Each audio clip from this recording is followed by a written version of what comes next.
hunt is on to find Britain's best amateur cooks. The competition's definitely getting started now. Real people in real kitchens. Yeah, baby! Woo! Face the ultimate cooking challenge. Oh, no. I think I've massacred this sauce. Teams of two battle against the clock. Panic, panic, panic, panic. We've got turret issues. To produce a restaurant-standard three-course meal Ta-da! that will impress their competitors. But I don't think I've ever seen anything quite like it before. I don't like the look of that brown stuff. Would have gone for more meat, less hair. And our esteemed judges. 4 times Chef of the Year, 8 times winner of Best Restaurant plus 2 Michelin stars, Michael Caines. I've been working 22 years, 18 years at 2 Michelin stars. Cooking to my standard is going to be tough. And founder of leading cookery school and renowned writer, Prue Leith. I don't want a perfectly good meal. I want an exceptional dinner. Each team will transform their homes into a restaurant for the night. Oh, wow! And the experience will be scored by their rivals. Can anyone smell burning? Check the bread. Oh, shh. That's not a good start. Haggis on fire. But ultimately, the judges have the final say. I think it falls a little bit flat on the palate. Oh, thanks, Michael. Part of me thought, God, that looks a mess. You're just a bit weird. At the end of the week, the teams will return to kitchen headquarters to find out who will reach the next round. I'm going to give you 10. The final winners will walk away not only with £10,000, Stop cooking. Step away from your benches. but the right to say, my kitchen rules.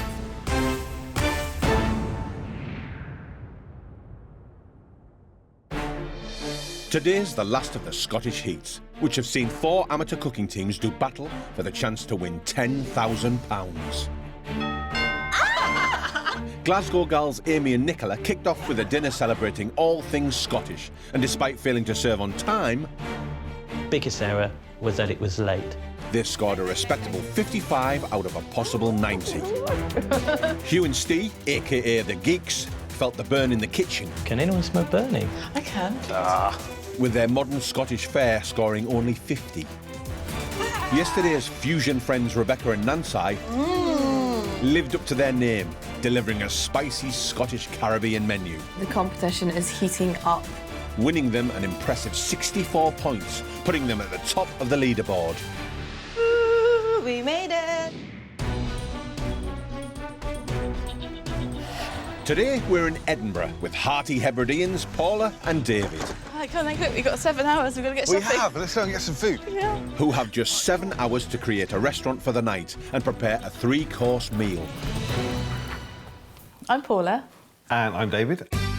We're always talking, we're always laughing. People always describe us as chatty.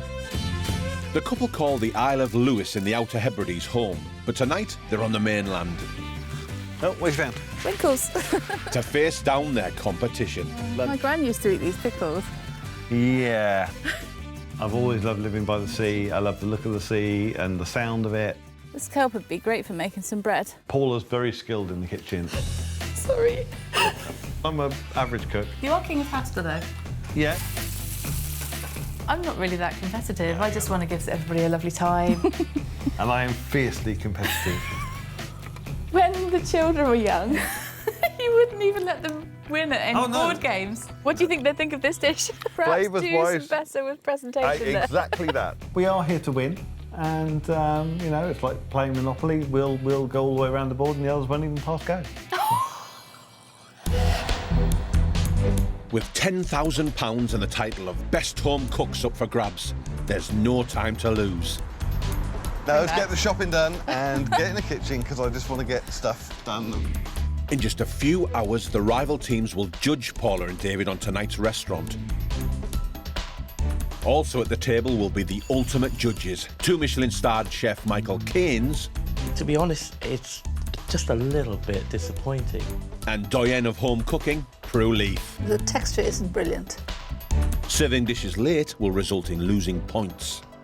It's certainly a point off, isn't it? I mean, you can't be late. At the end of the week, only the top 2 teams will make it through to the next stage. Let's go get the fish then. Right, here we go. Let's get a nice bit of herring. 24 fillets, please. For starter, we'll be making pulled herring with dull spread, homemade butter and Hebridean salts. Is that enough, do you think? Oh, that's enough. They're not going to go hungry. They're really not. An intriguing starter. I've never had pulled herring, and of course the difficulty with herring is there's lots of small bones in there. So it'll be interesting to see how they're going to deal with that. Thank you very much. Have a good day. Thank you. Very much. Thanks for your help. Thank you. Right, we've got to get this lamb. It's really good in the window. Morning, how you doing? Hi, hello. Hi, how can I help? We'd like a whole boned legs of lamb. Yeah, and how would you like them? Just open it out for us because we're going to rub the inside and salt it and then roll it back out. No problem. For our main, we will be making slow roasted lamb, buttery polenta, warm carrot salad, and kale pesto. You've got a 3.5-hour cooking time. All right. Slow roasted lamb and buttery polenta. That sounds very rustic and homely, but it might be quite difficult to make it look elegant and inviting on a plate. I don't want to be prejudiced. It might be wonderful. So we've chosen the leg because I'm hoping that we can get it nice and pink in the middle. Yeah, if it's nice and pink in the middle, it'll be the best lamb you could possibly eat, I think. Thank you very much. Thank you. OK, we've got quite lots of eyes, so we're going to have to get moving. And the clock's ticking. It is, absolutely, yeah. In the supermarket, we need all of our baking goods. We need cream, we need chocolate. Chocolate, and I think we'll go to 70%. For dessert, we'll be making chocolate tea cake with Hebridean sea salt caramel sauce. What if your attempt at meringue goes wrong? It's not going to be an attempt, OK? It's going to be a meringue. Oh, I like the confidence. That's good. This feels like a blast from the past. I'm expecting a biscuit base with a gooey marshmallow meringue topped with chocolate. And I hope this salted caramel sauce will be a great accompaniment. Yeah, let's go back to the kitchen. Yeah, I can't wait. I want to get on with this now. Feed some people. I know. Right, well, let's get this food prepped. Yeah. 3 hours down, there's only 4 hours left before the guests arrive, and they've yet to start on the food or the decor of their restaurant for the night. Balloons for my dessert.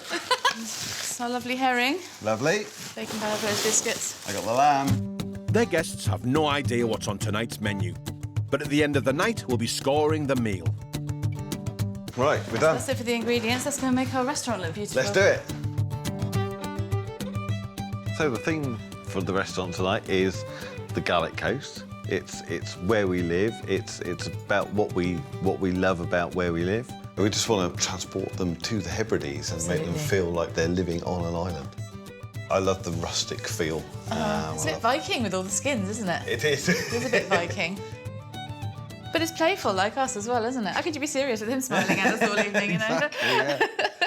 Just got to do the finishing touch. That's good. The Gallic Coast. Nervous. 3 hours, look. I am getting there. Big red countdown Oh my clock. God. I know. Every second counts. It does fly. Time's clicking. What we plan to do is you do the dessert, I do the starter. For starter, we'll be making pulled herring with dull spread, homemade butter and Hebridean salts. I've got to pin bone the herring. Yeah. That's going to be a big deal. Oh my goodness, this is really going to take a while. The herring is much maligned, really, because of its bones, but the flavour is fresh and delicious. Can you imagine if the judges If anybody gets one bone, the judge is going to pick up on it straight away. I'm breaking the eggs for my Italian meringue, which I have to separate. Have you ever done that before? Once. Oh. For dessert, we'll be making chocolate tea cake with Hebridean sea salt caramel sauce. Do I need to whisk the eggs up first? Read the recipe. I came up with the concept of this dish, and I want to make it work. I've got to whisk 4 egg whites to stiff peaks. That'll do. Add a sugar syrup, which I'll have made on the hob. Slow trickle. Keep going. Let that cool and whisk up some cream. Combine the two to make almost like, not an ice cream, but a frozen meringue.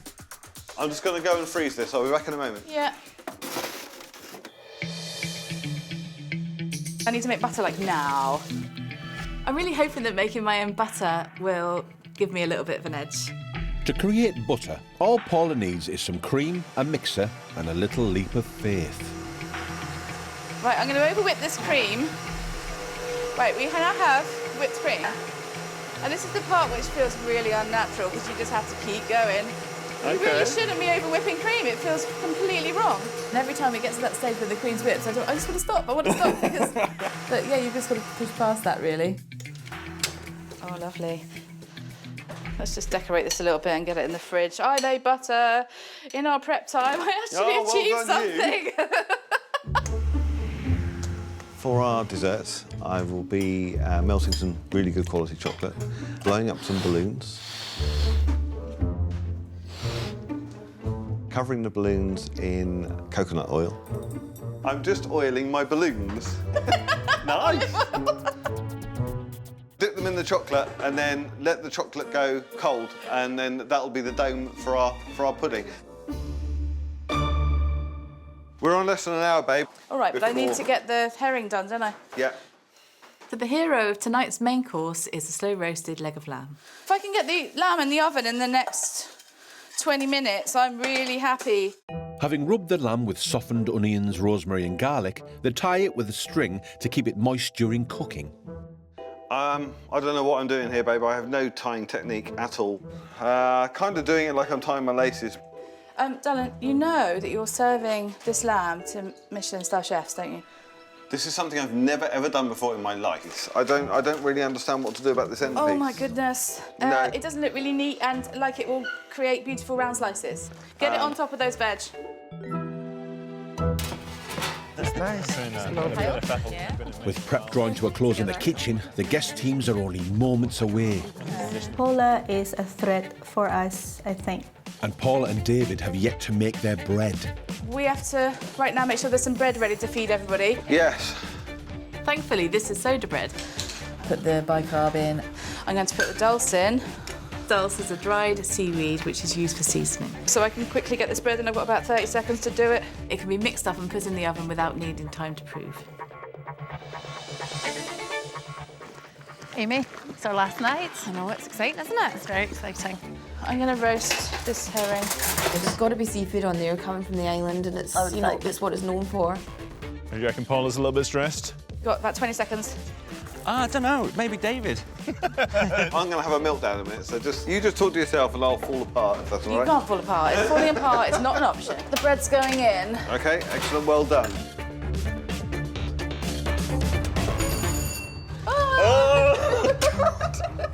Right. Are guests here? Tonight's hosts, Paula and David, are hoping their taste of the Outer Hebrides will secure them the title. Here we go. What could possibly go wrong? Welcome, welcome. Come on in, guys. Come in. Welcome to our restaurant. It's lovely. Oh, thanks. This restaurant looks amazing. Doesn't it just? So lovely. Oh, you want to just sit down and have a good night. You Thank you. Wow, Look at all Okay, this. thank you very much. Rebecca, this is you. Nancy, you're there. Oh, it's so lovely. Gorgeous. Oh, we seashells there. Well, this is our restaurant called the Gallic Coast. It's very much about where we live. All the decoration on the wall, the skull. Transportative, isn't it? It just takes you there. Right, well, we've got a stack to do. You know exactly how much there is to do on the stage. So we're going to go and get on with it. Thank you. See you later, guys. Thank you. Bye-bye. Okay. With just a few minutes before the judges arrive, Paula and David check on the herring for their starter. So I think it's still got some give in it. I think it's going to be OK. Still a bit doughy. Yeah, another few minutes. I can't risk doughy bread. Do you reckon this could make or break the marriage? No. Well, I think they may have fallen out for the first time ever. Yeah. In the kitchen. Well, that just tells you what it's like in the kitchen, I guess. That's I know. Could happen to anybody, that. There was a moment in the kitchen where we both looked at each other and I could see our souls dying. Well, they sound happy in there, don't they? They sound like they're enjoying themselves. Lots of laughter going on, yeah. Yeah. We're just shredding the herring. I'm just having to have a look through it as we go, just to look for bones.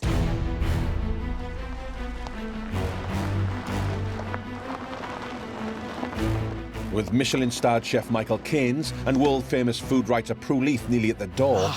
Wow, this is lovely. Yeah, it is. Paula and David are eager to know what the judges will make of their food. I really hope they like our menu, and I really hope we can give them some good food. Right, are you hungry? I am indeed. Last night in Scotland, I'm expecting big things. We know David can't cook because he told us so. That's right. And Paula's, I think, very much wears the trousers in the kitchen too. She's a bit nervy. They're going to find every bone, everyone. Oh, of course they are, If there's one bone, they're going to find it. So let's see what tonight holds. Oh! Oh! Right. The judges are here. Go on, let's go get him. Oh my goodness, okay. Hello. Welcome. Good to see you. Good evening. Nice to see you. Good evening. Come in. Okay. Welcome. Hello. Hi. How are you? Good, thanks. Welcome to our restaurant, the Gallic Coast. It's all about the Hebrides and the coastline around the Hebrides. Would you like to have a look at our menu for this evening? Absolutely. Oh, Nicola, all I can see is herring. For a starter, we've got pulled herring, which is a play on pulled pork. Everything's pulled these days, isn't it? So why not pull some herring? I can't do fishy. With some dulse bread and homemade butter and seaweed salts. Homemade butter. If she can make that, that would be an absolutely big tick for her. For the main, we have a slow roasted lamb with buttery polenta and a warm carrot salad and a kale pesto. I think, yeah, maybe played it a bit safe here. Do you think? Yeah, I just don't know about the kale. I'm really not a big fan. And for dessert, we have a chocolate tea cake, a play on a chocolate tea cake with some Hebridean sea salt caramel sauce. You know the Scottish tea cake, the little chocolate tea cake that sits on a biscuit with marshmallow inside. Give it a little twist. It's a play on that. Lovely. This is not an ideal menu for me, so it might have to be a bit like Hugh and Steve, where the dessert does the redemption for this menu for me. Cheers. The couple now have 45 minutes to serve their starter or lose points for lateness. I'm just shredding the herring. I think I'm going to be here all year. I'm conscious of the fact that we've probably been in here about 10 minutes now. Do you want to start getting that together and actually getting it on a plate? Now I've finally pulled all the herring, I can add the pickles and the ginger to the fish. I think mixed with the pickles, it's going to be good. And then I'll season it with the dill and salt and pepper and all those things. It's got everything on there. Oh, that's good. We're still up against the time, don't forget. Let's do the salt. Little pile of salt. We've got 3 types of salt here. We've got the sea salt. This is the seaweed salt. And this one is the peat smoke salt. Yeah, the peat smoke salt. So each one is going to have its own distinct flavour. Really intrigued by the starter, and I'm loving that. Going from Gallic Coast straight to something like that kind of Nordic, North Hebridean tradition of herring, that's perfect. Herring is fine with me. I can eat it as long as there is no bone. OK, so we've got 10 minutes. Yeah.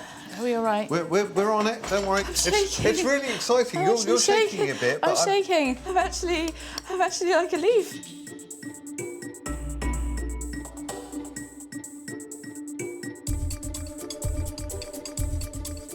So do you think this is the right portion size? That's perfect. Look Do at you that. think so? Yes. I'm worried about it sweating. Oh my goodness. Come What on, if it's got some get it on the buttermilk plate. in it? Right, we've got 5 minutes. Don't panic. We've only got to put butter on 6 plates. You make it sound so easy. I'm starting to lose the plot slightly. I am. OK, we've got less than 5 minutes. All right. OK, Got we're a there. starter out on time. We're It there. tastes all right. Well Oh done. my goodness, well done. All good to go? Yes.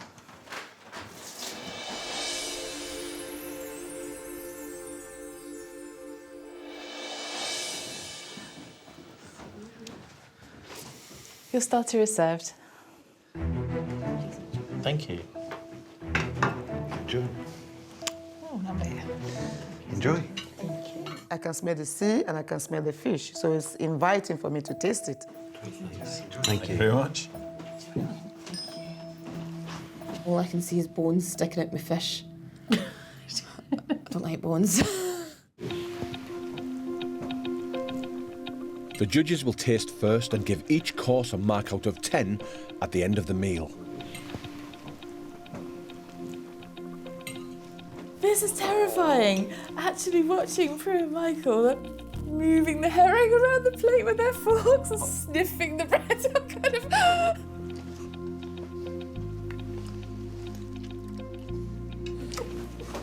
I've been cracking on.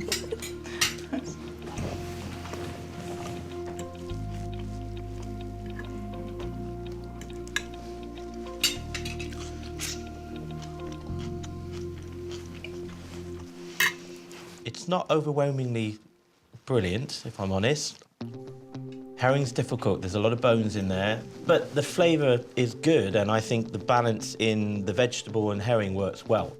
The soap's really a bit too clumsy on the plate. There's too much of it. I mean, this is really a celebration of the pulled herring with the bread, and the soaps are really, you know, there's a lot of it there. The bread is a little heavy, it's fair to say, but I like it. Do you know, this is sort of what I hoped it would be, but it's 100 times better than I thought it would be. Oh, thank you. It is really delicious. It is the herring is very fresh. You can taste the dill. It's delicious. The butter's lovely, and because it's not salted, it's a real pleasure to go digging into those 3 salts. It's a real taste journey. I'm surprised and thrilled. Thank you. Thank you very much. That was good. I was Better than I was hoping for. Now it's time for the rival teams to taste. At the end of the 3-course dinner, they will each give the whole meal a score out of 10. And we go. I can see little bones, so it's telling my brain that I shouldn't eat it. Amy, would you send it back because it had the bones in it? I probably would.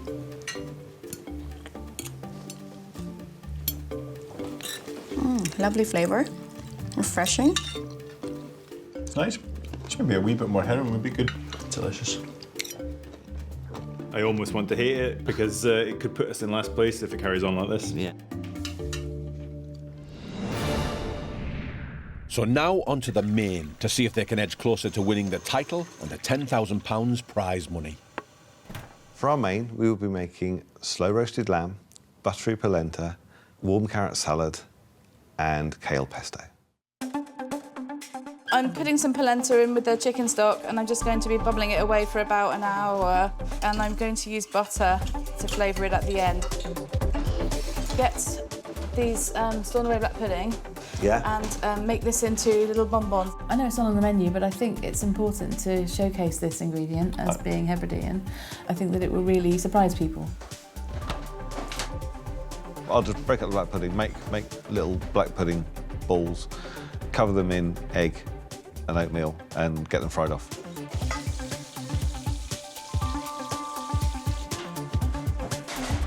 The lamb's got to come out because it's got to rest for half an hour. Yeah, got to check the temperature of it, make sure it's okay. 76. What? I know. Oh my goodness, what a mistake. It's ruined the main part of the dish.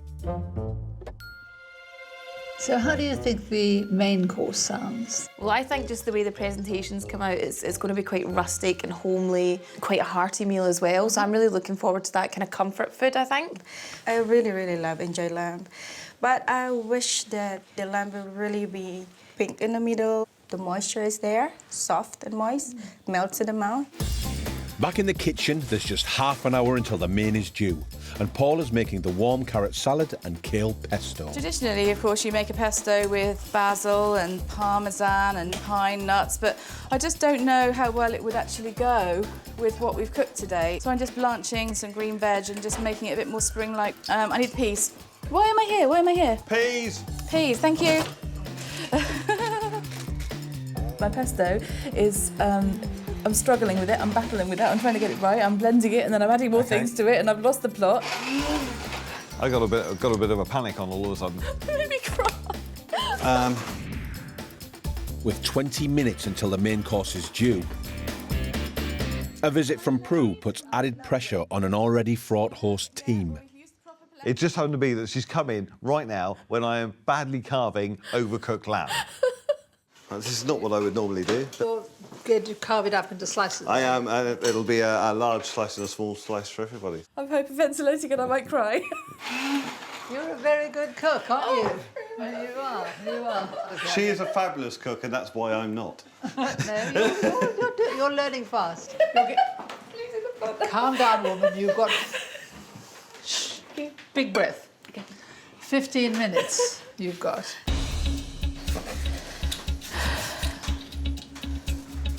Right, but the lamb is on the plate. Okay. It looks like Captain Caveman's places. He did. Meat! Give me meat! Presentation-wise, I just think they're really thick. Can we kind of place one on top of the other? We've got to get it out the door. Just kind of go like this. Oh, okay. Like this. That just better, doesn't it? But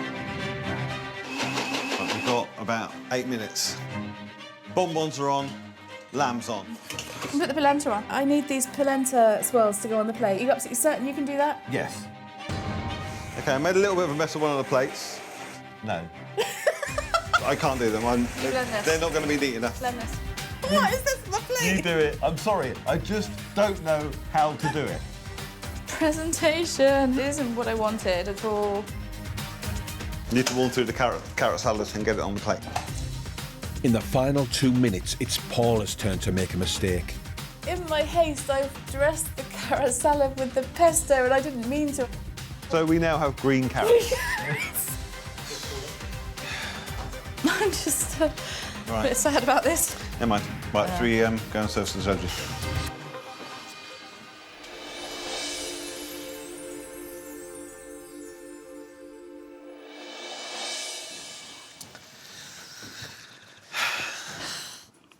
Your main is served.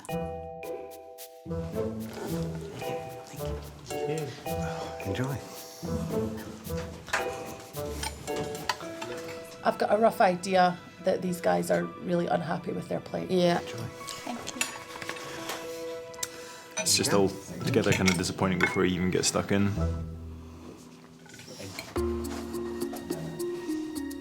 Once again, the judges taste and give their opinions first.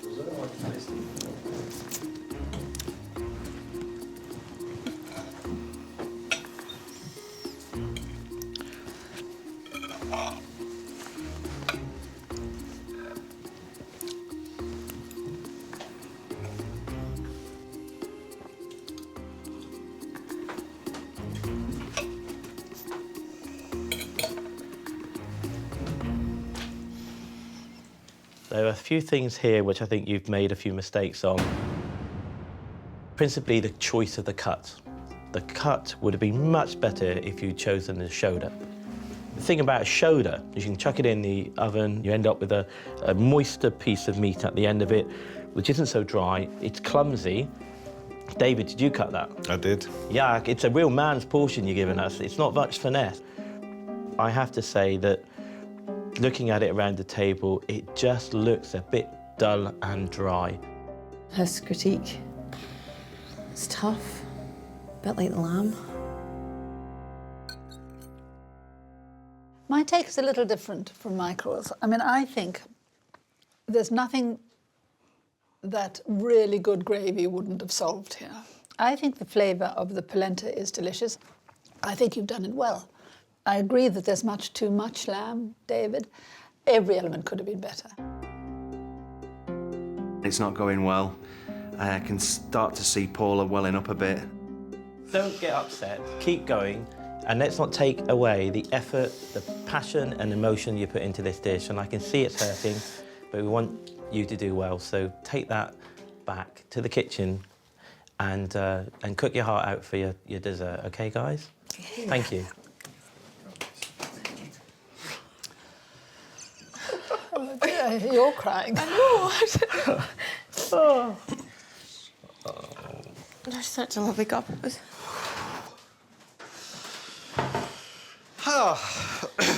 was tough. No, it's deserved, wasn't it? Well, that was a grilling. I don't want you to blame yourself. Don't blame yourself. OK, so let's get into this then. Now it's the rival team's turn to taste and judge the course.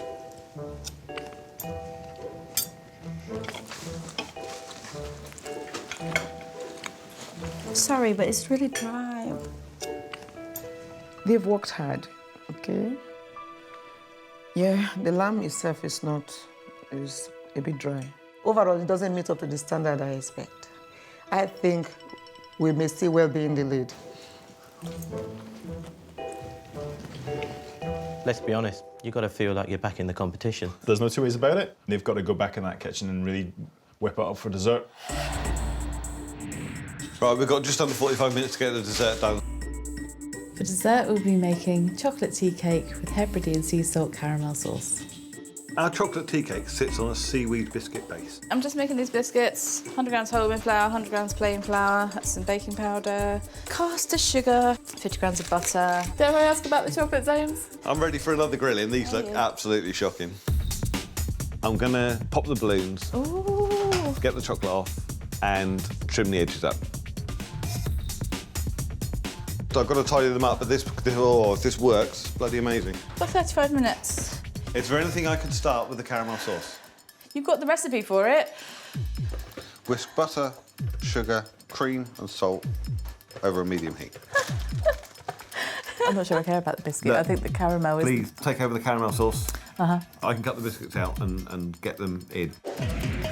The biscuit takes 15 minutes, so you've really only got about 5 minutes to get them in the oven. How long have they got to 10 bake to 12 for? minutes. Do you have some way of timing that? Yeah, I'll count. Darling, we've got 15 minutes to get this done, okay? Yes. Do you want it to be thick like this? That's perfect. Is it going to thicken up if I put it in the jugs? That's the thing, you know? I don't know, is it going to go cold before we can get it in there? It's a little bit grainy. Yeah. You didn't keep it hot? It's more like a fudge sauce now. Man. I've got a biscuit. We've got that lovely frozen meringue on there. We're going to have the chocolate domes. We'll get a bit of gold leaf on top. I think you've got about a minute and a half to get it on there. Right, get it on. It's a good one. Sauce. Yes. Come on. Yes, yes, yes. Done? Go. Yeah. Get that sauce in those jugs and let's go. Oh, it's thickening as it cools. Come on, we need to go. Come on. Take Which one? That one. Now it's down to their chocolate tea cake dessert to save them from elimination at the end of the night. Oh, wow. Dessert is served. Because the caramel sauce will go cold, the judges and guest teams will all taste at the same time. Would you like to pour your caramel sauce over? Rather fast. Yes, please.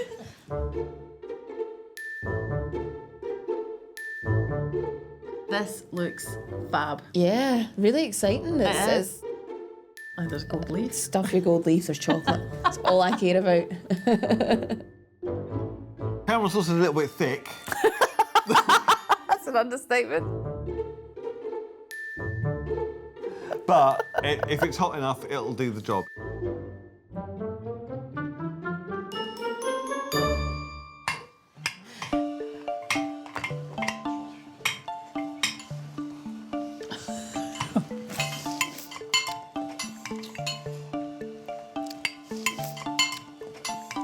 You must be in seventh heaven, you two. Feeding time at the zoo here, it's just like, get in there.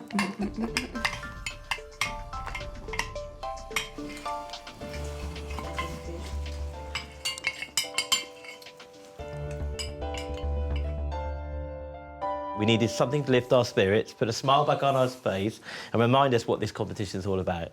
You gave your all, and at the end of the day, you produced a lovely dessert that was almost worthy of being in a restaurant of high standard in terms of its technical approach, and I thought everybody enjoyed seeing that dough melt.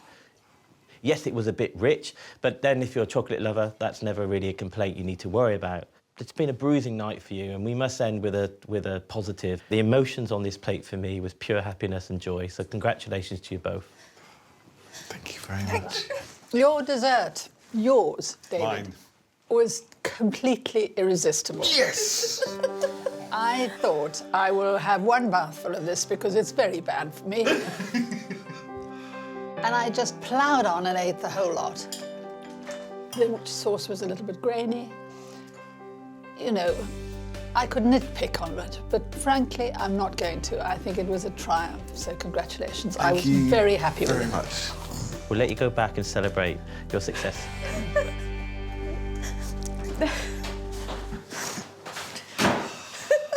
Well, that was cool. Happy tears this time. Oh. So Rebecca and Nancy, what did you think of your dessert? After the disappointment that I had with my main dish, it's a fabulous, fantastic, wonderful dessert. Just when you think you're back in the game, they go and do something like this. In order to avoid instant elimination from the competition, Paula and David need at least 51 points to move ahead of the Geeks, Hugh and Steve. It's the moment of truth, as the guest teams score first, each giving the whole meal a mark out of 10, meaning a possible maximum score of 30. The starter came out, and of course we seen the herring first, which is... Oh, the dreaded herring. That was That's bones. There was bones. I know. I was highly disappointed about the mains, yeah, but I couldn't eat it. So finally, the dessert. Really loved it. I mean, it was a lot of fun. It was really tasty. I'll be honest, there was probably 2 out of 3 courses on that menu I would have sent back to the kitchen. We're going to score Paula and Dave a 4. Okay, for tonight's evening, we are scoring Paula and David 5 out of 10. I think I'd have to say a 6 out of 10. Yeah, I have to agree with that. I want to know what our scores are. I'd really, really want to know what Prue and Michael thought of our food, because that's what we're here, isn't it? It is. Paula and David, thank you so much for tonight and welcoming us into your restaurant for the evening, Gaelic Coast. It's been an emotional roller coaster, I know. So now it's time to score. Your guest teams have given you a grand score of 15 from a possible 30. I thought we might have got a little bit more. I think it's fair, because we almost produced an inedible main. We did. It's 15, exactly the same as ours. Yeah. Hard to call it in that, isn't it? We're going to be tight. Well, we won't be revealing our scores here, as we're going to do that at kitchen headquarters later. What? No score? Oh, no scoring from the judges. And because the scoring is so similar to Hugh and Steve, we're really on a knife edge now. Yeah, absolutely. So we're going to be left on tenterhooks.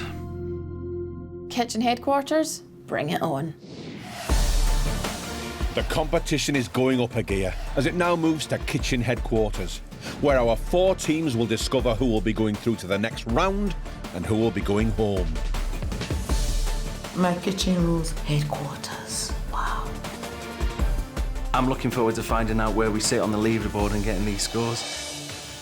As it stands, Rebecca and Nancy are top of the leaderboard, which will give them instant immunity and a place in the next round.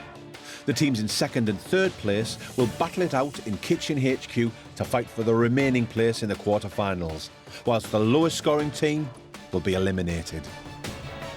So it's all to play for as Paul and David wait for their final scores. I don't want to go home. I want to learn some more. I just don't want this to end. I need to stay. I want to cook one more time. Teams, welcome back to kitchen headquarters. Here in kitchen headquarters, you will be cooking under more pressure than you ever have before, and you will be judged by some of the UK's finest chefs. So it's right that we should reveal your scores here. And now it's time for us to reveal what we thought of your meal. We will be scoring each of your dishes out of 10. Your pulled herring with dulse bread, homemade butter and Hebridean soaks was a good start to the evening. The herring is a difficult dish to remove all the bones. I found a couple. I enjoyed the bread. It was heavy but interesting, and that homemade butter was certainly worth the effort. I liked the 3 little piles of salt. The star of the dish was your homemade butter. It really was wonderful. So, for your starter, I'm going to score you 5 from a possible 10. I'm not happy with Michael's score, actually. I think he's much too slow. For your starter, I'm going to give you a score of 7. And I think Prue's right, giving it a 7. It was a very well-made starter. I think it's worth more than the 5. For your main, you served slow-roasted lamb, buttery polenta, warm salad with kale pesto. Was overcooked. The warm salad was okay, the pesto was nice, but I didn't really get the kale. The buttery polenta I enjoyed, but felt that we could season it a little bit more.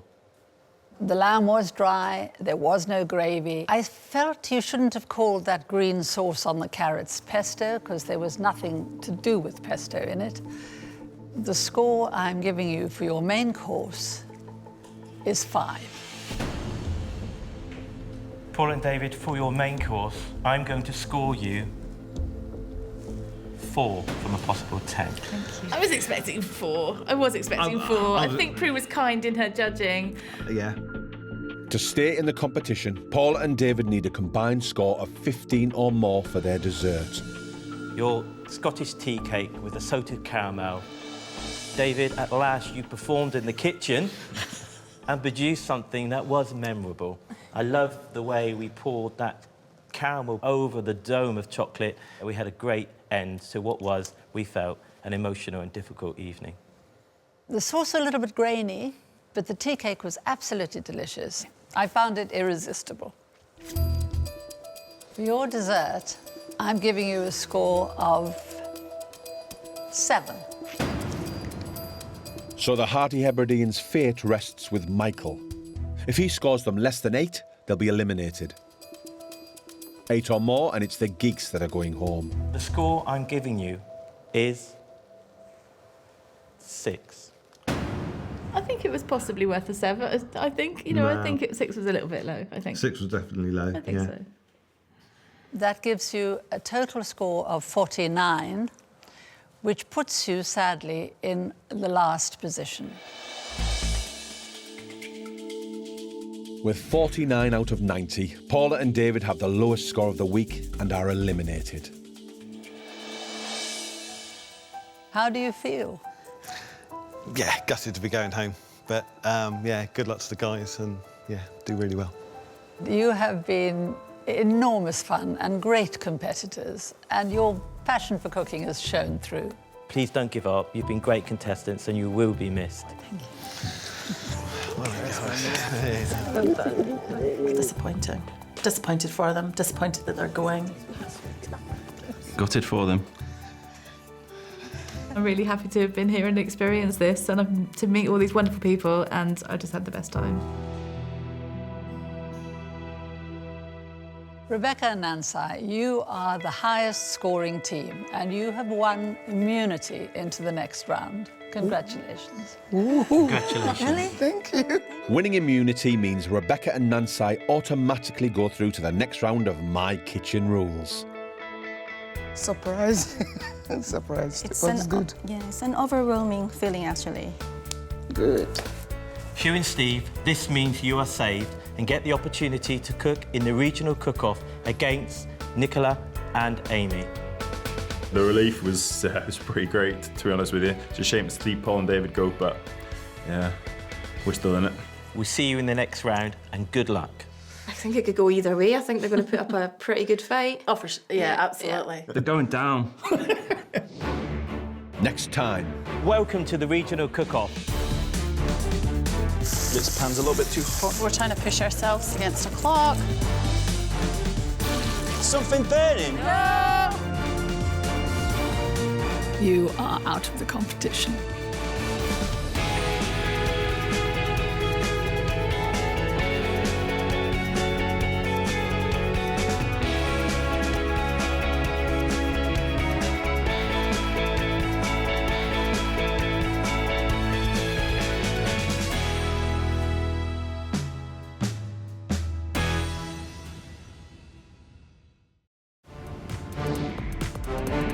The hunt is on to find Britain's best amateur cooks.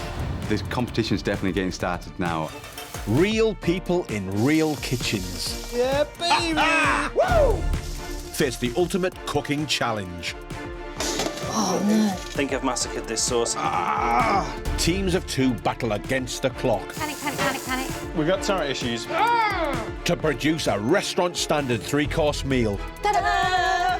that will impress their competitors. But I don't think I've ever seen anything quite like it before.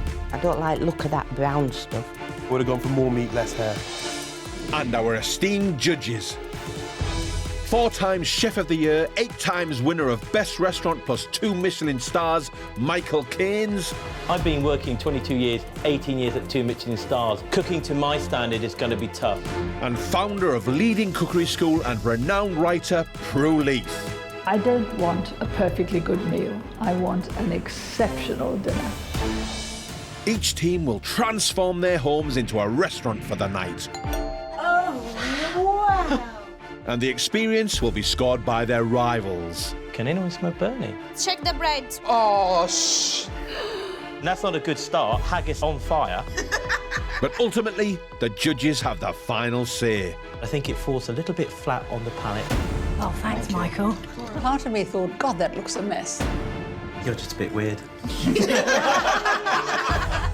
At the end of the week, the teams will return to kitchen headquarters to find out who will reach the next round. I'm going to give you 10. The final winners will walk away not only with £10,000, Stop cooking. Step away from your benches. but the right to say, my kitchen rules.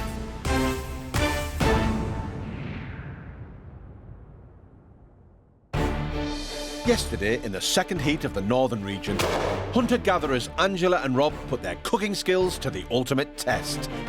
The starter is served. Their meals went from bad... It's okay. ...to worse. Biggest steak in the world.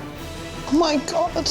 In a catalogue of gastronomical errors. I think the parfait hasn't set. I can see it kind of leaking over the plate. And in the end, Angela and Rob were given a score of 59, putting them into second place behind Mam and Son team, Simon and Linda. Tonight, we're in Huddersfield Have you got the bags? With me. Okay, let's go. with Razan and Reda, who have just 7 hours to turn their home into a restaurant and prepare a 3-course meal.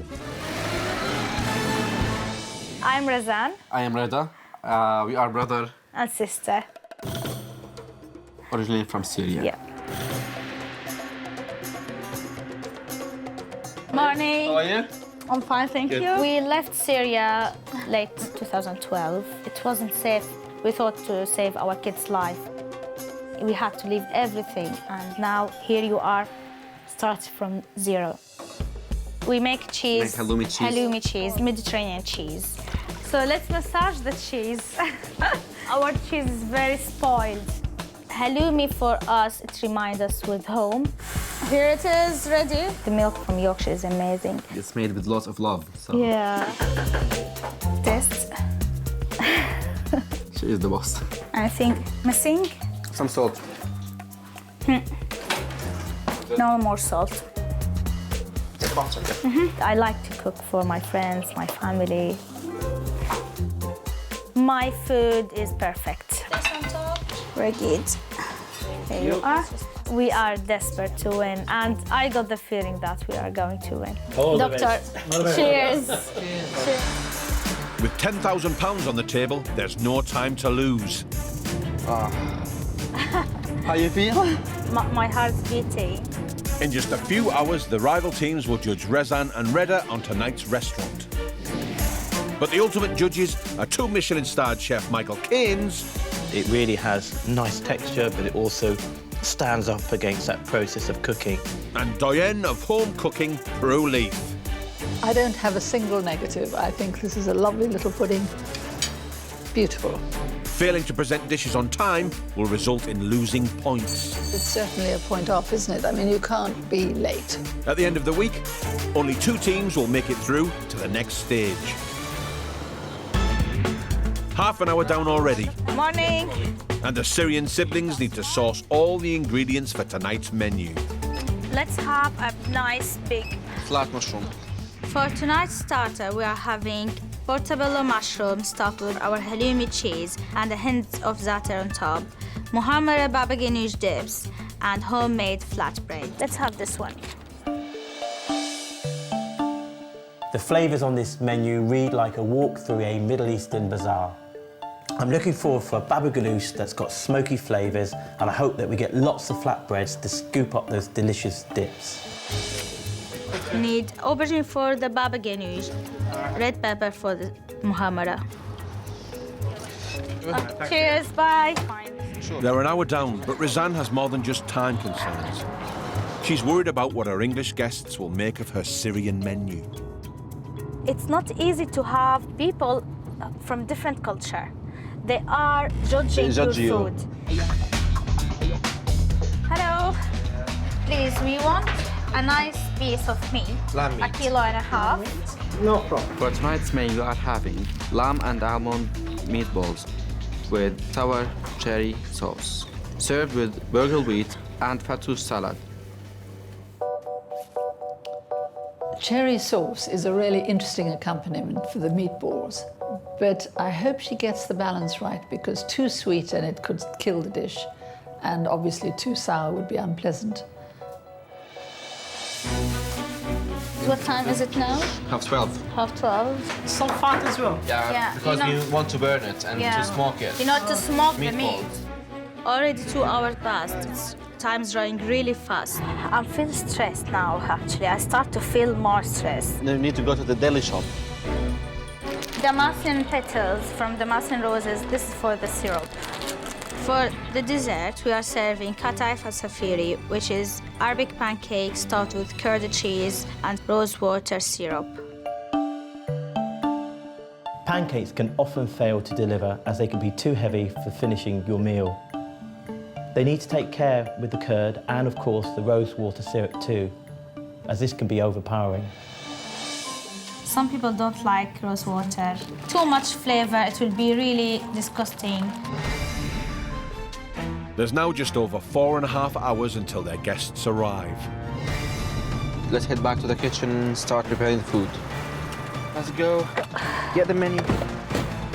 Our house is small, so Kirklees College, where Reda has studied, has allowed us to use their kitchen for the night. I hope we will impress everyone. Razan and Reda have only 4 hours to create their themed restaurant and prepare their menu. Please need a fridge. Okay. Let's go and sort the restaurant out for tonight.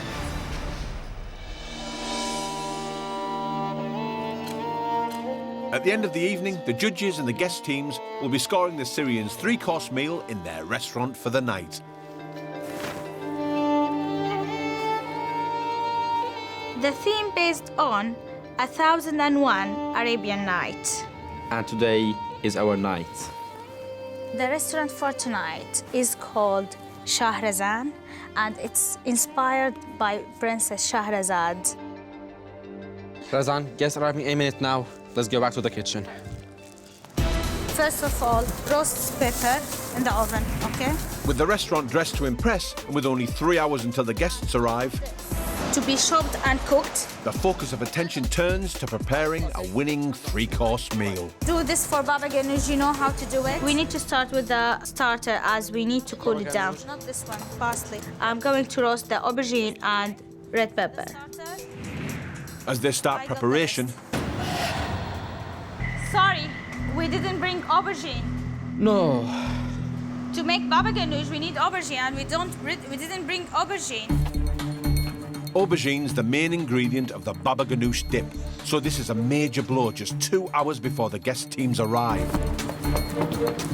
Razan has to leave her little brother in charge of prepping while she goes on a desperate hunt for the aubergine. I'm so angry about that. I don't know how I forgot it. We are starting to lose some time. Now I need to go as fast as I can. If she doesn't find an aubergine, we are in deep trouble. It's the hero of baba ganoush. Reda is back in the restaurant. I'm by myself. Stressed, nervous because Razan is not here. I can't trust him. Hopefully not burning the veggies. Hopefully when she comes back here, she will be happy with the things I've done. Thank you. I'm so happy I found some aubergines, but this has cost us time. In a hurry, so sorry everyone. Okay, that's safe. With precious time lost, there's now less than 2 hours before the hungry rival teams and hungry judges arrive. Aubergine! Coming back. Good to see you again. You've done really well. Just put it here. All right.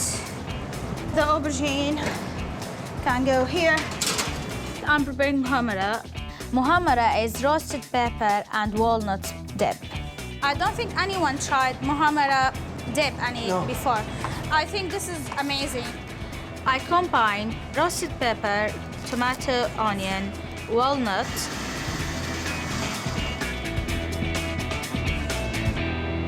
So let's start preparing with the baba ganoush. Let me finish the aubergine because it needs to be cooled down, okay? To make baba ganoush, we need roasted aubergine. It's smoked. It's really soft. We just need to squeeze it down. Wow. So I'm going to blend the aubergine. I need to add the tamarind sauce. I'm so pleased we've got the dips for the starter into the fridge. Razan and Reda now have just 30 minutes until their guests arrive. Smell. We need to make some lamb stock, which we will flavor with cinnamon. We are going to use it to cook the bulgur wheat for the main course. Reda, we need to go and change now. With just a minute to go, the expectant guest teams arrive at the college. Do you think it'll be traditional Syrian food? It might be. What are you expecting tonight? I'm really hoping it's going to be like mezzi type food, like lots of little plates of food.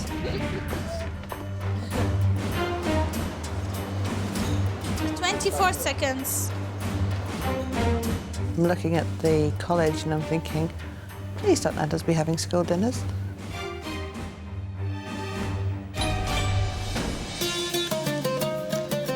Welcome, everybody. Anna, please, and Faye. Yeah. Simon and Linda, please, here. Angie and Robert, please, have a seat here. Thank you very much. And you need to sit here and wear the waistcoat, please.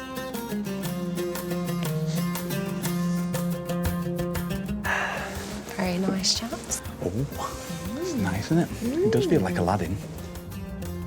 I'm completely transported, like, it's amazing. Welcome to our restaurant today. Our restaurant theme is Arabian Night.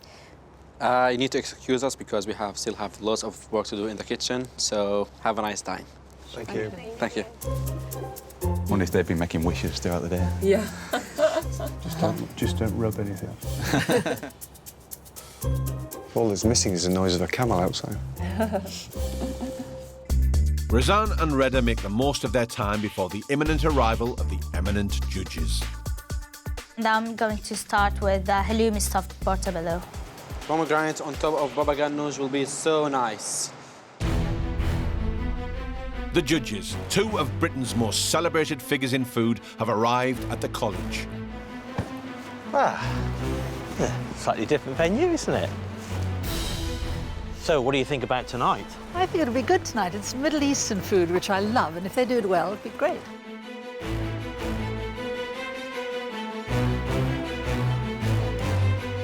I think we really see the ratcheting up of the competition as well. I know, they're getting really competitive now. Right. Oh my God, I'm so nervous. Let's go. Hello. How are you? How are you? You good? Thank you. After you, yes. No, oh, it smells fantastic. Thank you. Thank you very much, Razan. Welcome to our restaurant. Wow. Oh, wonderful. Hello, everyone. Shahrazan. Yes. Arabian Nights. Wonderful. Could you please turn on your menu? Today, for the starter, we are serving portobello mushroom. Start with halloumi cheese with a hint of za'atar, and baba ganoush and Muhammad dips, beside homemade flatbread. If that's all presented correctly, with a really good flatbread, that'd be a good dish. For the main course, it will be kebab karas, which is smoked meatballs mixed with almonds, and it will be served in sour cherry sauce. Then we'll have burgul, then fattoush, which is Syrian salads. Out of all this, the only thing I can recognise is kebab. I'm a bit ignorant, really. And for the dessert, it will be katayef asafiri. It is Arabian pancake stuffed with curd cheese and served with rosewater syrup with pistachio. The dessert doesn't sound great because it says like curd cheese. But think cheesecake. I know it's just curd, just puts me off. Both those cheeses, the halloumi and the curd, are they both your cheeses? Yes. Yes, yeah, we make. How exciting. I'm sure you're really keen to get back into the kitchen, so off you Thank go. you. Thank you very much. See you later. We got lots to do now, brother. The starter is due in 45 minutes, and our Syrian siblings need to get on with making the flatbreads for their first course. To make the flatbread, we need strong flour, fresh yeast, Little bit water here, please. No, 1 minute. sugar, Some salt. 1 minute. Faster, please. some more flour. No. I'm relying on you for bread. Sure. The best flatbread ever. Well, We need to proof it for 30 minutes. Angela and Rob, how are you feeling about this menu? I've lived in the Middle East quite a bit, so a lot of this is fairly familiar, so I know how good it could be if it's done well. So, yeah, look forward to it. Faye? I'm not sure what satay is. Tatar's got a bit of oregano, Okay. thyme in there as well. They use it like a seasoning. Okay. Simon? It looks very complicated, lots and lots of different elements there, so let's hope they mess some of them up, so at least we can get some points, knock some points off maybe. It's quite glaring how negative Simon is about everything. It's not terribly attractive. Back in the kitchen, there's just 20 minutes left before the starter is due. what time do we need to serve? Quarter past 7. We don't have portobello or flat mushroom in Syria. Now, I'm going to stuff the mushroom, the halloumi cheese. Za'atar, where is za'atar? Za'atar is here. Please sprinkle some on top. The za'atar will give the hint of the Mediterranean taste to portobello.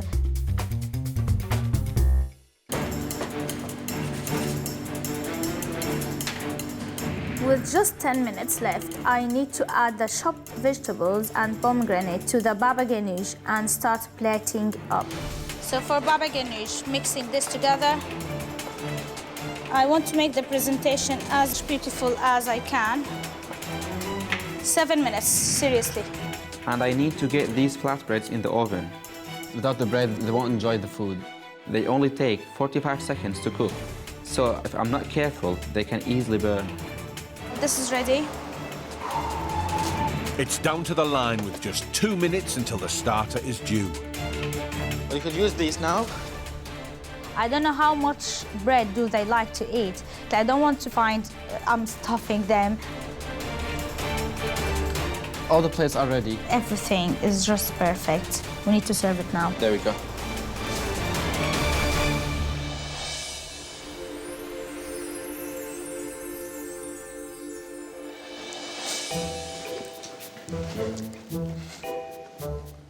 The starter is served.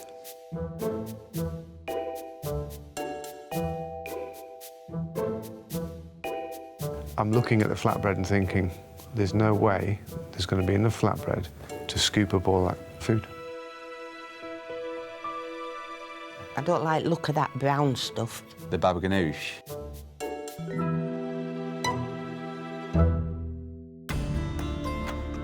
The judges will taste first and give marks out of 10 for each course at the end of the meal.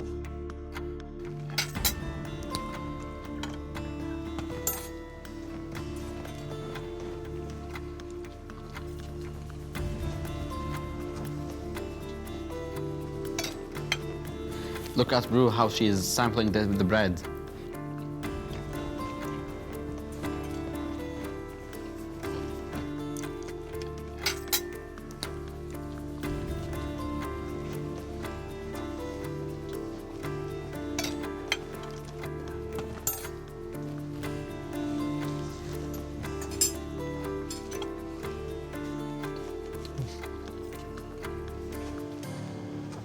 I assume it's your cheese that you make. Yes, it is. Well, it's a great way to showcase it because you've got great depth of flavour from the mushroom, but it doesn't take away from the cheese that you've made, which is great. And I think that the way that you've used the seasoning on the top there just adds a little bit of intensity as well.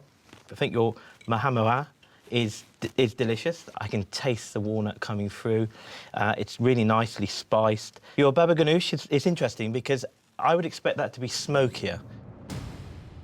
And I think the colour of the aubergine's been lost a bit during the cooking. I think that could have been whiter. I could have done with a bit more bread. The flatbread is delicious, and it's a good effort, and that's kind of a missing element. If I did more, they would say it's too much bread, you are stuffing us.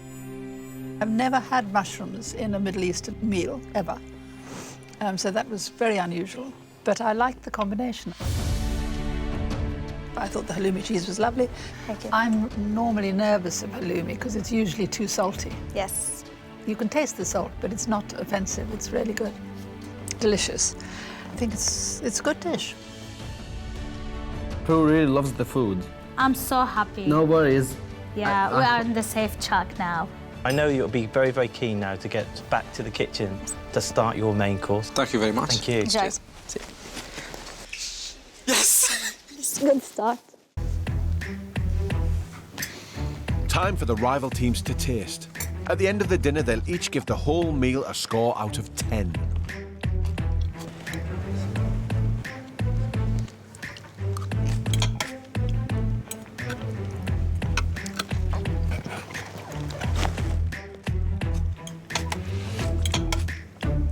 I've enjoyed everything, even that brown stuff. Yeah, you like that one, Oh, it didn't was you? lovely, The that. baba ganoush. Sweet and sour taste.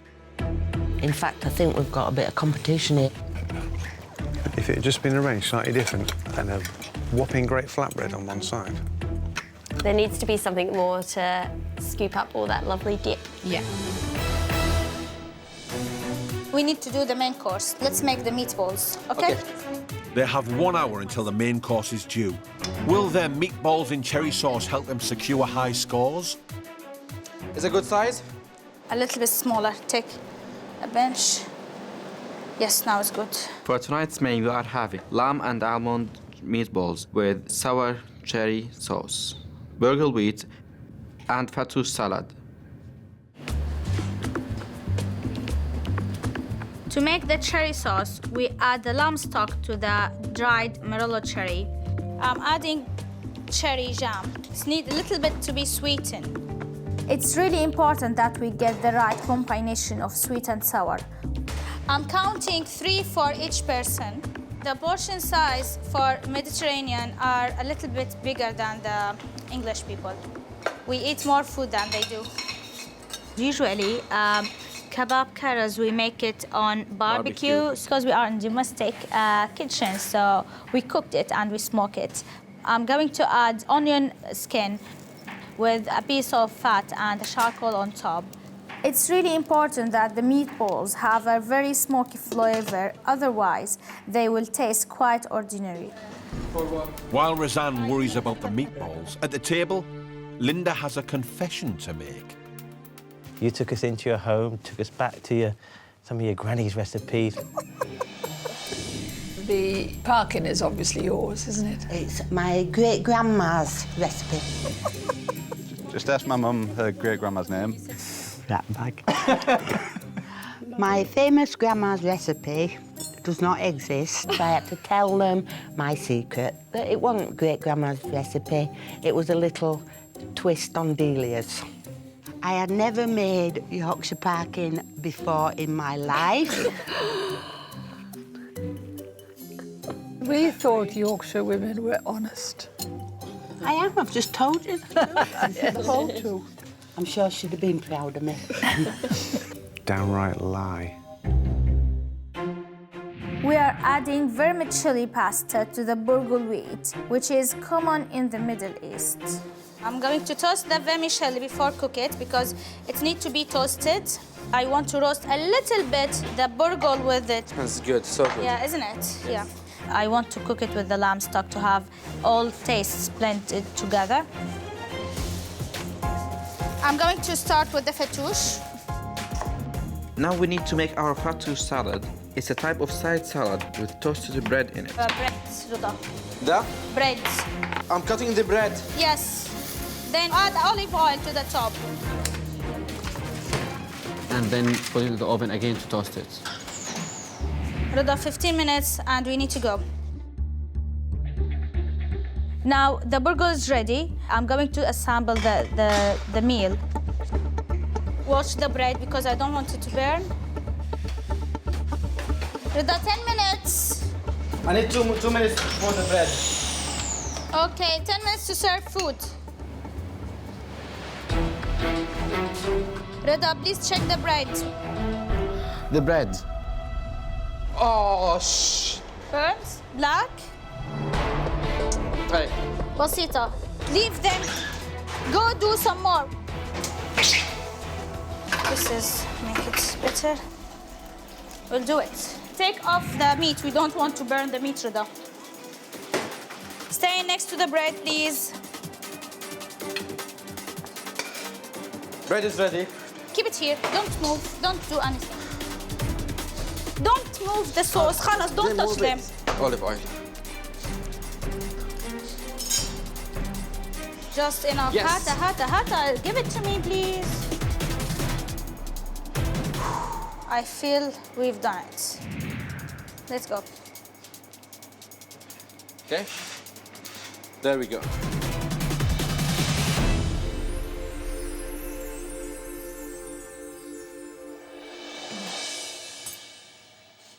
The main is served.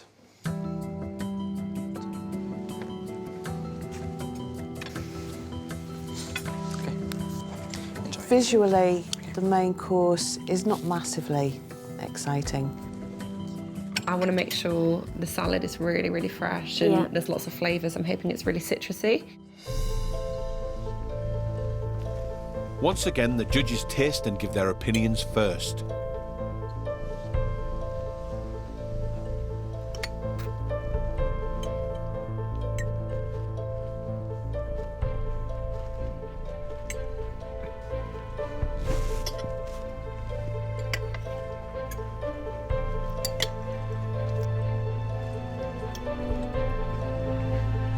I'm really nervous about what they think about the dish.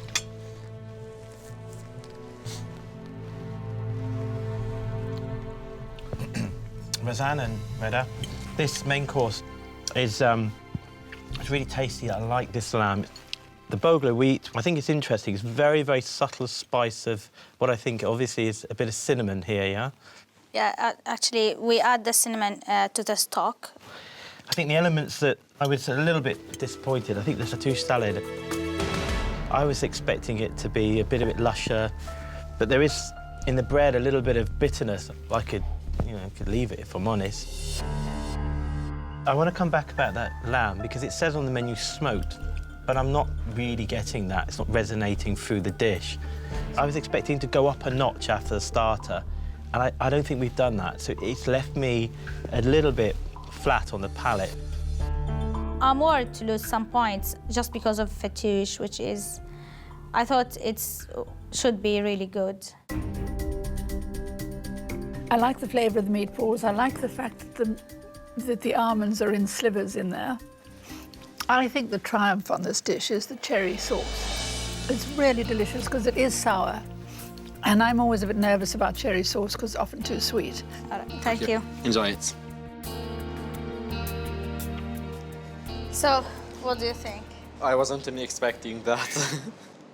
We burned the bread and we survived. Now it's the rival team's turn to taste and judge the course.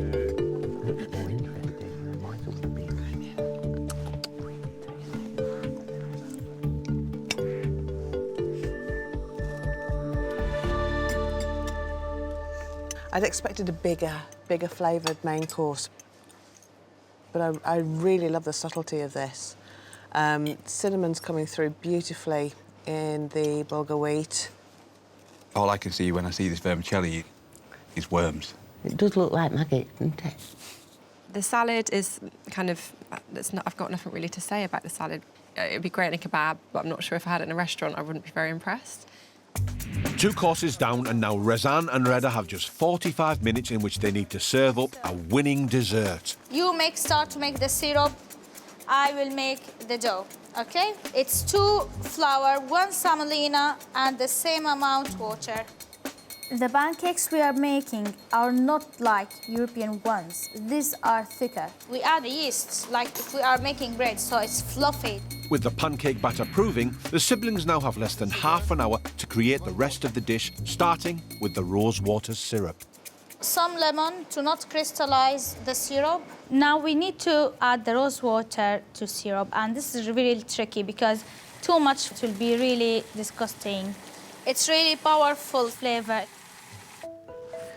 Anna and Faye, you must be feeling a little bit nervous. It's like realisation, like, oh my God, we've got to do this next. I know. Yeah. You've already had the experience. You should have learned from our mistakes. It would make our job a lot easier if one of you would be really, or a couple of you would be really bad. No, don't say that.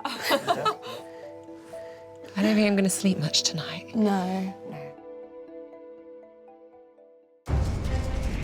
Time's slipping away, and they now have less than 10 minutes to cook the pancakes and plate up their dessert. This is the secret. We need to raise hands up To make bubbles. to make... Bubbles. 4 minutes to go, and with more than 20 pancakes to make and fill, they're cutting it fine. It's a cone, like small sandwich. It's teamwork. We need to be sure that this dessert is amazing. If not, then we might be in danger. I'll make some pistachio lasagna. They've now less than a minute to add the final touches. This is the curd cheese. Okay, please bring me the rose petals. I want to add rose petal on top. I prefer not to add any syrup on top. Just leave it to them. Leave it to them. You done. Let's go. Fingers crossed.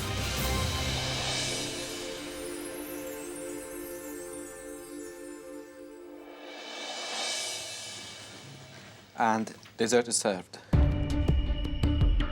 I hope the judges will like this dessert because this is our cheese, the curd cheese we made. There we go. I bet they will love it. My heart is beating. Some people don't like rose water. I hope they will agree that it's good.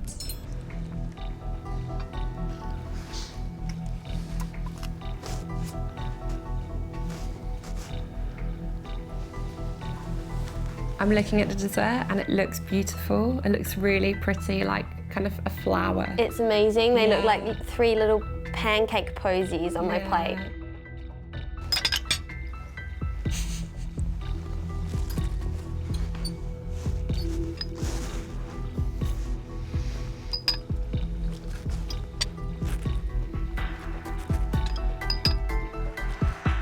Roseanne and Reda, this katief asafiri is delicious. Here we have the sour with the salty and the sweet. It's a really interesting blend, contrasting with that beautiful rose syrup. And I think it works really well with the crunch of the pistachio. I really think this has been the star of your menu, if I'm honest. So for me, it's been a great way to end the evening. Thank you. Thank you. Thank you. This is amazing. I'm so happy and pleased. I'm going to try to remember the name, Katayev Asafiri, because it's really a memorable pudding, and I've never had anything like it.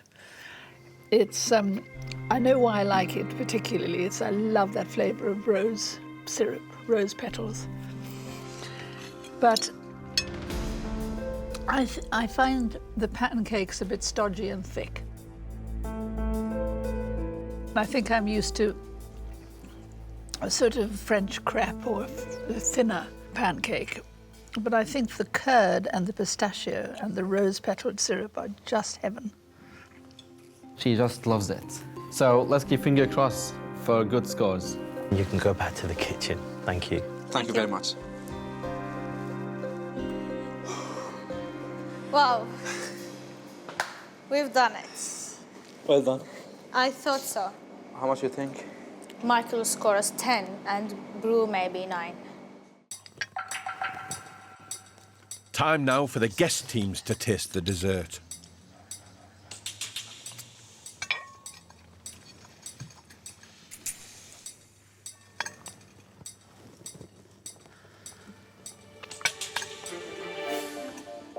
It is a taste of the Middle East.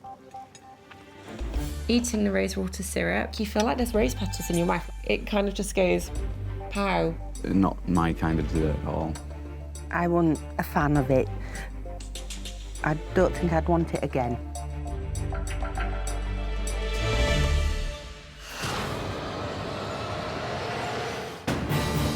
It's the moment of truth for Razan and Reda, as the guest teams score, each giving the whole meal marks out of 10, meaning a possible maximum score of 30.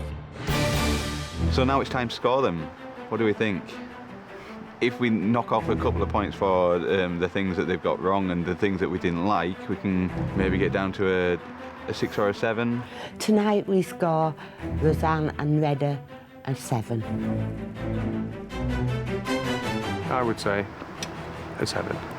I'll agree with you. Let's Okay. go for 7. So tonight we'll score Razan and Reda 7 out of 10. If the main was really good, I think they would have definitely deserved an 8. The dessert was so amazing, I would have definitely said 8. Yeah, for even that. higher. Yeah. But because of the main, I'd have to Yeah. go with 7. And tonight we're going to score Razan and Reda a 7 out of 10. Time now for the judges to reveal the scores, starting with those from the rival teams.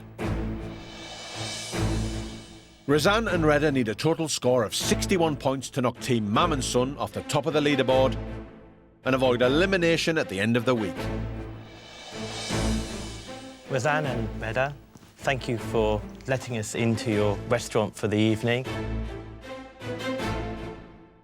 So the guest teams are giving you a combined score of 21 out of a possible 30. Compared to the efforts we put to make this food, I think it's not enough. Now both judges will give their scores with a mark out of a possible 10 for each course. I'll start with your starter, which is the wonderful portobello mushroom, which you had stuffed with your wonderful cheese. And then, of course, we had the dips and homemade flatbreads. For me, it was a really lovely starter. I particularly enjoyed your cheese, which you made, and that was a real highlight. The only criticism was I just wish there were more flatbreads, so that would have helped me mop up those wonderful, delicious dips. I thought the halloumi cheese was the best halloumi I've ever eaten. It wasn't too salty, it was perfect. I thought the baba ganoush tasted wonderful. I thought it didn't look very nice. I suppose it might be because I'm used to a paler version of it. For your starter, I'm giving you a score of 8.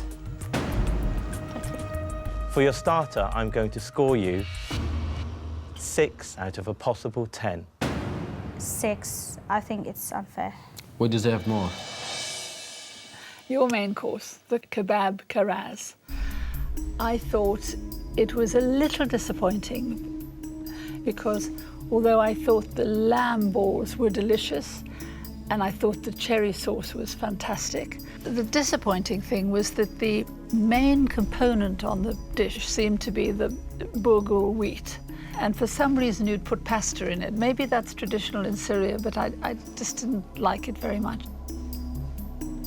I was expecting something really amazing, and it was perfectly good. It came to me as a great surprise that the main component part, which should have been those lovely meatballs, was somehow a little underwhelming in flavour. Didn't really get the smokiness. For me, the salad, I've had better, to be frank. I don't think it brought a great deal to the dish.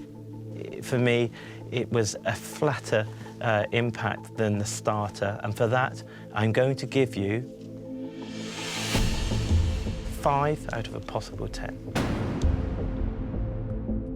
For your main course, I'm giving you a score of 6. Like, really? Just 5 and 6? Now, for your dessert, katief asaferi, for me, that was your highlight of the meal. I enjoyed eating it, the rose water coming through that lovely syrup into that dessert. I didn't mind the pancakes being doughy because when you ate it together, it kind of worked. It looked so elegant and pretty. The syrup was extremely sweet, but wonderfully flavoured. And that curd cheese is delicious. My only real objection to it was the thickness of the pancakes. For your dessert, I'm giving you a score of 7. For your dessert, I'm going to score you 7. 7? 7. That doesn't make sense. So that gives you a grand total of 60 out of a possible 90. Thank you very much. Roseanne and Reda are now in second place, leaving Angela and Rob at the bottom of the leaderboard and facing possible elimination. But there's still one team to play. Simon and Linda, you're looking pretty pleased with yourself, still on top of the leaderboard. How do you feel? I'm really pleased. I'm proud of what we achieved. Angela and Rob must be feeling disappointed. Yeah, definitely. So finally, Anna, Faye, you get your opportunity tomorrow. How do you feel? We want to do the best we can tomorrow, so just excited to get in the kitchen, put the apron on, and yeah, try and showcase the best of our food to you guys. But can you do better? Definitely. Do you think you can? Yeah. You do. Uh-huh. That's what I like to hear, confidence. We can do it. Yeah, okay. Thank you. Good to see you. Good to see you. We're still on top. Let's hope we can stay that way. Yeah. Just us now? Yeah, last but not least. We got this, yeah? Yeah, we got it. Yeah, in the bag. Next time. Last dinner of the North. Yay, let's do it. 2 calories, 3 calories. What are we going to do? Don't like fishy fish. Oh, there's a chippy on way home, I think.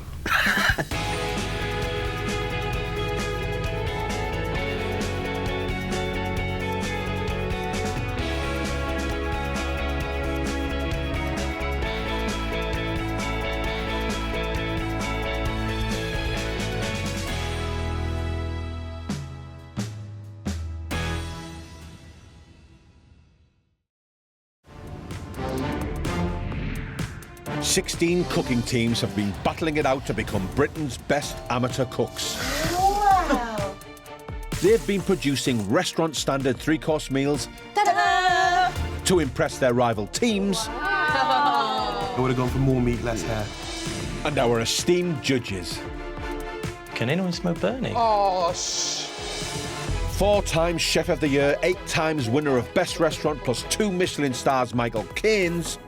I've been working 22 years, 18 years at 2 Michelin stars. Cooking to my standard is going to be tough.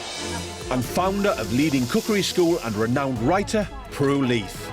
I don't want a perfectly good meal. I want an exceptional dinner. But now the competition is heating up. For the first time, the best teams get to cook in kitchen headquarters. Something burning? No! Under more pressure than they've ever felt before. Step away from your benches. To reach the next round, you're eliminated tonight. And one step closer to winning £10,000 Out the way, out the way. and the right to say, "My kitchen rules."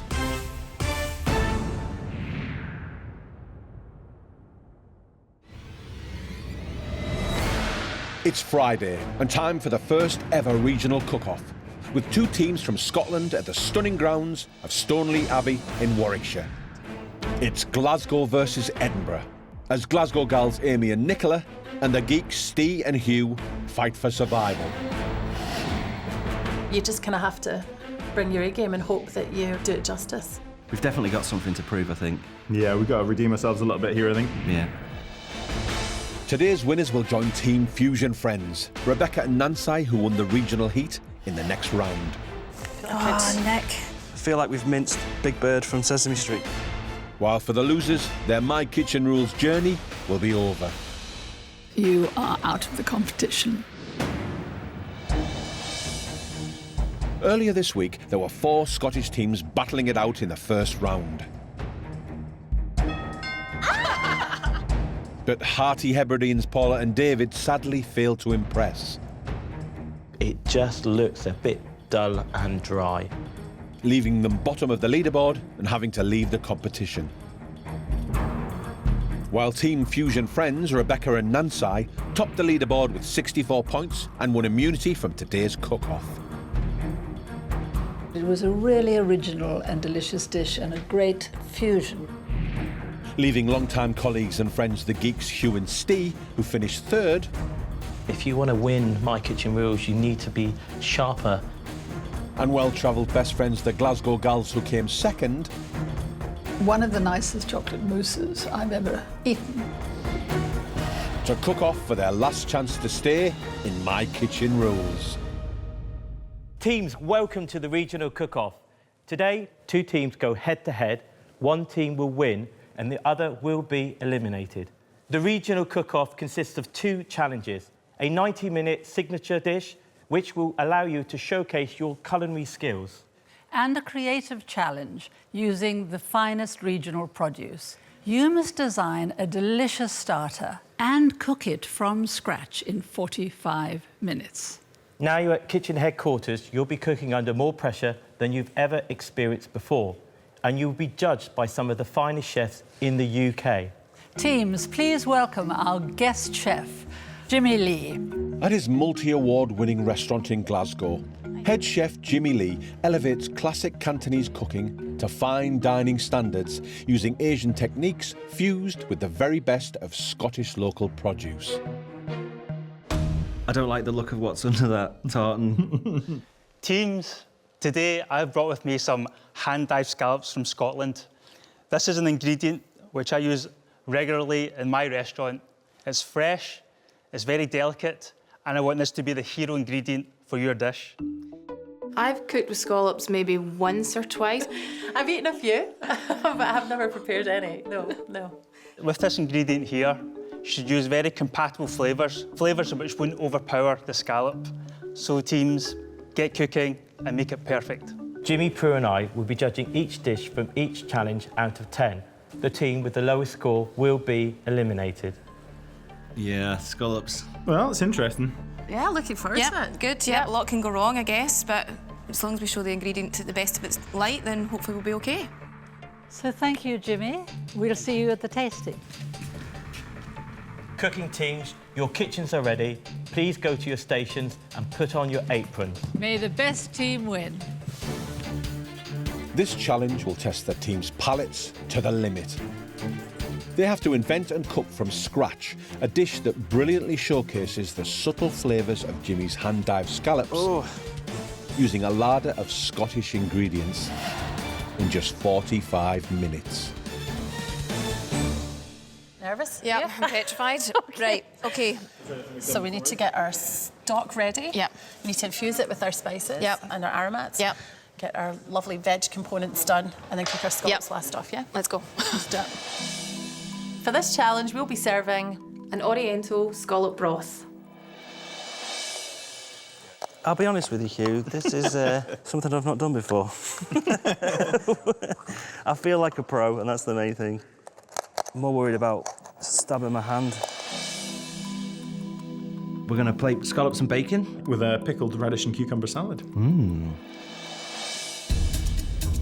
Team Fusion friends Rebecca and Nancy won their regional heat with the highest score of the week, so I have the privilege of watching the competition to observe their strengths and weaknesses. I've done them once before. The cook-off between Amy and Nicola and Hugh and Steve is going to be very close. Scallops are naturally sweet, aren't they? And then obviously the bacon brings that nice kind of salty, savoury edge, so your key flavours in there. OK, here we go. Nicola, chicken stock going in to start bringing it up to the boil. Yeah, a little nervous because this is our first shot at cooking in the studio, hey, Amy? I know, it's all new and it's all happening very fast. It is all happening very fast. We're both way out of comfort zone. I don't think we've ever cooked anything like this before. We haven't. We actually haven't. Nicola, how are you getting on with the scallops? Are you getting through that muscle at the Yeah, top? I think it seems to be OK, yeah. Cool. It's huge. Normally in my family, it's the men that would do that because they're opening, but they're very clever in opening though. They're doing well, though. They're doing very well. See, there's a great north-south divide with scallops. There's a friend of mine, right, and he was from Brighton, and he went to the chip shop by ours, ordered scallops thinking, oh, they're really cheap. And scallops in the north is a potato fritter. That looks like some decent-sized scallop. My goodness. We've not been shortchanged. Yeah, no, you've not been shortchanged. So the plan is, I'm going to take the scallops, get rid of the roe, and that way we've only got the white meat and it should look great on the plate. Unfamiliar territory, this. Amy and Nicola are creating a bouquet garni to flavour their shop-bought chicken stock. So we've got some kaffir lime leaves, we've got ginger, lemongrass, chilli and some mint as well. And how are you going to be cooking your scallops? We're going to pan fry them and then we're going to finish the dish and we're going to do some tempura shallots for a bit of crisp. Having prepped their scallops, next for Hugh and Steve, pickled veg. Just doing a bit of a cold pickle, just going to rest it in the fridge and then just make sure the sugar's dissolved in there. We're going to get this pickle together. We're using rice wine vinegar here to give it an extra bit of dimension and some ginger, and maybe a little nod to Jimmy and his Chinese cooking. And yeah, it's really got balanced that sweetness and the sharpness exactly right. Sounds good. You know, I'm quite worried about these boys. Really? Yeah, Hugh's never had anything to do with scallops. Are they still being experimental, you think, or have they calmed down a tad? No, this doesn't sound very experimental to me. Teams, 15 minutes have gone, 30 minutes are remaining. Don't panic, Ouija's. Do you think the girls have done scallops before? They're quite into the restaurant food, so I think, yeah, they might have a slight edge there. I expect good things from the boys. I think there'll be good competition for us. Damn them. I'm wondering if we should put the roe of the scallop into the broth to give it some additional flavour. What's your thought? Yeah, go for it. I think it will give us a little bit more fishier overtone. Really good idea. 11 on the scallop scale. 11 on the scallop scale. Crispy pork is where we fell down on the last one. So I'm going to chop it real fine, get the pancetta on heat, and it should be crispy and tasty. Yeah, good stuff. Teams, you've got 20 minutes left. Make them count. It's always the times that you really need to hear, isn't it? Like you've actually used half of your time and you've done hardly anything. I quite like that, but it needs something. Need something? Uh-huh. How are you doing? Well, we're trying to balance out our broth here. Remember, there's lime to go in it as well at the end. It smells wonderful. It tastes pretty good, but I think it needs a bit of chilli for a bit of heat. OK, I will leave it another 5 minutes. We'll do another taste. Vital to bring the dish together, the boys are making a mayo-based dressing for their salad. With this dressing, we've got to balance out the garlic flavour that's getting a bit overpowering. Still some stuff not quite mixed in fully, but I think once it's on the leaves, it might not have that same problem. Steve kind of stressed now, but Hugh is still in He's control. always under control. He's always maintain his calm. 50 minutes to go and there is stuff everywhere. Don't panic, Amy. Them scallops are ready to kind of go on. OK, that's cool. I'll start on the scallops. I hope it doesn't burn the scallop. Yeah. This pan's a little bit too hot at the moment. I don't smell anything good from that side of the kitchen. 12 minutes to go, and both the Geeks with their bacon-seared scallop salad and the Glasgow gals with their oriental scallop broth still have work to do. Slice like some that way. Yeah? This way? Yeah. You've only got 10 more minutes. You really need to start thinking about how you plate your dishes. It seems the Geeks are already ahead on the plating up. All I've done is I've run through the salad, the pickles, I've added a bit of pickle sauce, if you like, or juice. Yeah. And I'm about to add this bacon, and then we can start adding the scallops in the sauce, and then should be right. Can't believe we're serving an Asian broth to a really award-winning Asian chef. I need to start cooking the scallops. Yeah. How long have we got, Amy, do you know? We've got 7 minutes. Are you frying them in the pancetta fat? Yeah, to kind of tie in the flavour a little bit and doesn't need so much seasoning then, hopefully. Have you put a bit of sugar in there or not? No sugar in there. Is that a top tip, is it? She's messing with your mind. No, I think so. But we just keep... 6 minutes, girls, 6 minutes. I'm going. This is your opportunity to stay in the competition, girls. Right, next scallops are done. Right. Remember, every decision matters and every detail will matter. Right, Nick, got to start plating up. What we're looking for. Ladle. I think it's going to be a little bit of a push here. We're going to have to be right up to the very last second. Right, Nicola, we've got 5 minutes. I know. If we don't get this right, we're giving ourselves an awful lot to do. Yep.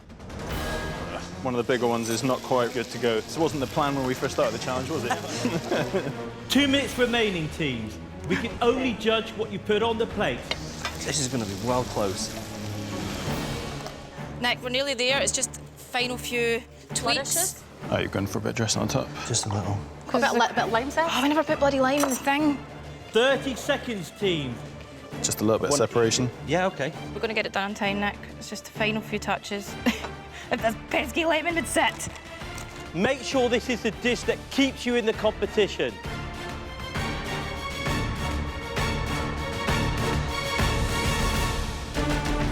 Time's up. Stop cooking. I'm so glad you thought about putting that roll in. Brilliant idea. I feel pretty good. Yeah, that's, happy with that. Both starters will now be tasted by the judges and multi-award-winning guest chef Jimmy Lee, who's tasting blind. He challenged the teams to go out of their comfort zone and invent a dish showcasing hand-dyed Scottish scallops in just 45 minutes.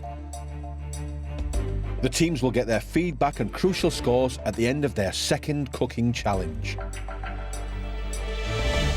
So, welcome, Jimmy, to the tasting table. Shall we start with Team 1's first course? Scallops with bacon and pickled cucumber and radish salad. I'm quite happy with what we sent out. But how it all comes together is still a little bit in the lap of the gods. We'll see.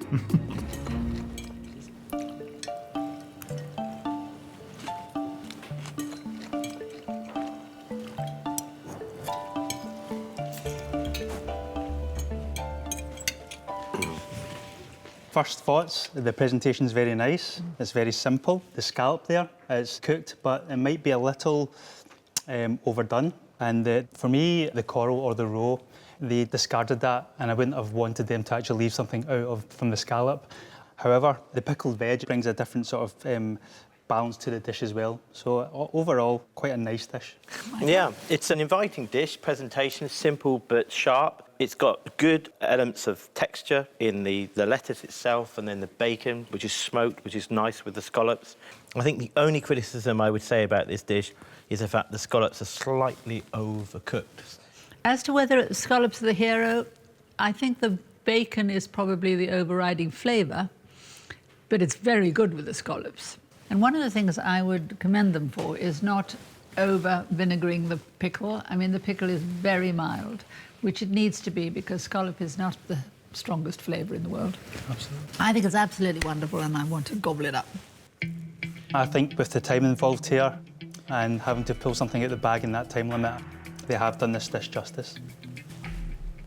Well, let's try dish number 2, which is Oriental scallop broth.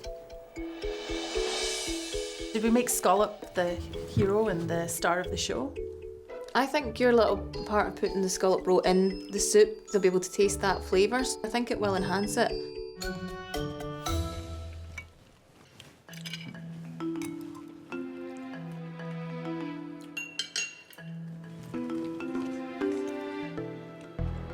Presentation is excellent, extremely pretty.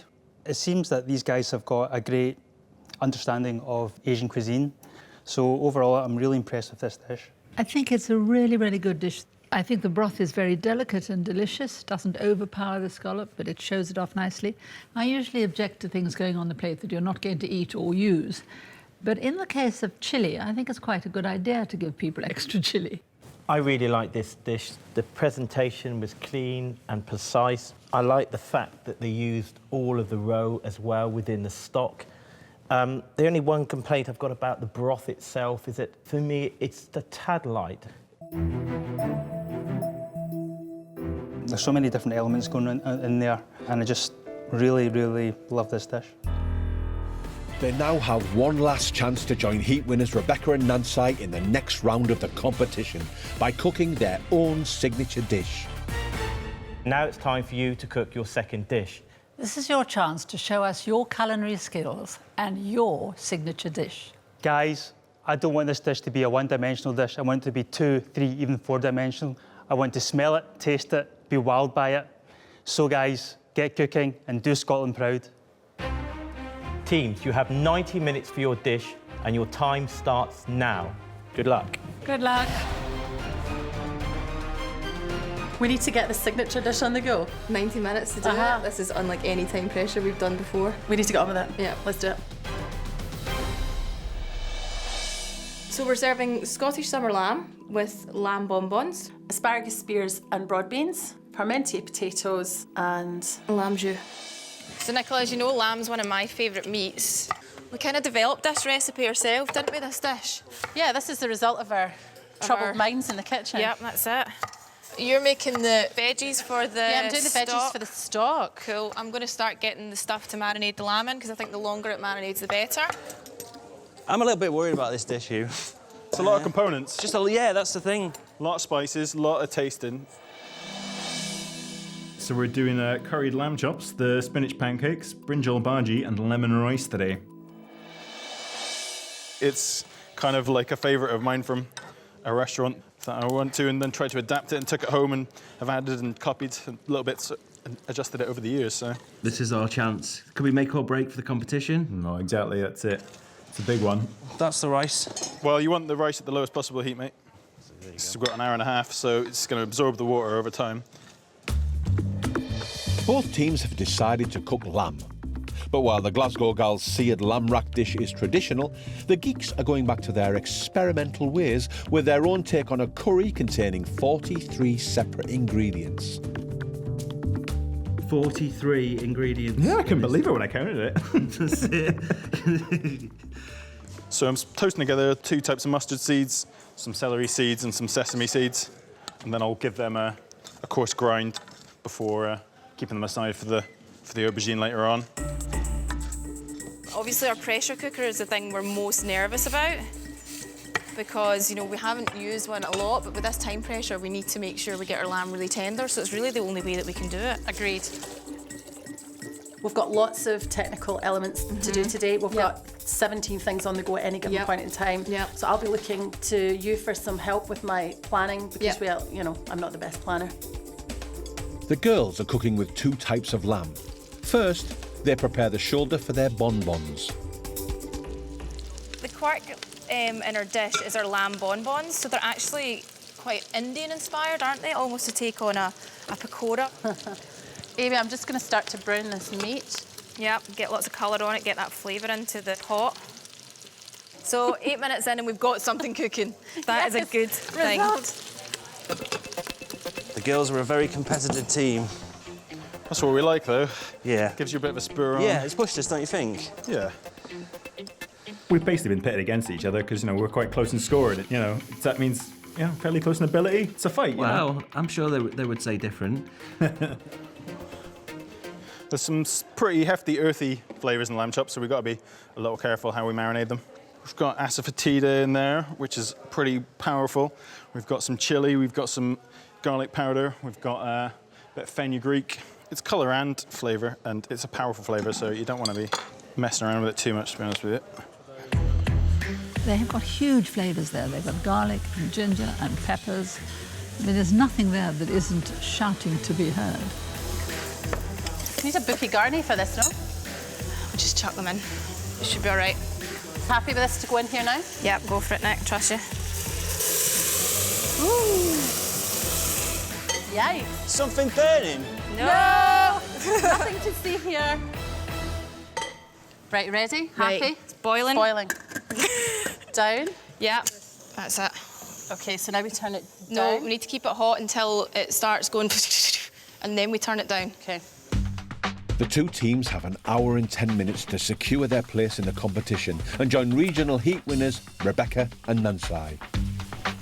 Amy and Nicola are faster, and they're also using the equipment. But the girls there are so smart doing the pressure cooker.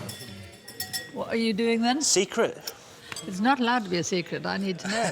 All right. This is the batter for our pancakes. Is that the same as the rub you put on the lamb? Slightly different? About 3 main masalas, in total 1 marinade, 1 for the curry sauce and 1 for the pancakes as well. I think last time everyone wanted spice at the pop-up. Yeah. So we've taken that on board and... So we're going to get spice. You're going to get more than enough. Until we wish we'd never said a thing. Well... There's nothing timid about you, is there? Yeah, I can do. Not quite sure how to take that one. Right, girls. Hello. What are you making? So we're doing a lamb rack. Yes. Marinated in some of the Which is over herbs. here. OK, so great. So use the fresh herbs here. Yep, yep. Lovely. So nice. we want to leave that for as long as possible just to get the flavours in there. And you're going to roast it whole. That's good. Yeah. And I noticed Parmentier potatoes. Glasgow gals and Parmentier potatoes have previous. Well, girls, I think you've missed opportunities here. It lacks flavour. Parmentier potatoes could have been a lot more exciting. You know, once bitten, not too shy for... Well, so what you got to learn your lessons, eh? Yeah. Improve. So fingers crossed they're Good. a lot better than last time. Teams, 60 minutes remaining. Guys, have you resisted playing with this dish? I mean, you know, because you're not renowned for your discipline. Steve, is he behaving himself? Well, to be fair, it might be me that's... Oh, is it? Oh, right. You're going slightly off-piste. I've gone rogue. Here we are. We're in business. So our Parmentiers, I'm going to get a lot more flavour into them. a lot more caramelisation, get that parsley into the butter. Yep. Oh, Amy, I want to dive into these potatoes and show Michael that we were listening. Yep. All the potatoes are done. Oh, it's a cool handle, that, eh? Can I get one of those ovens? This is basically the curry sauce. When it ends up on the dish, we're going to dress the chops in with it. Yep. So you've still got the texture of the coarse sort of blended vegetables and things, and the sauce should fall together. That's the plan. It's getting there. Let's start adding some spices now. How are you doing with that? All right, just gonna put the aubergine straight in the water so it doesn't discolour. Almost lost a finger. Okay. Yeah, small nick. Nothing I can't live with. You sliced yourself there? Yeah. Medic! And down. Medic was that? Yeah. Oh, no! How could you Oh, do yeah. it with 4 fingers? Is it blue plaster time? Oh, it is. It is blue plaster time. Oh, you're right, though. Seriously. I'm just about to seal the lamb off. To get a nice brown on it. I know. A couple of minutes and then whack it in the oven. Certainly caramelising quickly. Hello. Hi. Nice to drop by. Gosh, that smells good, doesn't it? Timing.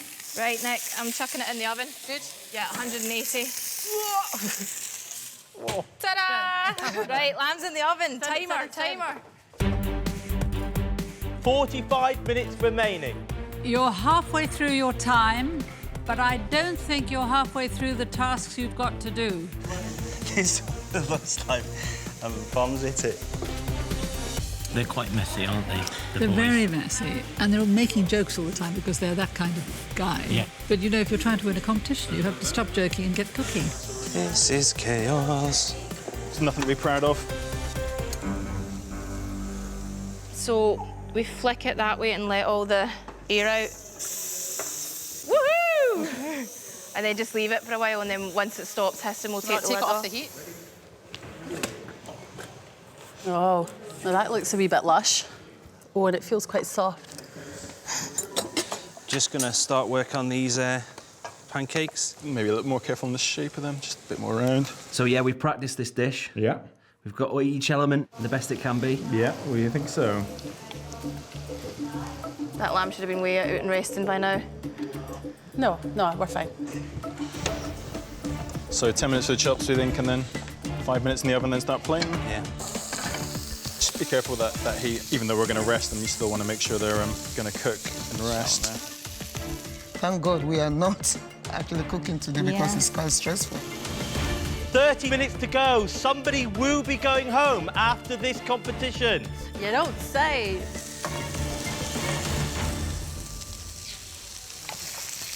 Yeah, we got the pan on too hot and the chops are going to struggle to cook through without burning the outside, so we've got to put them in an oven now. Yeah. So Nick, I'm going to take the lamb out. Yeah.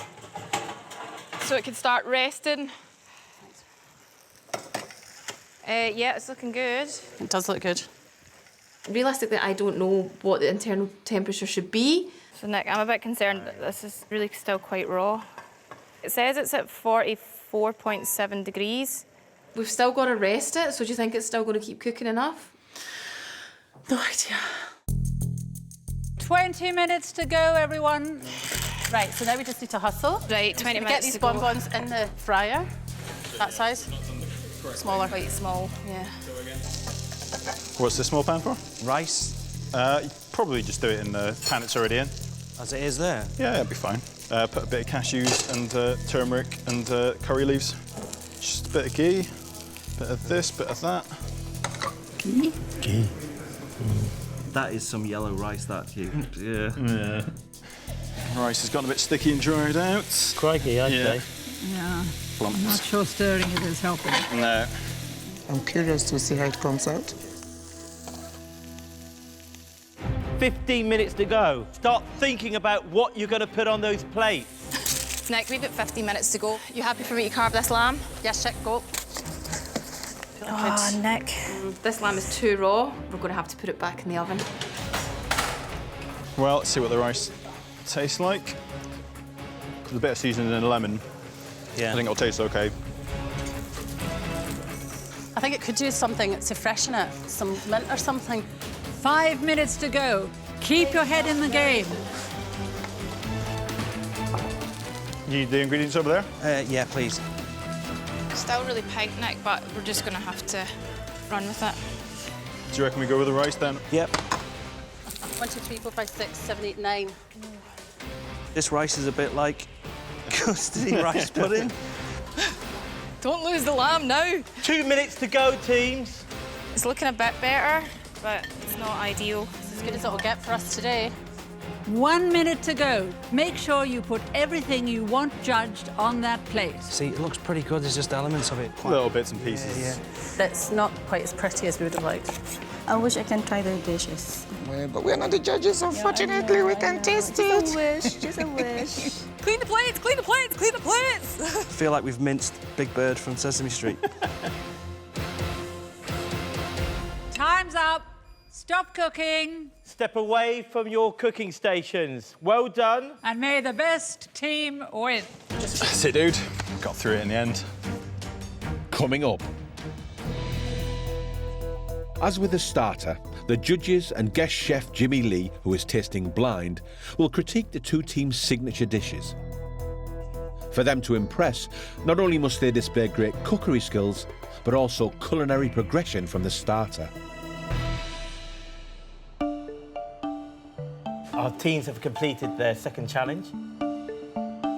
Team 2's signature dish is a rack of lamb with a lamb bonbon, asparagus and boiled beans with parmentier potatoes and a lamb jus. Not as overly confident as what I was at the start of the 90 minutes. I hope the flavour's there, that's the main thing.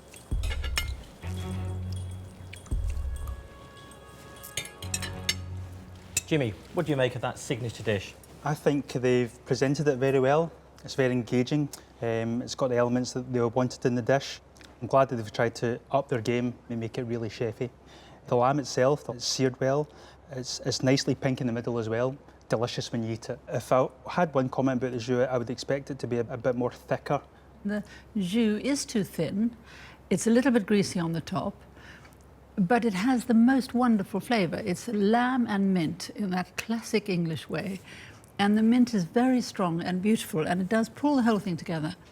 I like the parmentier potatoes, but I mean, I like potatoes and I like butter. And if you put the two together, it's pretty good. I think the lamb, which can be difficult to cook and often undercooked, has been cooked to perfection. The parmentier potatoes, I think the problem here is that they add the herbs too early, and by the time they finish cooking the potatoes out, all of that sort of lovely volatile oils are sort of being heated out. But I do think they're a good attempt. They're certainly a better attempt on the one they did the first time, and there's more of them. Jimmy, how do you see this dish progressing from their starter?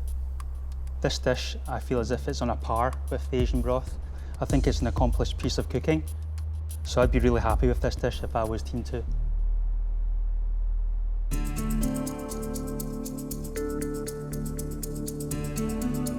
Well, now we have Team 1's signature dish. Curried lamb chops, spinach pancakes, brinjal bhaji, and lemon rice. That was hard. That rice, though. Yeah, that rice.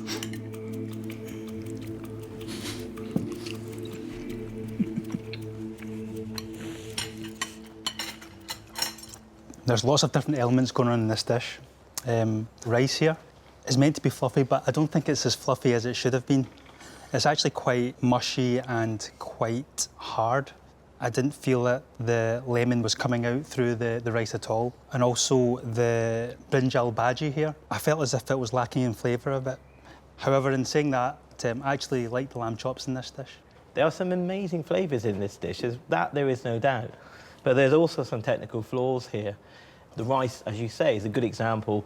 The curry sauce is delicious, I enjoyed that. As with the spinach pancakes, I thought they were good. It's just a bit experimental. You know what this is? This is a very nice family supper, but this would never do in a restaurant. The rice is a disgrace. The brinjal bhaji, I think it could be delicious if it had a bit more seasoning. As for it being served in a bowl, I mean, that's taking the bowl fashion to ridiculous lengths. I think this is a step backwards. It's an unfortunate step because I absolutely loved their first course. I think they've tried to overcomplicate the dish. They should have kept it more simple. It's just unfortunate they didn't execute the rice as well as they could have. The judges have tasted all 4 dishes. Now it's time for the teams to get their feedback and the all-important scores. There's going to be criticism, that much we know. It's just how the positives kind of balance out against it. This is the most nerve-wracking moment we've had so far. I don't know whether to be crying or laughing. Oh, it's excruciating. Each judge will give the team their comments. They will then score each dish out of 10, meaning a maximum of 60 points is possible. Hugh and Steve, you were team number 1, and you gave us scallops and bacon with a salad of pickled radish and cucumber, followed by curried lamb chops, brinjal bhaji, lemon rice and spinach pancakes. Guys, I really loved your starter. It was full of flavour. However, I did find that the scallop was slightly overcooked. But overall, I did enjoy that starter. I like Jimmy. Yeah, can we just stop here, please? Yeah, that'd be good. I'm not listening to the others. The smoked bacon with a bit of surf and turf was a perfect balance, and I thought it was a great way to demonstrate your skills and also to make that scallop the hero of that dish. I loved your first course. I thought it was absolutely delicious, the right balance of bacon and scallop. The salad was sharp, but not over sharp. Really liked that. However, I thought your signature dish was a real disappointment. The best bits were the central bits. The curried lamb chops and their sauce were simply delicious. But after that, it was downhill all the way. The pancakes were under-seasoned, a bit too stodgy. The rice was really overcooked into a kind of porridge that was just like a big leaden lump. No seasoning, no lemon that I could taste. Such a disappointment. We hadn't been battered by Prue before, so that came out of the blue a little bit, I guess. Yeah. Yeah. It was a very adventurous attempt at the Indian style of cooking. I loved the lamb chops. They were very tender. The curry was very flavoursome. However, I felt that the rice was a bit stodgy. The main course for me, it demonstrated skill, but there was far too much going on, and at times you were just lost in all of those flavours. The pressure of my kitchen rules got to us a little bit, but yeah, we know we've done that dish better. Just a shame you've had to witness some horrible rice there. Amy and Nicola, you were team 2. For your starter, you cooked Oriental scallop broth, and for your signature dish, a rack of lamb with lamb bonbons, asparagus and broad beans, potatoes parmentier, and a lamb jus. I really liked the starter. The hero ingredient was, of course, the hand-dyed scallop, which was cooked to perfection. The broth itself was very flavoursome. It was a nice balance of the sourness, the lemongrass coming through, and even the roe coming through as well. So I was really pleased with that dish. I can't believe you liked our broth and... Amazed. Yeah. I absolutely loved that broth. I thought it was beautifully done. I thought it was very imaginative and brave to have done it. And in 45 minutes, you achieved a lot. It really was a little triumph. Your starter was beautifully presented, and a very, very good tip to use the scallop rose in the stock too, just to accentuate some of that delicate flavour of the scallop. So I love the way you put that hero ingredients right at the centre of your first dish. So we're really pleased with the starter, but not as confident as with our signature dish. It was very nicely presented, very chefy. The lamb chops were done very pink, but it was very succulent and tender. However, I did feel that the jus was slightly watery. It wasn't thick enough to actually bring the whole dish together. But overall, I did enjoy that dish. Your signature dish, I thought, was beautifully presented. It was very consistent. We all had the same amount of beautiful Parmentier potatoes. The jus was a little bit greasy, which you'd thickened it with even a teaspoon of corn flour. You would have incorporated the little bit of lamb fat on the top and it would have made it richer. You should be very proud. It was a really good dish. Your signature dish followed on, showing that you had confidence and also you'd grown with this competition, which is what I want to see. The lamb was cooked to perfection, and I thought the Parmentier potatoes were better than last time. Overall, those two dishes, for me, are exactly what I'm looking for in my kitchen rules. We've given up so much to be here, and we've worked really hard at it, and, you know, we're in it to win it, and we don't want to go home. The judges will now give scores out of 10, starting with Hugh and Steve. Guys, for your starter, I'll give you a 7. And guys, for your signature dish, I give you a 7. For your starter, I'm going to give you a 6. For your signature dish, 5. Hugh and Steve, for your starter, I'm going to give you 8. For your signature dish, 6.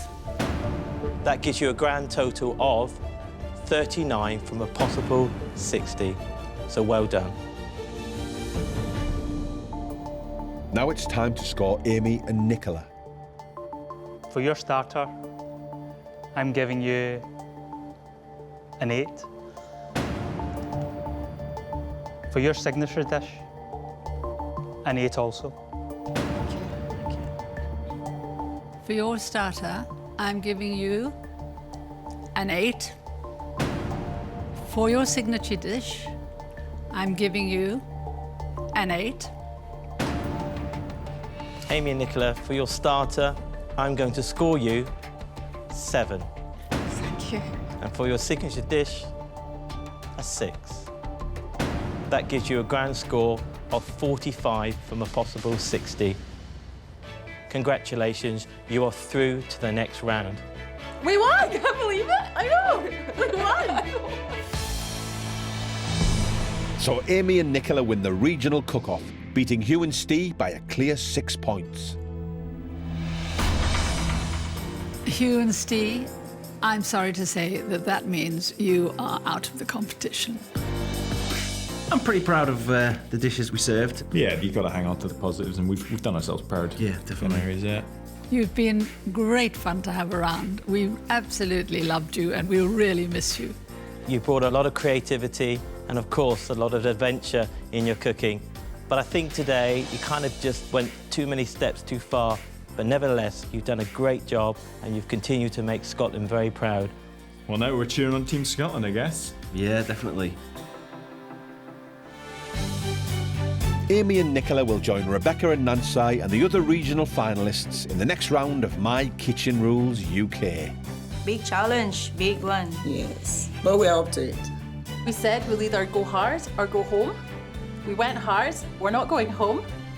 Yes! Good job!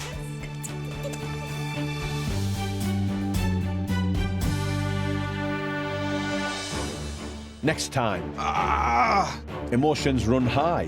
Got too much going on, I've got not enough space and it's just stressing me out. As the northern heats get underway. Whip it. Starting with mum and son team, Simon and Linda. I'm going to cry in a minute.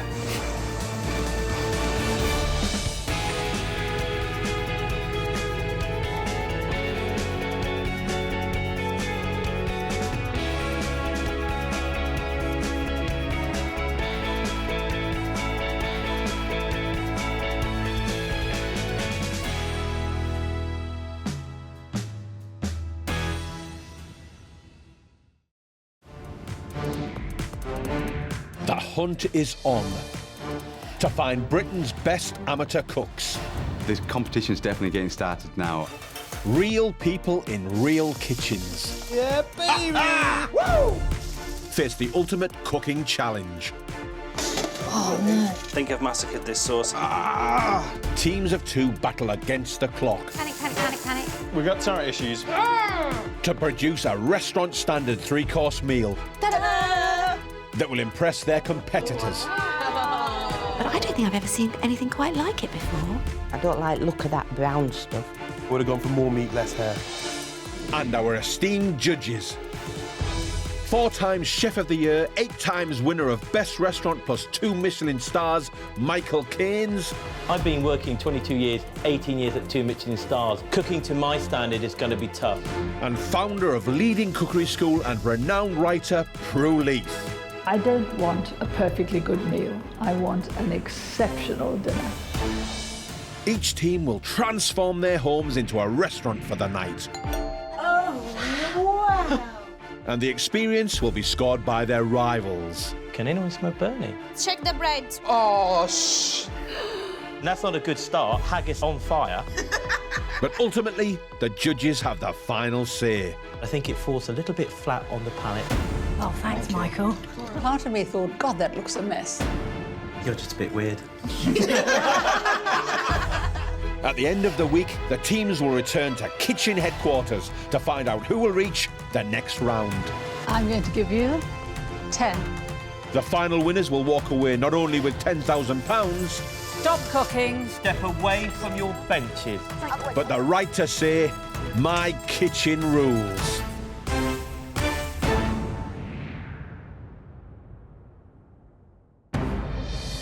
Previously on My Kitchen Rules, 4 cooking teams from the north joined the first heat of the competition. This is proper Yorkshire. First up was Simon and his mum, Linda, whose Yorkshire menu led to a meltdown. It's just not working for me. And now he starts shouting at me. They scored 61 points out of 90. 2 points behind were hunter-gatherers Angela and Rob, whose wild starter proved tame in flavour. It's a bit bland and lacks seasoning. Syrian siblings Rezan and Reda were aiming high with their Mediterranean meal, We are desperate to win. but they failed to scoop the top spot on the leaderboard. So that gives you a grand total of 60. Like, really? Today the teams are in Harrogate, where healthy mummies Anna and Faye have 7 hours to transform their home into a restaurant and produce a 3-course meal. I'm actually getting really nervous now. Yeah. Like I can feel like butterflies. Hi, I'm Faye. Hi, I'm Anna. And we both live in Harrogate in North Yorkshire. Although I'm originally from Australia. Good girl. We both met when we were pregnant and we went to NCT classes. Aw, kisses. Aw. OK, off you go. Me and Anna are both really healthy. Health is so important to us both, I think. Anna's a dietitian, I'm a chiropractor, so that's our lives. We believe that healthy food isn't only better for you, it's even tastier. Totally. Hi girls, come in. When we're cooking, I don't want it to taste bland, and I think people think that healthy food has to. Yeah. I think me and Anna are both quite competitive, and I think we've got what it takes to win, definitely. Cheers. With £10,000 on offer for the final winners, there's no time to lose. Beautiful bit of parking. In just a few hours, the rival teams will judge Anna and Faye on tonight's restaurant. But the ultimate judges are 2 Michelin star chef Michael Caines. So it's left me a little bit flat on the palate. And culinary expert and writer Prue Leith. I don't have a single negative. I think this is a lovely little pudding. beautiful. Failing to present dishes on time will result in losing points. It's certainly a point off, isn't it? I mean, you can't be late. Go for it. Thanks, honey. Half an hour down, I'll get a basket. the girls are after the finest ingredients to wow their guests. Let's make sure we get British asparagus. So for starter, we've got the goat's cheese garden salad with balsamic reduction. This dish sounds delicious, but there doesn't seem to be too much cooking involved. I think the success at this starter will be about making the most of those ingredients through the use of skill and imagination. Thank you. We've got to go now. Kings Road. Thank you. Great. In search of local goat's cheeses for their salad, Anna and Faye head for the nearest cheese shop. Okay. Okay. That's amazing. Fab, because I think this would be really nice with like a balsamic beetroot glaze around it. That's amazing. Starter sorted, the healthy mummies still need their main course. And with freshness at the core of their menu, it's the fishmongers next. Right, so we've got to get some of the wild sea bass, line caught as well. Definitely. For main, we have sea bass with crispy kale, a tomato, caper and olive reduction, and pea puree. This dish is full of bright, fresh ingredients. It should be wonderful. All will depend on getting that sea bass crispy on the top and just cooked underneath. Not easy to do. With the ingredients for their first two courses in the bag, Thank you. There you go. Thank you. their last stop is one final specialist shop, the chocolatiers. Last bit, chocolate. Okay, let's do do this this. quick and get back. Hello there, what can I get you today? I'm thinking 100 grams, quite dark chocolate. Yep. And then, yeah, half of that, like, milk chocolate. For dessert, we have a salted caramel and chocolate tartlet served with a mango and passion fruit frozen yoghurt. This dessert sounds very indulgent compared to that main and starter. I just hope that rich chocolate doesn't overpower the delicate sweet mango and passion fruit frozen yoghurt. Right, that's it. Let's get back to the house. High Yay! five. Let's do this. I feel like shopping's gone really well. I Yeah. feel like we've had a good start. Yeah. Let's no. hope it continues like Yeah, this. me too. With all their ingredients bought, Anna and Faye have 3.5 hours to prep their meal and create their restaurant for the night. Right, let's just crack on with that restaurant Yeah. and get it done, and then we'll head to the kitchen and Totally, concentrate. yeah. Okay. When the guests are sat in this room eating our food, I just want them to feel fresh and kind of full of energy, like they're nourishing their bodies. We're sourcing the best ingredients from the best places and, where possible, local produce. The theme of our restaurant is the Provincial kitchen. Yeah, Like, I kind of yeah. want everyone to feel like they're eating in a garden. Yeah. With their provincial kitchen ready, it's over to the real kitchen for the ultimate challenge. Get the pennies on and let's start cooking, yeah? Okay, perfect. Oh my God, it's real. Oh my God. It's happening. Let's start cooking. Okay. Yay, let's go.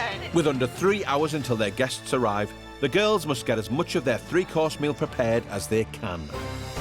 I'm putting 150 grams in, Faye, of flour. I'm gonna make 2 batches. The first thing that I've got to do today for our dessert is get that pastry in the fridge. Yeah. That's so important because it takes 30 minutes. Yeah. Mini salted chocolate caramel tart is indulgent and it looks indulgent, but when they eat it, that pastry shell is so light. I'm trying to get the right consistency on this pastry. So the frozen yoghurt is actually pretty easy. Puree the mango, get the passion fruit, and it's just getting the yoghurt into the ice cream maker. Yep. What's going on? Oh, okay. What's happening with it? Just turn it off. It's the churner, won't go round properly. Right, so this isn't working. That's really great, the first thing I'm doing. I think we need to bring in the other ice cream machine. Yeah, the I backup. think we definitely need to do that. So I'm rolling out the pastry and it's rolling out perfectly. Right, I'm just gonna put the tartlets in the fridge for 30 minutes. I think the main thing for me is the beetroot glaze. Oh my God. We gotta get cracking.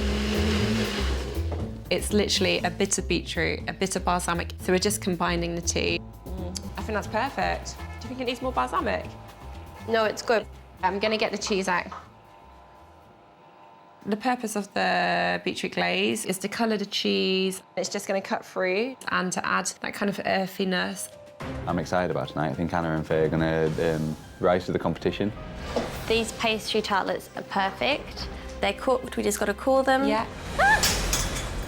It's okay, it's okay. But it didn't smash. It's okay, it's perfect. I dropped one of the shells, the pastry shells on the floor. We can't use it, it's got to go in the bin. They've only got 10 minutes left before the guests arrive. But luckily, they've made extra tarts. We're on track. We need to work on the salted caramel and ganache, Faye. To make the caramel, they're combining sugar and butter. Caramel is like my favourite part of this pudding. Time is literally disappearing. I know. Take it off the heat because you could ruin it. We'll quickly go get ready and then we'll come back down. Okay, you ready? Uh-huh. Anna and Faye have just 5 minutes until their guests arrive. I think it's going to be very, very different from anything that we've had up to now. Gotta get this caramel in. Freshened up, the girls crack on with the final layer of their dessert.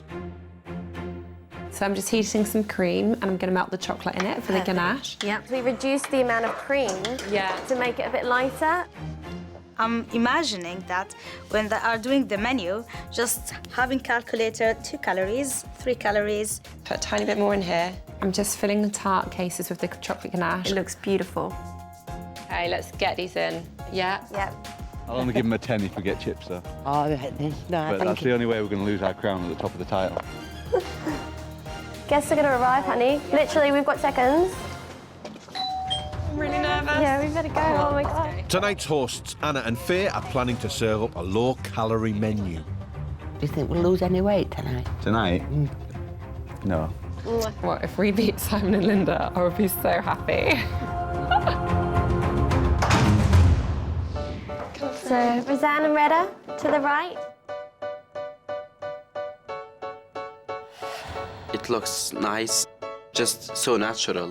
You guys are on the left. More than a nod to the Mediterranean. Simon and Linda, you're facing the judges. Yeah. It looks beautiful. There's food and fruits and vegetables everywhere, so... Flowers, isn't it? Unless it's a buffet and we just have to help ourselves, and that's their 3 courses. Good evening, guys. The name of our restaurant tonight is the Provincial Kitchen, a healthy yet indulgent culinary adventure. You best get back to the kitchen because you've got a lot more cooking to do. Enjoy. Thank you. They've really gone to town on the lots and lots of fresh flowers. There's Fruit, fresh fruit. You can actually smell these flowers, can't you? With guests seated, Anna prepares the vegetables, crisping up kale for the main.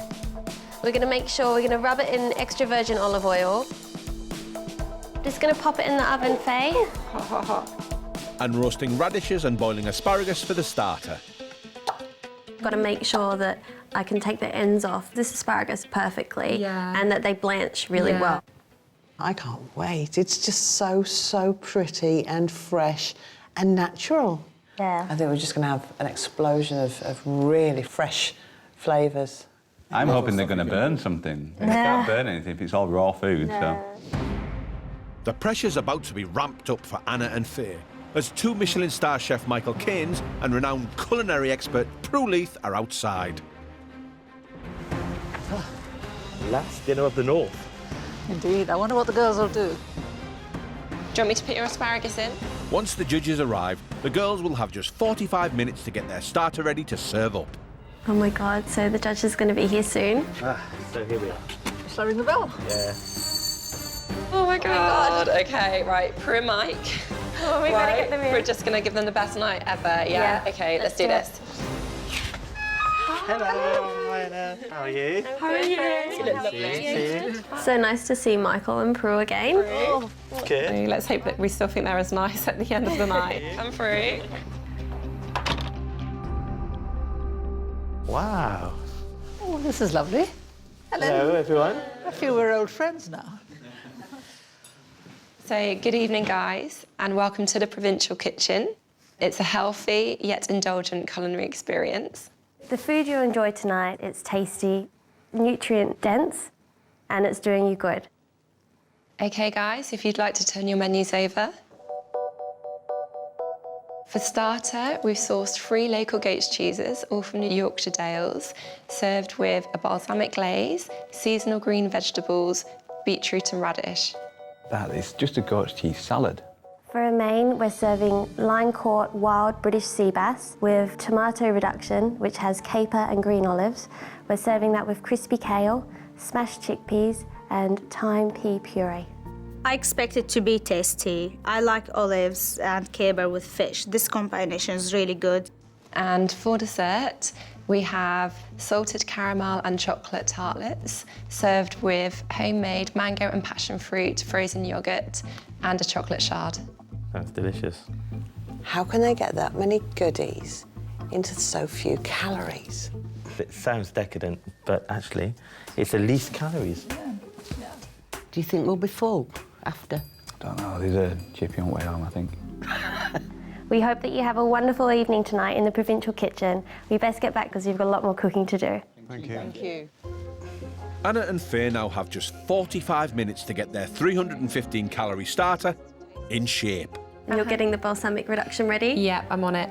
I'm just going to heat this balsamic up. Yeah. About a cupful. I'm going to add some Yorkshire honey, and that's just going to make it really sweet. Okay, perfect. So I'm just going to put this on the heat, and it's just going to reduce nicely to about a third of its quantity. So I have to thinly slice the cucumber, finely mandolin the radishes, make sure the beetroots are cut perfectly unison.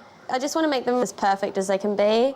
If the salad really sings, I think that we have a chance of getting quite high. I'm wondering what kind of cheeses you'll be using. Well, they'll have a job to beat your halloumi for a starter. Well, we know they're goat's cheese because they said that. Yeah, there's very famous goat cheese in Harrogate.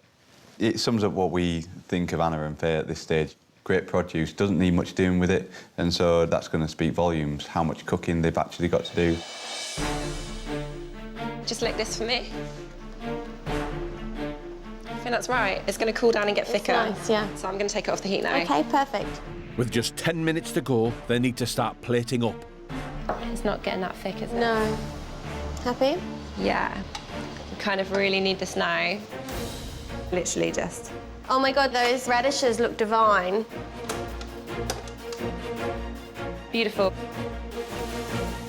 I'm just trying to make the asparagus nice and dry so it's not all kind of slippery and runny. Okay, I'm a little nervous now. Yeah. 2 more asparagus, baby. Thank you. I'm so happy with this, Anna. Like, I think it looks gorgeous. So we're going to pick the best looking plates for Prue and Michael. Yeah, that one and that one? Yeah, OK. Done. Let's go. I'm going to take one of those, yeah. Perfect.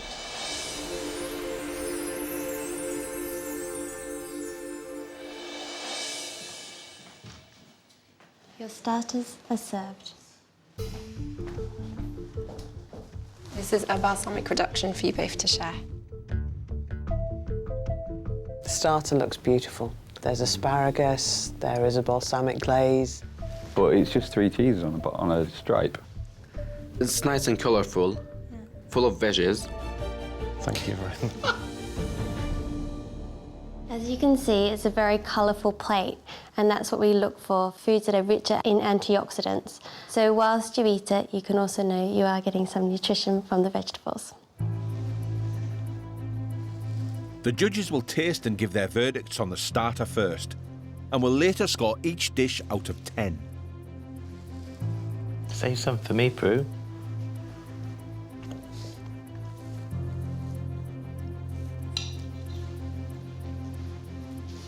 Like, are they just going to, like, flatten us, squash us, all this positivity, like, done? Anna and Faye, the first impression of this dish was how fresh and vibrant it smelt. And then when you put it down, it's a beautiful plate. It's very, very colourful. But immediately I was just worried that it would be more style than substance here in terms of cooking. The vegetables, though, have been cooked really well. And they've added texture as well as individual flavours. You've chosen asparagus and cucumber that individually have strong flavours that can stand up to that array of cheese. I could have done a little bit more of the beetroot puree because actually the beetroot element brings an earthiness to the plate. I feel like he's getting what we're trying to do. I really think it's a delight, and I'm very impressed with the vibrancy of the colour. And all 3 of the goat's cheeses are different and also delicious. I'm comforted by your 315 calories for it, so I can eat it with impunity. It's a great way to start this menu. So I know you want to get back to the kitchen, so we'll let you go so we can then start. Thank you, enjoy. Thank you.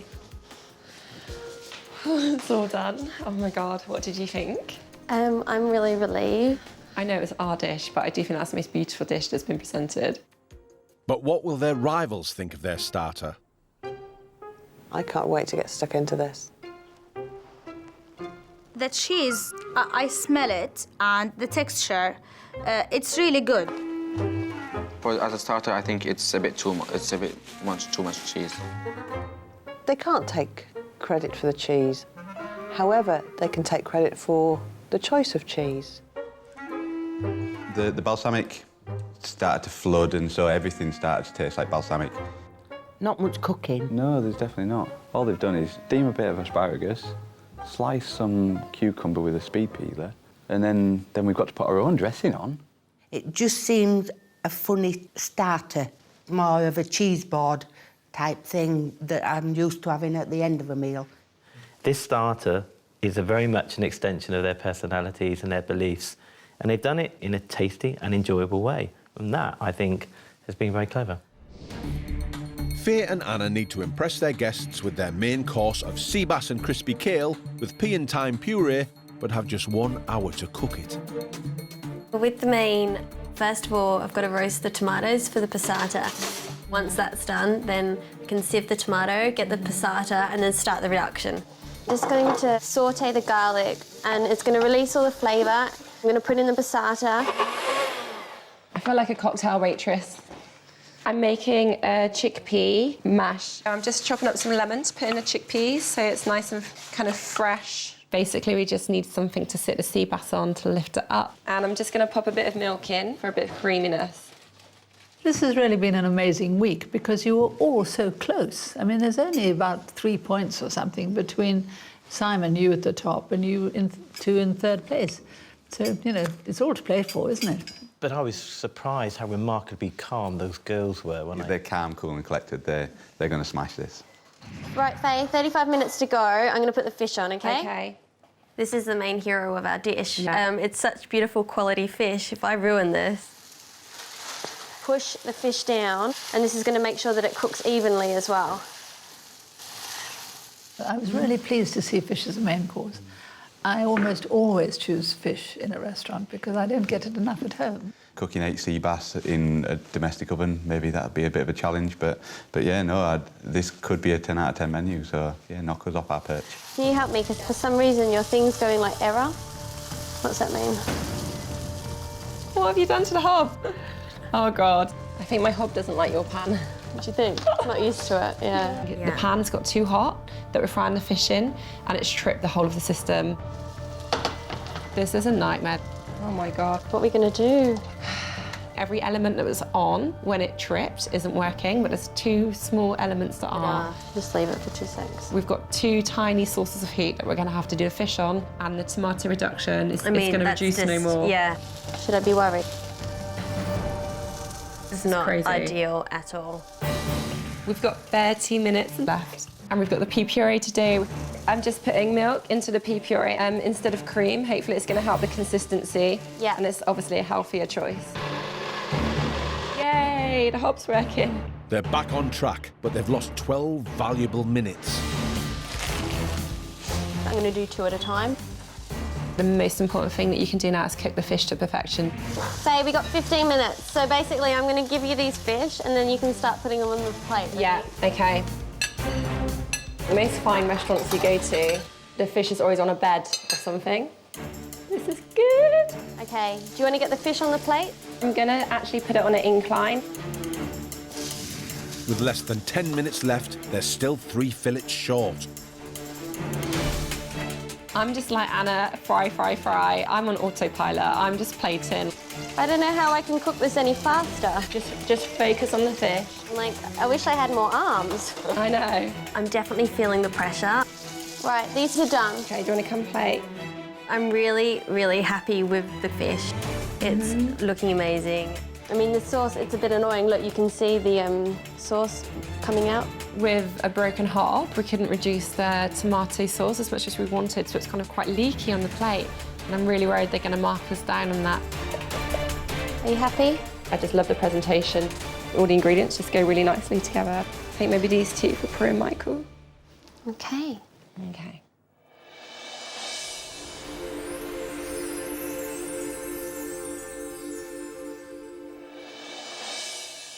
Good evening. I love that. Your main course is now served. This is a Mediterranean diet on a plate. It's got lean protein, and we've made our own passata. We've roasted tomatoes, and the lycopene content, which is a powerful antioxidant, becomes more powerful when you roast them. Anna's talking again, telling us all about this food, how good it's going to be. I just want to eat it, and she's... It looks good.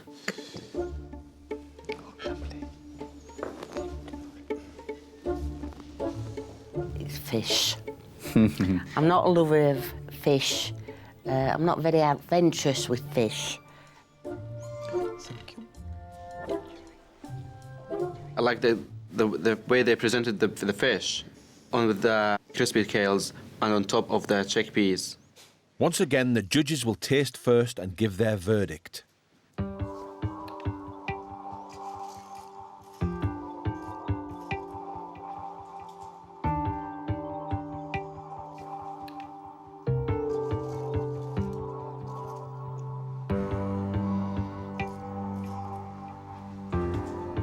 Terrifying being stood there. It's like we're stood in court, isn't it?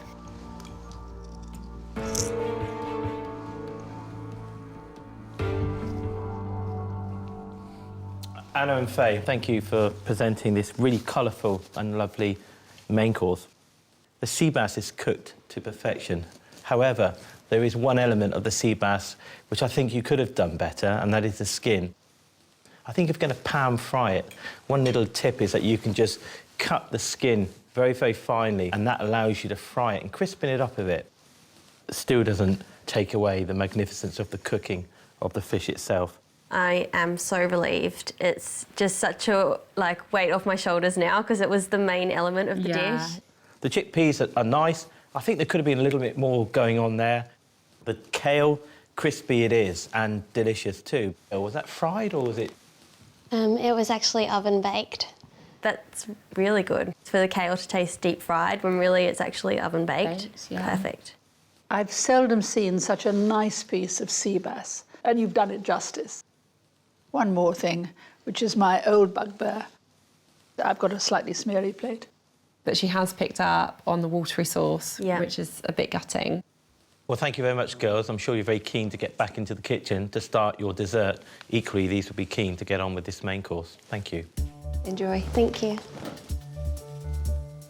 All right, hey. Okay, 2 down, 1 to go. Yeah, how you feeling? I feel okay, my voice is suffering a little bit. Yeah. I think that was fair feedback. Yeah, me too. Anna and Faye now have 45 minutes to get their dessert ready. I'm so happy. We did the tarts well in advance and we're actually on time. But will their main course pass muster with their rivals? Do eat, guys, please. I like the crispy kales. That's probably one of the best cooked pieces of sea bass I've ever had. It's seasoned really, really delicately and well. I found myself kind of working around trying to figure out which component goes with which, and it's kind of work on my part that I don't feel like I should really be having to do. It's almost like a game, isn't it? Simon Says. Fish here, it's not cooked very well. For chickpeas, it really needs some lemon juice and some salt. But some people might not like lemon. I think it's a competition dish, but I don't think it's the competition dish. With half an hour left before serving their salted caramel chocolate tarts with frozen yoghurt, the girls are working hard towards their grand finale. I'm trying to melt the chocolate, put it down onto the plastic so we can get a chocolate shard. So then I can split it and we can put nice little bits into the frozen yoghurt. Having made their dessert earlier, the girls have 20 minutes to play with before they serve it up. What's amazing now is we have so much time to make this dish perfect. And I'm really happy with these tarts. I think they look really good. In fact, I think we need to try one just to make sure they're perfect.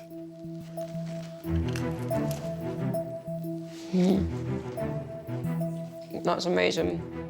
I don't know, with the salted caramel chocolate tart, they're either going to work some amazing magic trick or they're going to be that little to get this amount of calories. One single bite.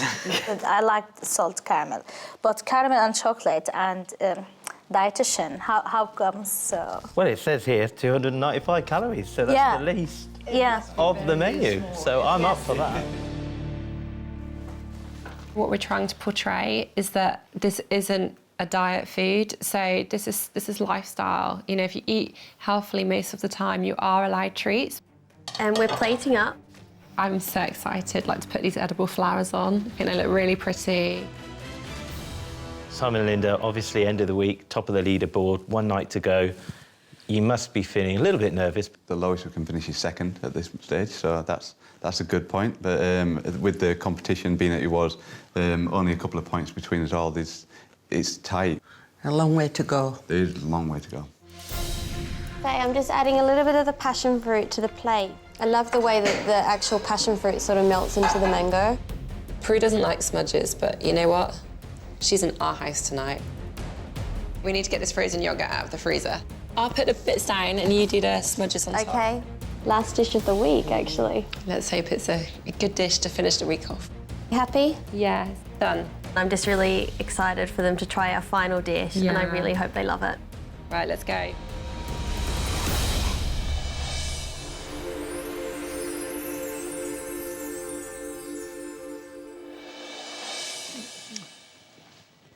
Your dessert is now served. So many. I'm feeling really proud of this dish. I am just so happy with everything on that plate. I feel quite smug.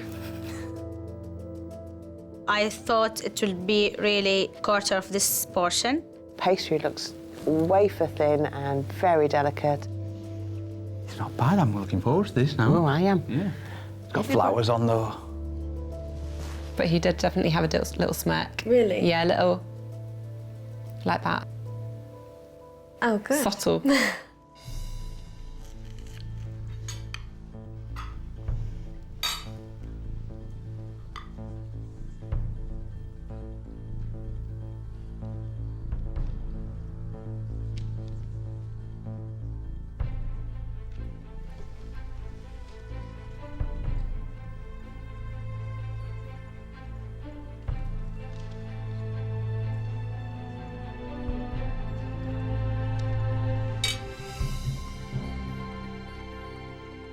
Well, I must say that your mini salted caramel chocolate tart, I didn't think it was a mini tart at all. It was wonderful.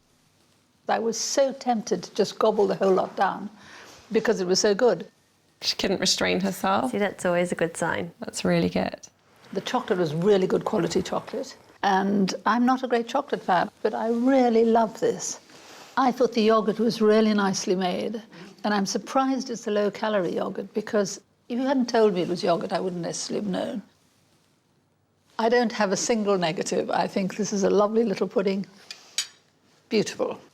She didn't have a negative? Yeah. That's amazing. The pastry was beautiful. I mean, it was very, very thin. It didn't seep or soften because of the caramel or the chocolate above. The texture of that ganache, if you like, could have been a slightly softer if you had used a little bit more cream in letting it down. But it was a perfect compromise between the calories and the impact that that had and the overall texture of the tart, because I think ultimately it was a triumph and I enjoyed eating it. And that's really good feedback. Really, really happy with that. It was a perfect ending to your meal. Just one complaint. Probably could have done with twice as many calories. Thank you. Okay, enjoy. Yay! I loved it.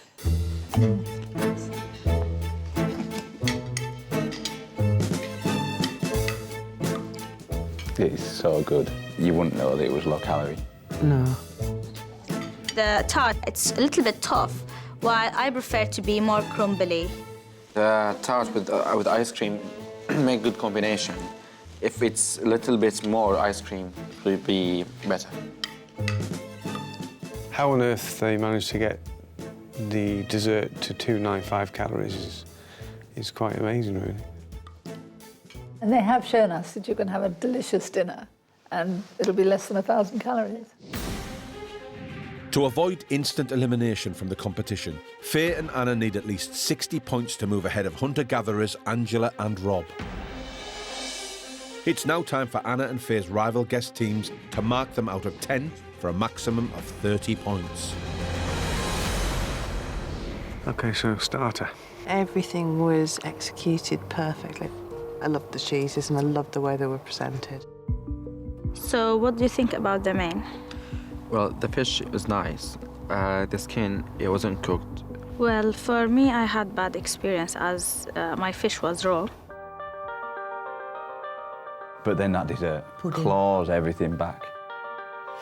They put so much refinement into making sure each part of that dish was spot on. So we'll score Anna and Faye for tonight 5 out of 10. Okay. Agree? Yeah. So tonight for Anna and Faye, we'll score 7 out of 10. 7.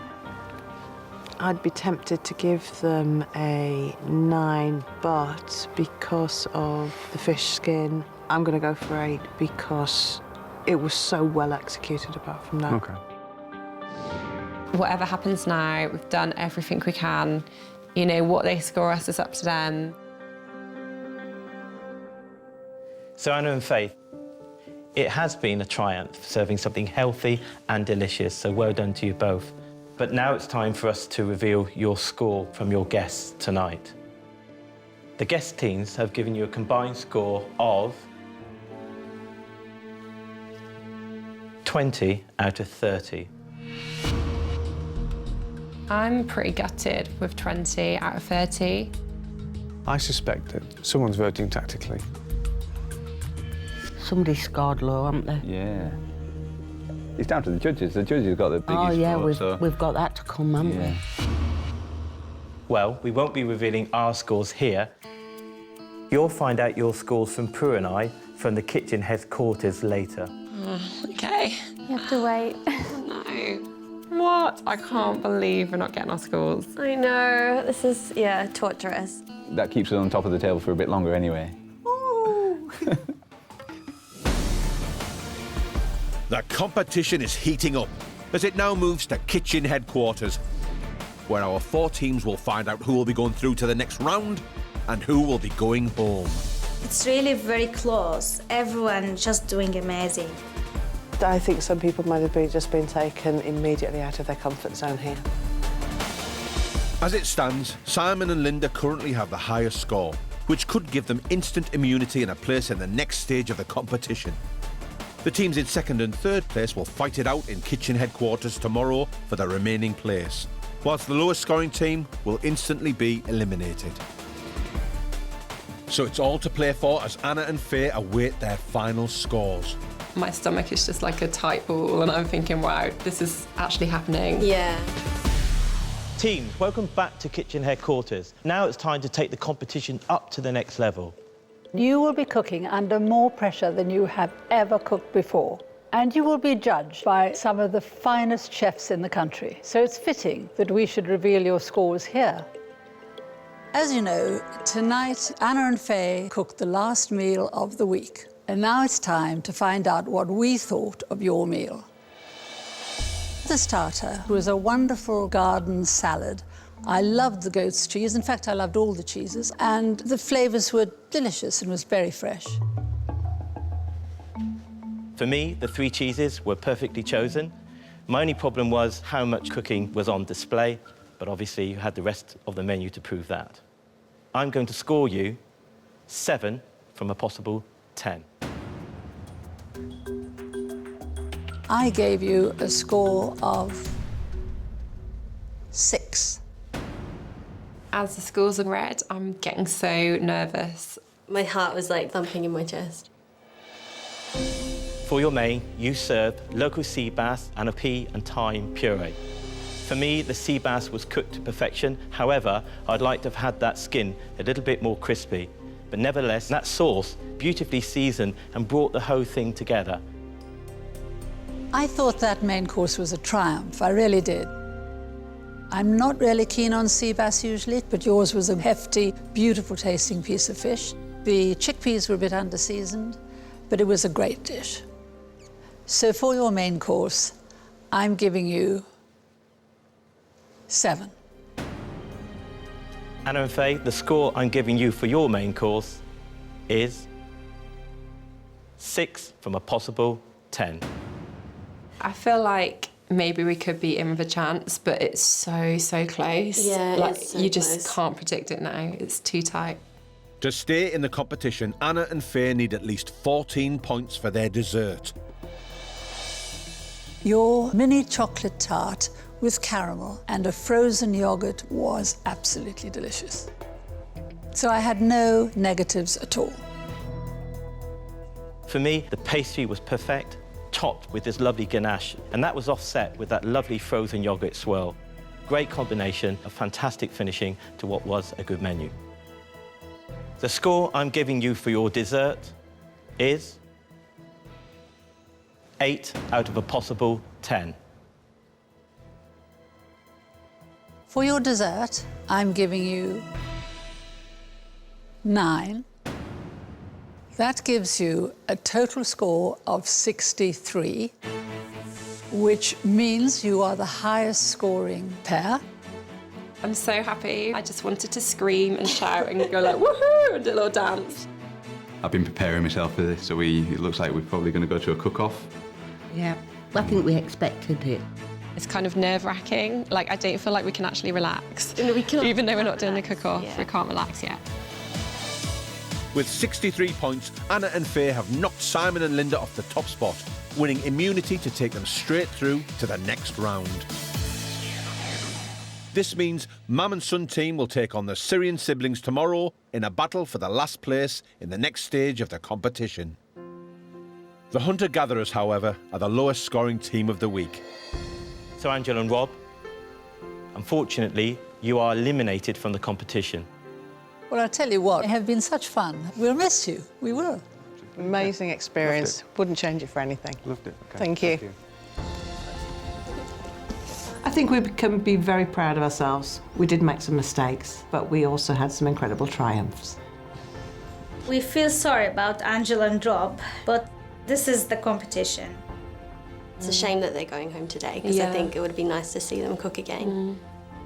I'm sure they're really disappointed, but somebody's got to go. All we want now is somebody from the north to win. Which they will. Simon and Linda, Roseanne and Reda, you will be taking part in the regional cook-off. So excited, actually. I feel the challenge just started. I think Roseanne wants to really push it. I think maybe Red is going to let her down a little bit. He burnt the bread last time, so fingers crossed that he makes some mistakes again. Next time. I'm scared from the time. I think that was the first time I saw Roseanne panic a little bit, ever. That ruined it, didn't it? That ain't off. We don't want an explosion. Not the first time you're burning something. How long's left? I'm afraid you must leave the kitchen.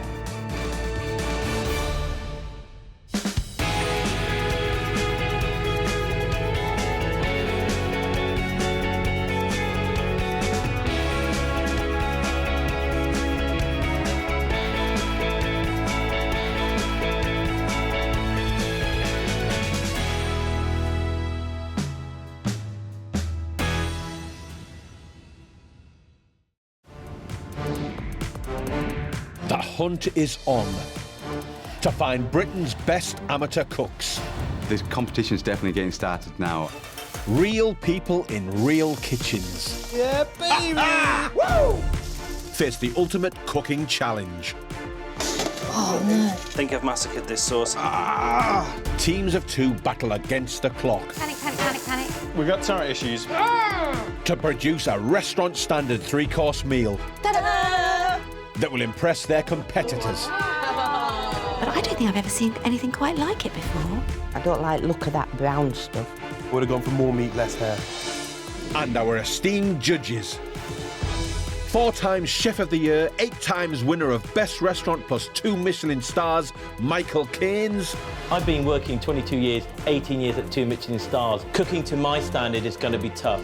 And founder of leading cookery school and renowned writer, Prue Leith. I don't want a perfectly good meal. I want an exceptional dinner. Each team will transform their homes into a restaurant for the night. Oh, wow! And the experience will be scored by their rivals. Can anyone smell burning? Check the bread. Oh, shh! That's not a good start. Haggis on fire. But ultimately, the judges have the final say. I think it falls a little bit flat on the palate. Oh, thanks, Michael. Part of me thought, God, that looks a mess. You're just a bit weird. At the end of the week, the teams will return to kitchen headquarters to find out who will reach the next round. I'm going to give you 10. The final winners will walk away not only with £10,000, Stop cooking. Step away from your benches. but the right to say, my kitchen rules.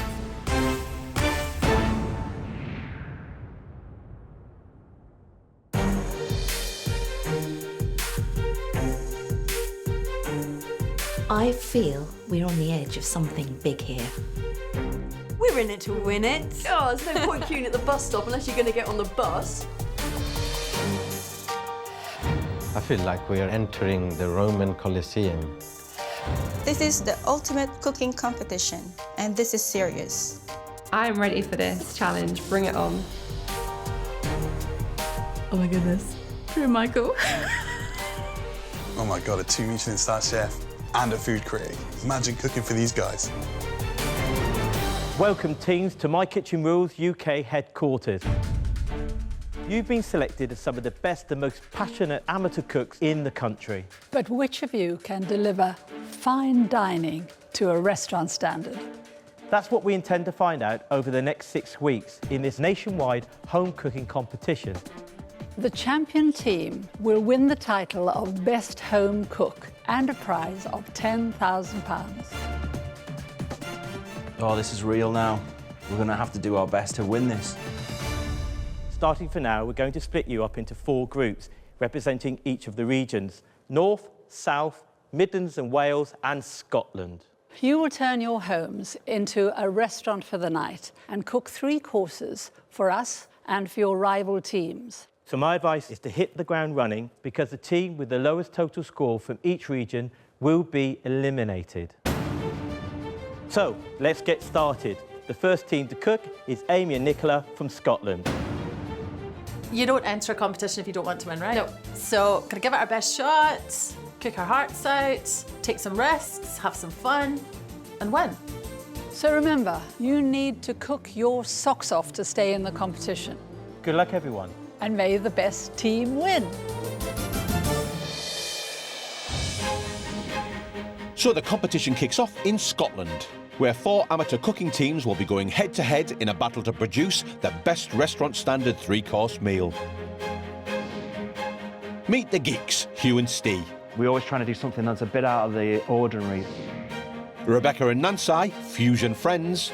We are the queen of fusion cooking. And hearty Hebrideans, Paula and David. We are here to win. We'll go all the way around the board and the others won't even pass go. But we start in Glasgow with best friends Amy and Nicola, It's shopping time.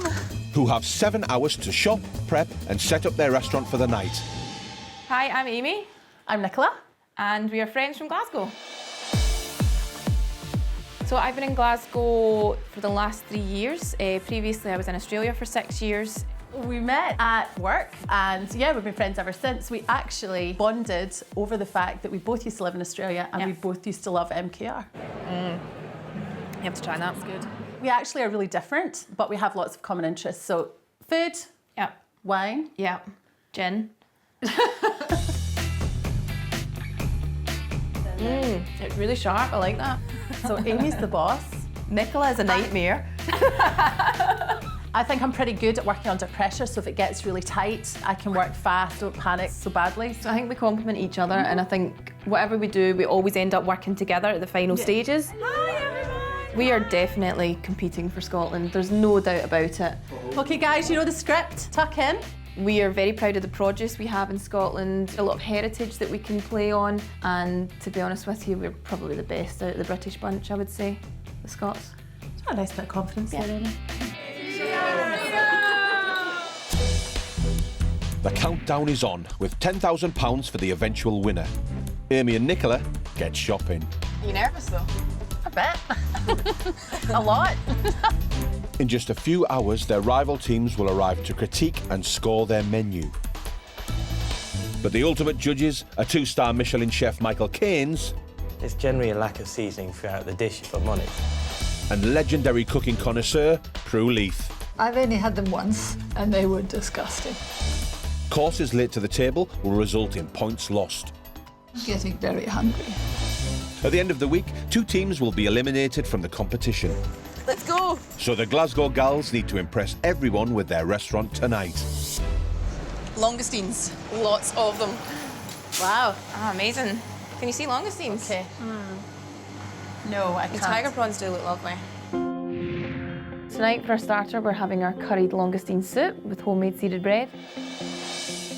That's a really brave thing to do, to put the curry with the langoustine. That curry spice needs to be really delicate because the langoustine is such a subtle flavour. Do you have langoustine? No, I've actually none just now. No langoustines? Like zero? Not even one. Okay. So going into a blind panic is not an option, so we're going to have to just come up with a B plan. Are the lobsters from Scotland? Yeah. Yeah. I think it's too much of a risk for us to change our menu. I think we should try somewhere else and know that we can come back if we have to for the lobsters. Yeah. Nearly an hour down and no ingredients bought. They need to find the langoustines for their starter, and fast. There's that other place in town that's more a kind of wholesaler. Oh, Nicola, this traffic. Honestly. Hi there. We need some langoustines, but we need 40. 40 of it, do you? Oh, yes. We've got langoustines. They look awesome. Wow. Thanks very much. Thank Enjoy. you. Right, thank God we've got them. Let's go. Let's quick. go. Quick. They may have got the hero ingredients for their starter, but they are 2 hours down. This is not good. We need so much time to prepare. Butchers. Hi there. We get pork belly for 8 people, please. No problem. For our main, it will be pork with crackling, a thistle cross cider gravy, parmentier potatoes, and purple sprouting broccoli. The trick with the belly pork roast is to score the crackling really finely and to salt it well so that the crackling will bubble up, and it needs a good hot oven to make that happen. And then the oven needs to be turned right down to slow cook the meat inside. That'll be enough for 8 people, won't it? With the starter and main course sourced, Thanks very much. Okay. it's just the dessert ingredients left to buy. Yes, we need chocolate We do for need the chocolate. dessert. So, dark chocolate. And then our dessert, our take on a millionaire's shortcake. Wee bit of a twist there. This is a Scottish classic. Normally it's made by having a shortbread biscuit topped with a caramel and a thin layer of chocolate. So I wonder how they're going to present it in their restaurant. Let's go.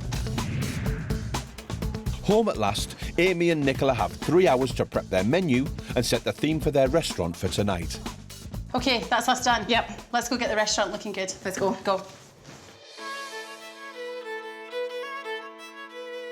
So our theme, I guess, is modern Scottish with a twist. Yeah. Just need to probably get a few bits and pieces around for a little bit of atmosphere. We want them to enjoy it. So a bit like this. Oh, God, the new.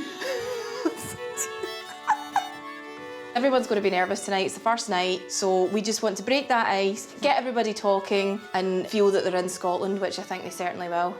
2 hungry Ouija's. Do you think we'll need to explain what a Ouija is to some people?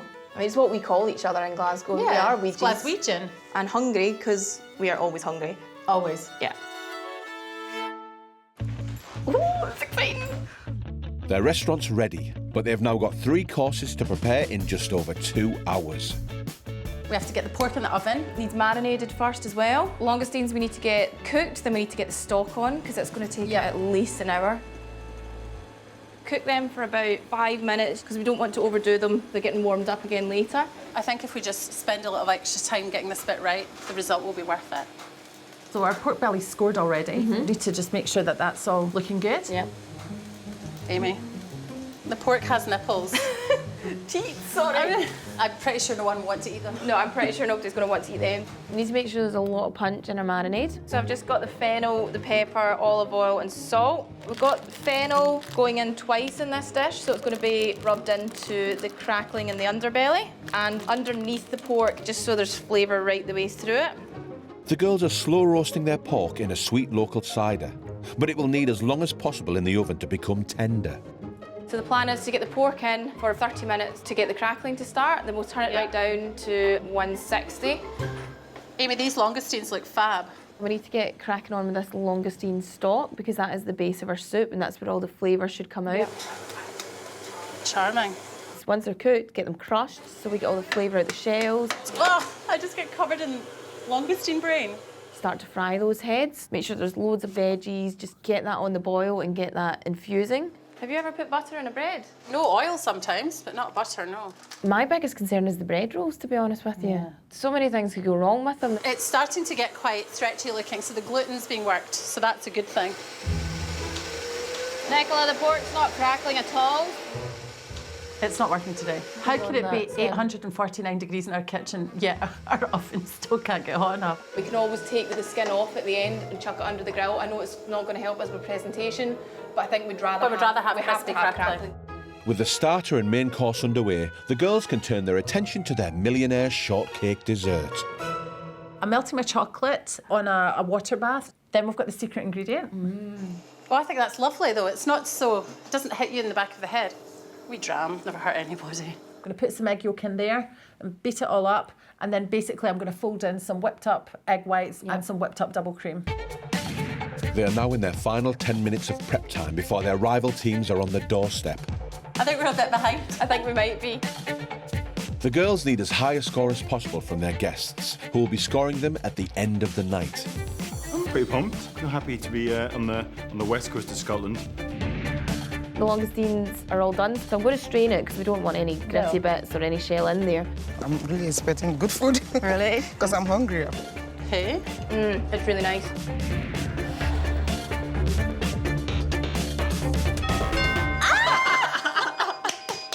I feel if you're going to be on television, you should try your best to look attractive at all times. Let's do it. Okay, let's go. Glasgow gals Amy and Nicola are the first team from the Scottish Heats to host their rivals and our judges. These langoustines look fab. Hoping at the end of the week to get into the next stage of the competition and closer to the £10,000 prize. Their guests have arrived. Hi! Hello! Welcome to Glasgow. Come on in. Come on in. Well, these guys seem a little bit bubbly. Hello there. Hello. Oh, look at those hats. Are they amazing? I think these girls are going to be fun. In we go. Oh, wow. Whoa. Beautiful. It's Scottish. Walking into the room, I can see a very distinct Scottish features in the room. The place looks very happy and inviting. Oh, lovely. Beautiful. Excellent. Paula and David, the end over here. Welcome to our restaurant, everyone. Thank you. Yes. So the name of our restaurant is Two Hungry Ouijies. Ouijies is shortened term for someone who is from Glasgow. Glaswegian. Two, because there's two of us, in case that wasn't obvious, and of course... Hungry because we are always starving. Yeah. Always. And always eating something, so... Realistically, we need to be back in the kitchen. There's so much to do. Yeah. So much to do. So we'll see you soon. Enjoy it. Enjoy yourself. Guests seated, Amy and Nicola need to do as much as they can before the arrival of our esteemed judges. I'm going to crack on with the soup. Okay, perfect, let's do it. So, sweating down these onions and yet more butter. Obviously, we're getting that curry powder in now, just so the flavours start to come out. Wee cheeky bit of Tabasco, because we all love a bit of spice in our life. And then after that, I'm going to put in the peppers and tomatoes, cook them out for about 20 minutes, and then we're going to have to blend them. Like a Highland Lodge or something like that? I was going to say, Yes. you've got to make sure you like the cooking, otherwise you'll end up on the... Yeah, it's beautiful inside and I feel immediately at home, yeah. I find it like Christmas. Yeah. With the reindeer. It's kind of festive. Love these kilts, I think they're awesome. This is funny. I love this theme. This theme's amazing. With the langoustine stock now added to the veg, the soup is taking shape, as are the bread rolls for the starter. Get your thoughts. Smaller? Yeah. With the dough divided and seeded, the rolls are oven ready, but the crackling is still a way off. Are we getting crispy? No. It will go though. The judges are just minutes away, and the pressure's building. Okay, I'm really worried that they're burning. Yeah, they're burning. This is a bit of a disaster, so they're gonna have to go. I'm gonna chuck them in the bin. I've still got some dough. Okay. I'm just gonna use it all and make some different size rolls. The next batch of rolls go in the oven just as award-winning chef Michael Caines and cooking legend Prue Leith arrive. First dinner in Scotland. The soup's not far off, so I'm maybe just going to turn it down now. Yeah, it smells delicious already. Lovely day, too. It's time! Shall I ring it again? We ready? Yeah, let's do it. Oh, my Hello, goodness. Amy. Hello, I'm Hello. Amy. Nice to meet you. Oh, I nice love to it. meet you. Come on inside. Thank Come you. on After in. you go. Oh, thank you. Thank Thanks. you. Wow. Wow. Good evening. Good evening, everyone. Lovely to see you. Great to be here in Scotland, that's for sure. Just as long as I'm not given a deep-fried Mars bar. Bad joke. The dessert gone. That'll come. Welcome to Glasgow. Welcome to our restaurant. If you want to all lift your kilts. Oh, that's right. You might get a cheeky wee surprise in there. I was expecting meat and two veg. Yeah, well. So we'll talk you through our menu if that's okay. To start, this evening we are having a curried langoustine soup with a seeded bread roll. For main, you're going to enjoy some roasted pork belly with crackling, and that will be served with some parmentier potatoes and some purple sprouting broccoli and a little bit of fennel that was used in the roasting of the pork. For dessert, we're going to follow up with what we call a millionaire shortcake. My favourite, girls. I love millionaire shortbread. No pressure. So before we leave back into the kitchen, perhaps you've noticed that we've left you with a little gift here on your seat. Michael, that is dashing. It really is. Your colour. Very nice. It suits you, Michael. Look at Prue, absolutely fantastic. Beautiful slippers. We're looking forward to this wonderful menu, and I'm sure you're looking forward to getting back into the kitchen. And enjoy yourselves. Thank you. Thank you. Right, Nicola. Oh. Can you believe that? They're here? They are here. Absolutely crazy. Think about all those Michelin stars. They're in our dining room. Let's get on with it. Hats off. Game on. Amy and Nicola have just 45 minutes to serve their starter of curried langoustine soup and homemade bread rolls, and risk points being deducted if they're late. I'll blend the soup, add the cream, season it. I think we should check those rolls again. Amy, could you open that oven? Well, they look like rolls. Do you know, I'm actually really chuffed with it. The seeds give lots of flavour, the texture's nice, it's not doughy, it's got a decent crunch. We're in business. With 25 minutes remaining, the girls need to add their hero ingredient to their soup, the langoustine meat. We've got 40 to devein. When the soup's ready, we can reheat the langoustine meat in the soup. Yeah. What do you think of this menu? Oh, I love the look of the curried langoustine soup. That's really interesting. I'm just intrigued to see how spicy it will get. The seafood with the curry, how balanced it's gonna be. David, if you were doing this menu, is there anything that would frighten you? Absolutely making homemade bread, without a shadow of a doubt. They've only 5 minutes left on the clock. Amy and Nicola need to start plating up. It looks rich and robust. Yep. The lengths we went to get these langoustines this morning, I really do hope we've done them justice. Oh, so do I.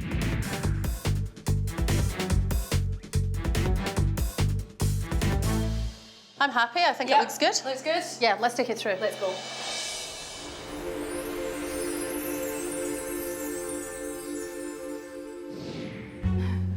Oh, look. And your starter is served.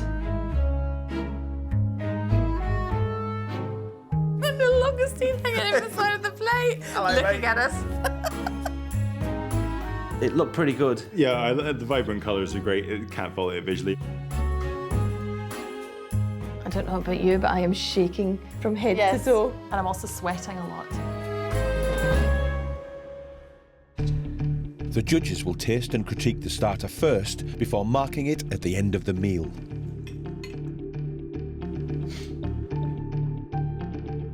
It's quite excruciating just having to stand here whilst they eyeball our food.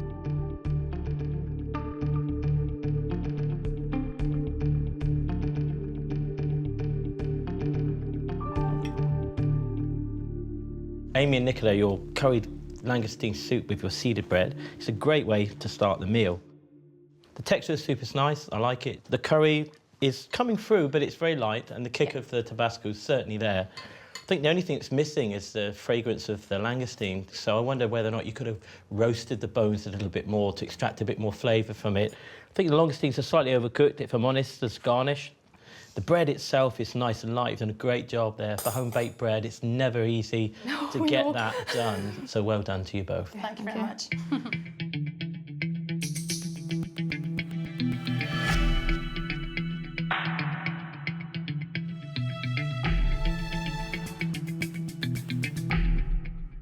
In a way, you've made it look wonderful and it still tastes wonderful, but you have sacrificed some of the flavour of the langoustine. I wouldn't call it curry, really. It doesn't have a sort of curried flavour, but it does have a spicy flavour, which I think is delicious. And so all I'm really complaining about is the name of the soup. Thank you. So, ladies, I'm sure you're keen to get back into the kitchen to start preparing your main course. Enjoy. Thank you very much. Thank you. See you soon. Thank you. Thanks. That was pretty good. That was good. I don't think that was really bad. good. No. However, First course down. we need crackling. We need crackling. We need crackling. The girls now have an hour to get their main course to the table, whilst the rival guest teams taste their starter. Oh, it's got plenty of flavour in there. Yeah, I like that. Yeah, the langoustine's lovely cooked. One of the downsides of the soup is the fact that you have a whole langoustine in it and it's quite difficult to shell. I think that just has said, OK, it's a competition, it's now on. You can't help but compare your own dish. Is my starter going to be as strong as this? Is it? Oh, yeah.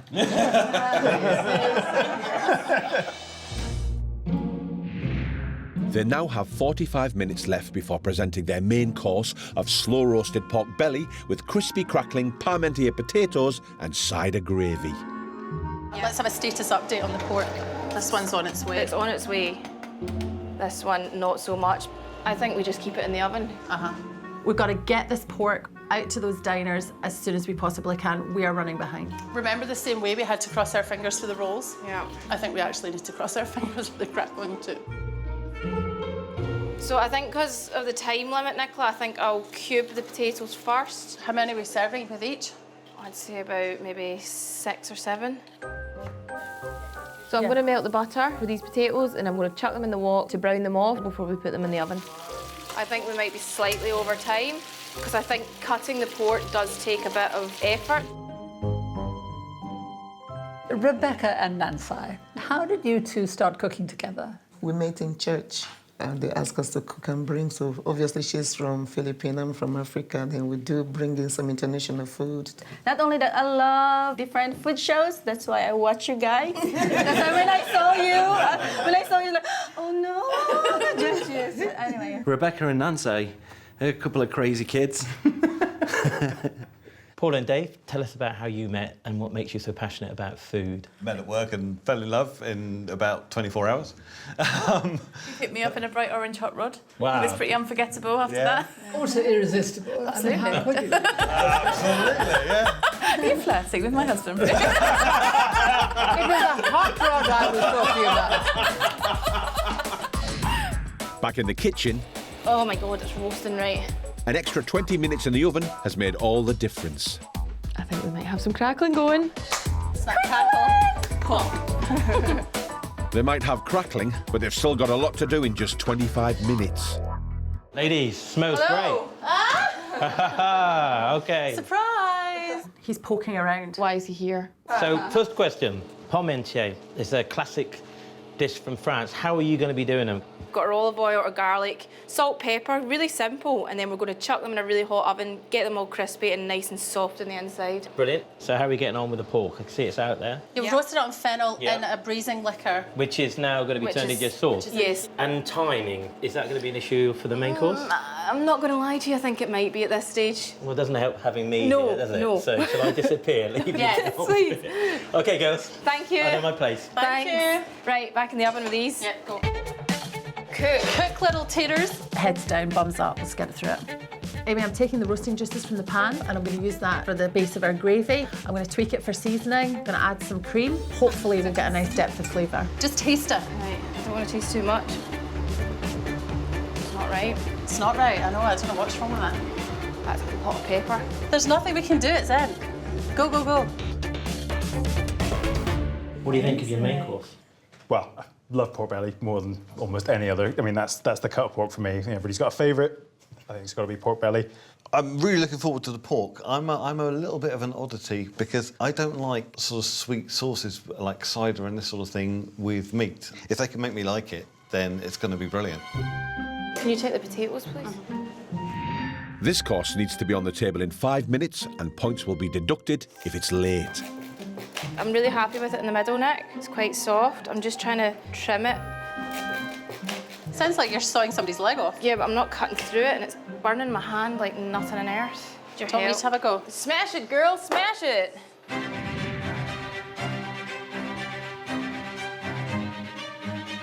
Well, we should be serving actually now. Yep. All right, can I put the broccoli in? Yeah. Go on, how much is the butter?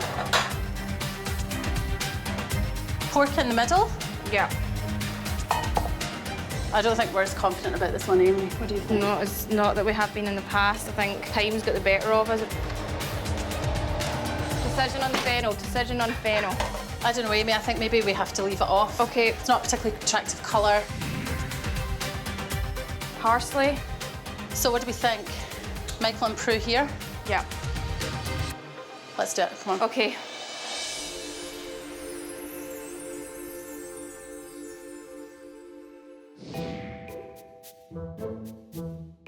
They're looking a bit stressed out, aren't they? They know they're late, so they've probably been really under pressure in that kitchen. So your main course is served? Oh, madame. We are. Oh, wonderful. Bon appetit. Thank you. Where's my potatoes? Was that your first impression? As a hungry Scotsman, I have to confess that I kind of want to see a little pile of spuds somewhere on there if I'm getting promised potatoes. We have been fighting with that plate of food in the kitchen all for day hours. long. Yeah. And now I'm handing it over to the judges and there's nothing else I can do. That's all we can do. Once again, the judges will taste the dish first and score it out of 10 at the end of the evening.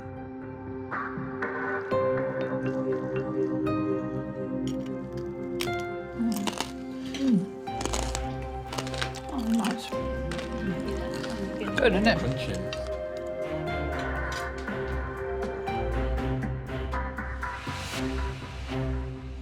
Your slow roasted pork belly. It's very elegantly served in portions that are not overwhelming. Oh, I think the crackling, by the way, is really crisp and delicious. So well done. On the complaint side, it's not melt in the mouth tender.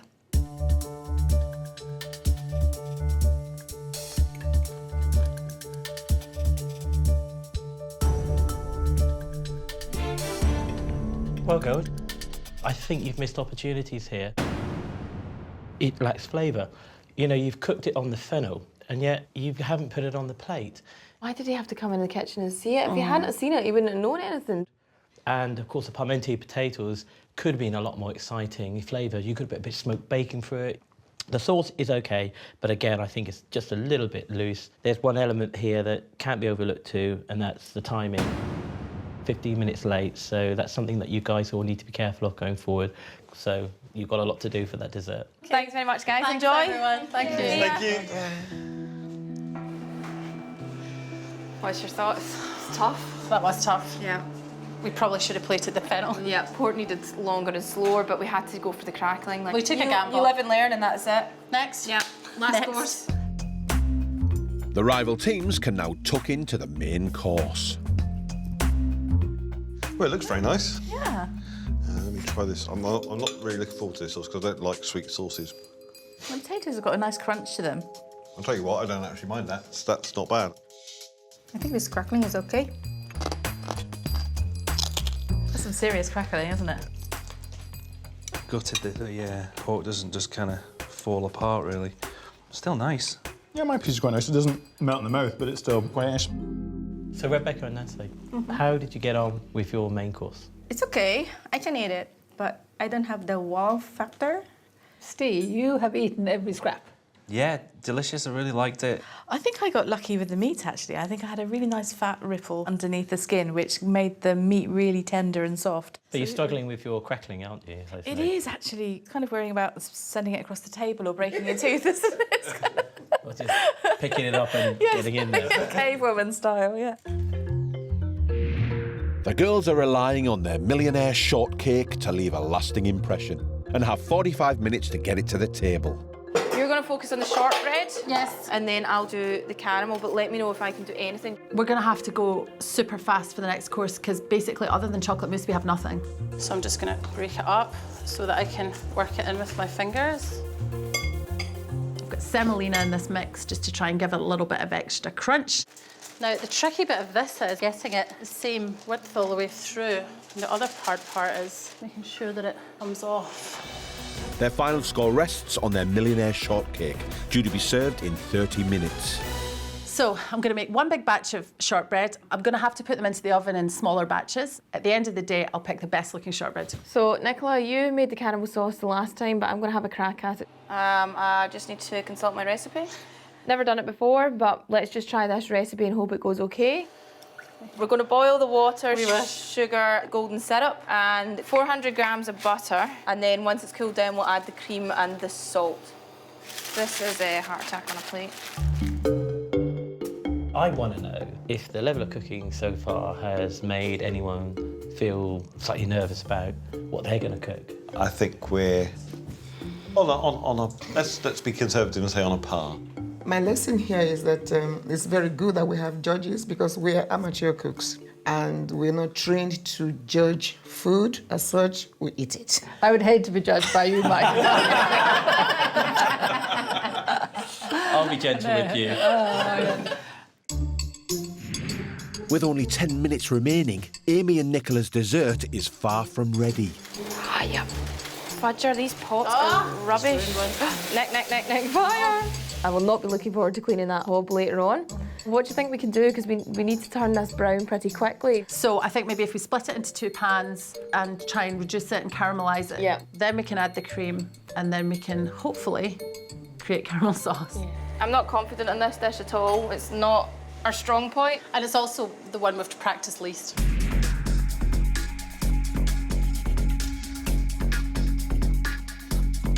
They're really funny consistency, not hard at all. No, but they won't get hard until they cool. The butter makes them too soft. You need to let them cool a bit.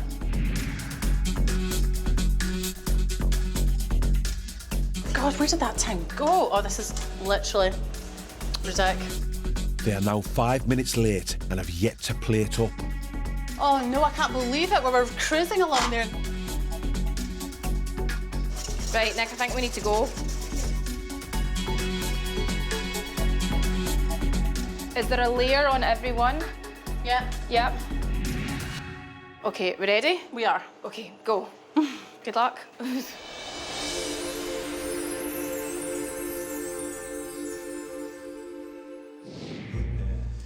Well, it's late.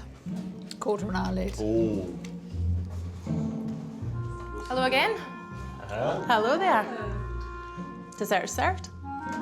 Very, very gently. There we go. Ah, thank you. It's not what I expected at all. It looks like a mousse of some sort. Here we are, my lovelies. There we go. Thank you. For the final time, the judges will taste and critique first.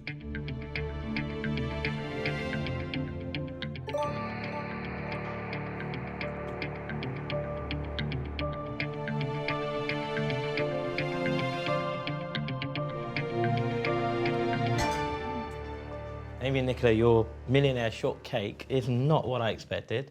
The biscuit, I think, is great. It tastes fantastic. It's a good shortbread. The caramel, I think, is a little underwhelming. I think it could do with being a little bit richer in caramel flavour, so could take it a little bit further. For me, it's not a millionaire shortcake, it's something else. I'm not sure if I prefer the childhood memory of a millionaire shortcake or the Ouija take on it. Thank you. Gutted about the caramel sauce, just time got away from us, but Nicola, your shortbread was ace, so well done you.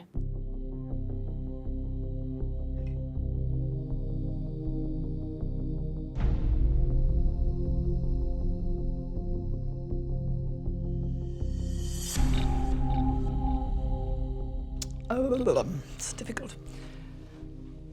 I think this is one of the nicest chocolate mousses I've ever eaten. And I don't like chocolate very much. It's absolutely delicious. But I absolutely agree with Mike that the caramel is not right. It's like a sauce rather than a caramel. I can't believe Prue said that that dessert was one of the best chocolate mousses she's ever had. Well done. It's been a hard evening and you've done well, but I'm sure you want to get back to the kitchen while we finish this dessert. Thank you. See you later. It's over. Bring it in. It's time for their rival teams to taste the last course of the night. Looking good. Do you love a chocolate mousse? Oh yeah, tastes cracking. This mousse is really bubbly. It really is fantastic. Lovely dough, but very rich for me. Rebecca, you haven't eaten any of yours. I didn't eat the biscuit and some of the caramel. It's not my kind of dessert because there's so much sugar. It wasn't what I was expecting at all. The mousse was excellent. I would have been proud of producing a mousse like that.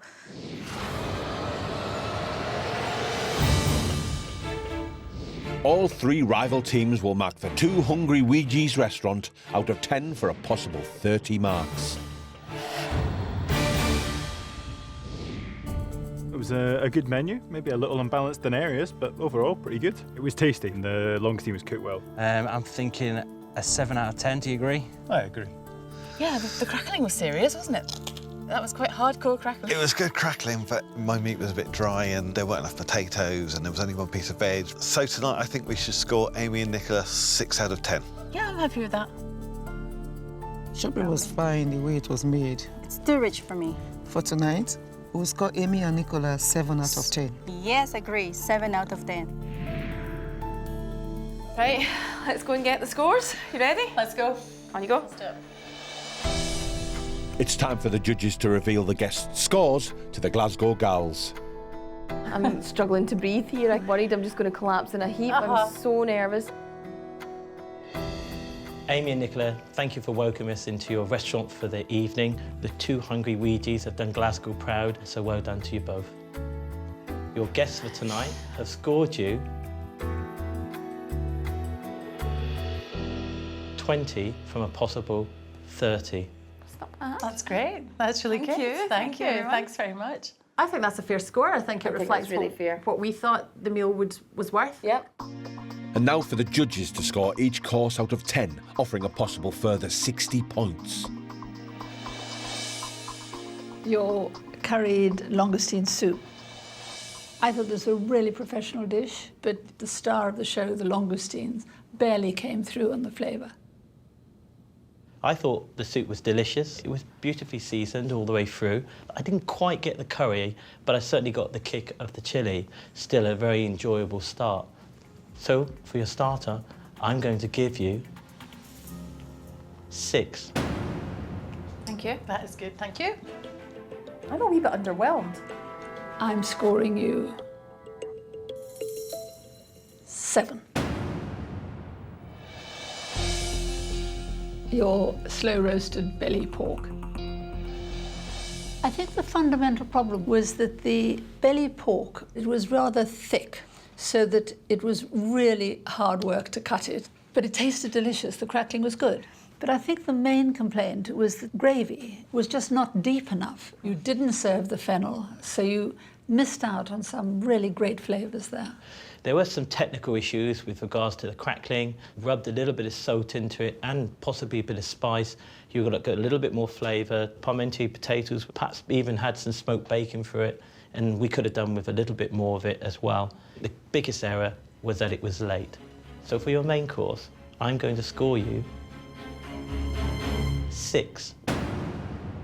Out of a possible 10, I'm only going to give you 6. Your millionaire shortcake. For me, it was ruined by the caramel. The caramel wasn't reduced enough to really become toffee-ish. And frankly, it didn't look very nice. It was a sort of murky beige, a colour that my grandmother would have had a cardigan made of. It was a bit of a disappointment, but it was also the best chocolate mousse I've ever had. So I'm afraid it's only a 5. Thank you. I'm not going to lie, I'm really disappointed. So ladies, for your millionaire shortcake, well, first of all, it wasn't much of a cake, to be fair, and it was a very different expectation delivered on the plate in terms of the way you presented it. But the key thing was you were late with that. So for your dessert, I'm going to score you 5 out of a possible 10. So that gives you a grand total of 55 from a possible 90. So well done, ladies. How do you feel about that? Because I know it's not easy to go first. We learnt a lot today. We had to fight with our food quite a bit. So I think that's a bit of a result.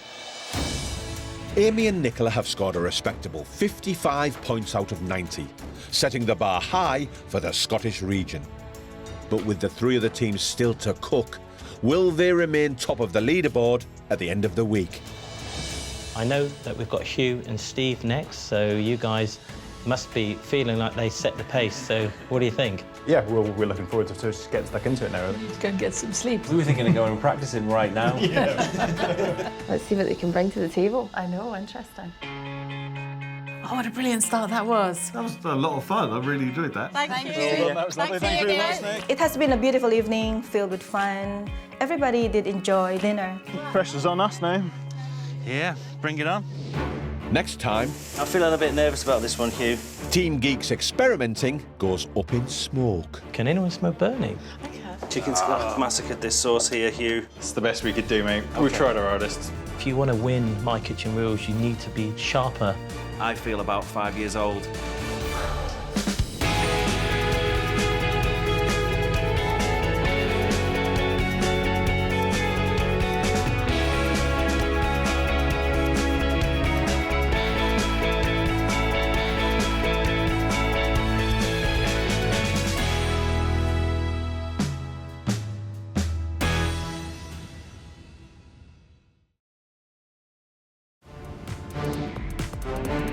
The hunt is on to find Britain's best amateur cooks. This competition's definitely getting started now. Real people in real kitchens. Yeah, baby! Woo! Face the ultimate cooking challenge. Oh, no. I think I've massacred this sauce. Teams of 2 battle against the clock. Panic, panic, panic, panic. We've got turret issues. To produce a restaurant standard 3-course meal. Ta-da! That will impress their competitors. But I don't think I've ever seen anything quite like it before. I don't like the look of that brown stuff. Would have gone for more meat, less hair. And our esteemed judges. 4 times Chef of the Year, 8 times winner of Best Restaurant plus 2 Michelin stars, Michael Keynes. I've been working 22 years, 18 years at 2 Michelin stars. Cooking to my standard is going to be tough. And founder of leading cookery school and renowned writer, Prue Leith. I don't want a perfectly good meal. I want an exceptional dinner. Each team will transform their homes into a restaurant for the night. Oh, wow! And the experience will be scored by their rivals. Can anyone smell burning? Check the bread. Oh, shh. That's not a good start. Haggis on fire. But ultimately, the judges have the final say. I think it falls a little bit flat on the palate. Oh, thanks, Michael. Part of me thought, God, that looks a mess. You're just a bit weird.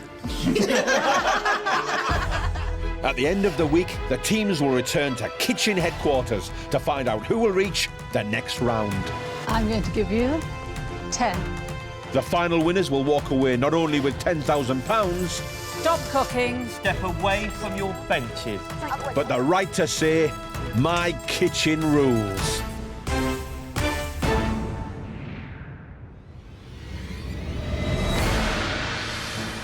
This week, we're in the north of England, where 4 teams will battle to produce the best restaurant standard menu in their own kitchens.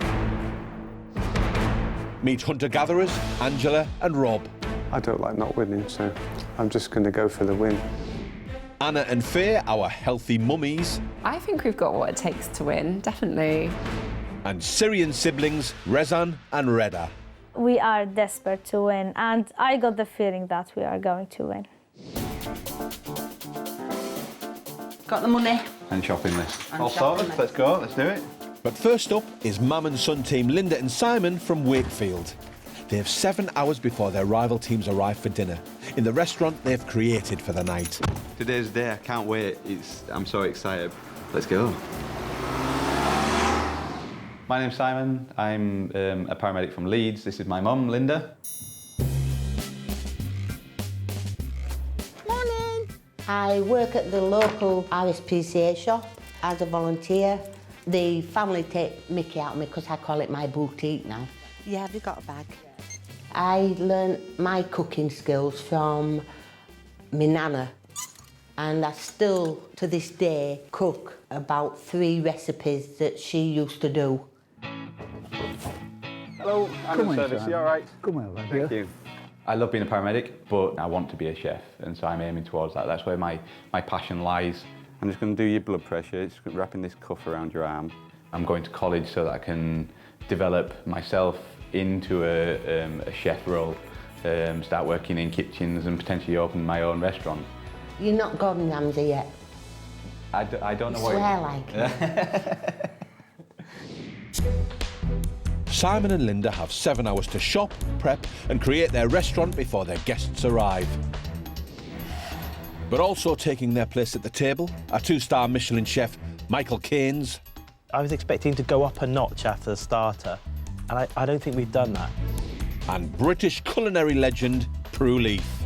Congratulations. I mean, you've astonished me, and I want the recipe, please.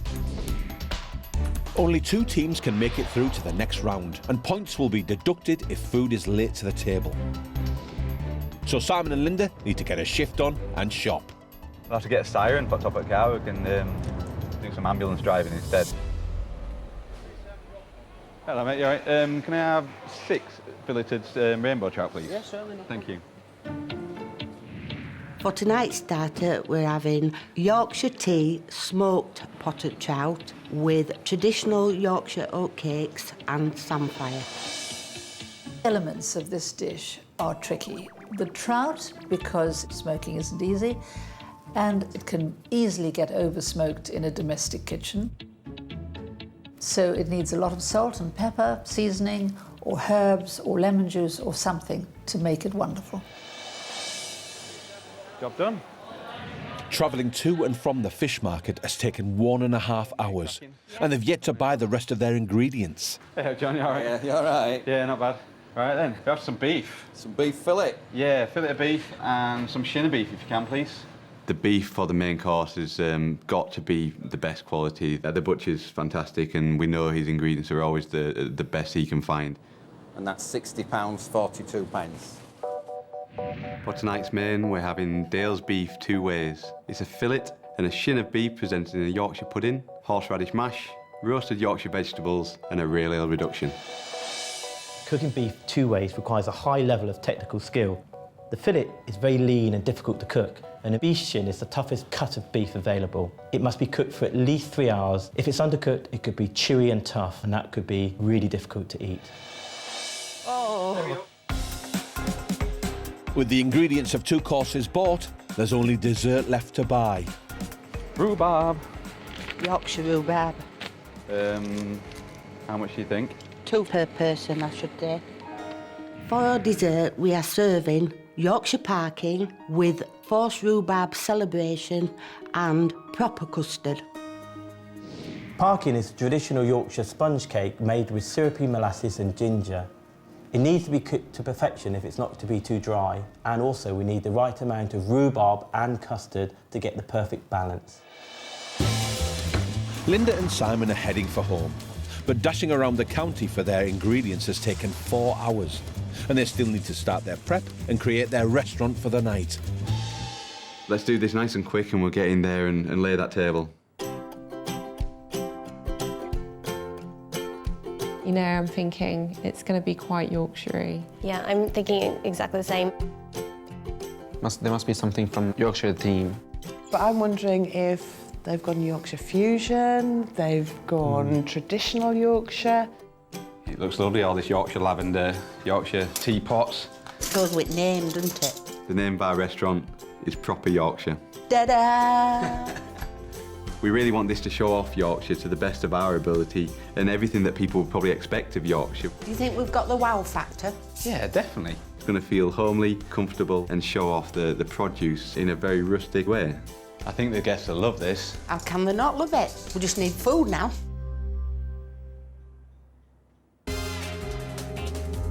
With 2.5 hours before the arrival of their guests, Simon and Linda must prepare as much of their 3 courses as they can. In it!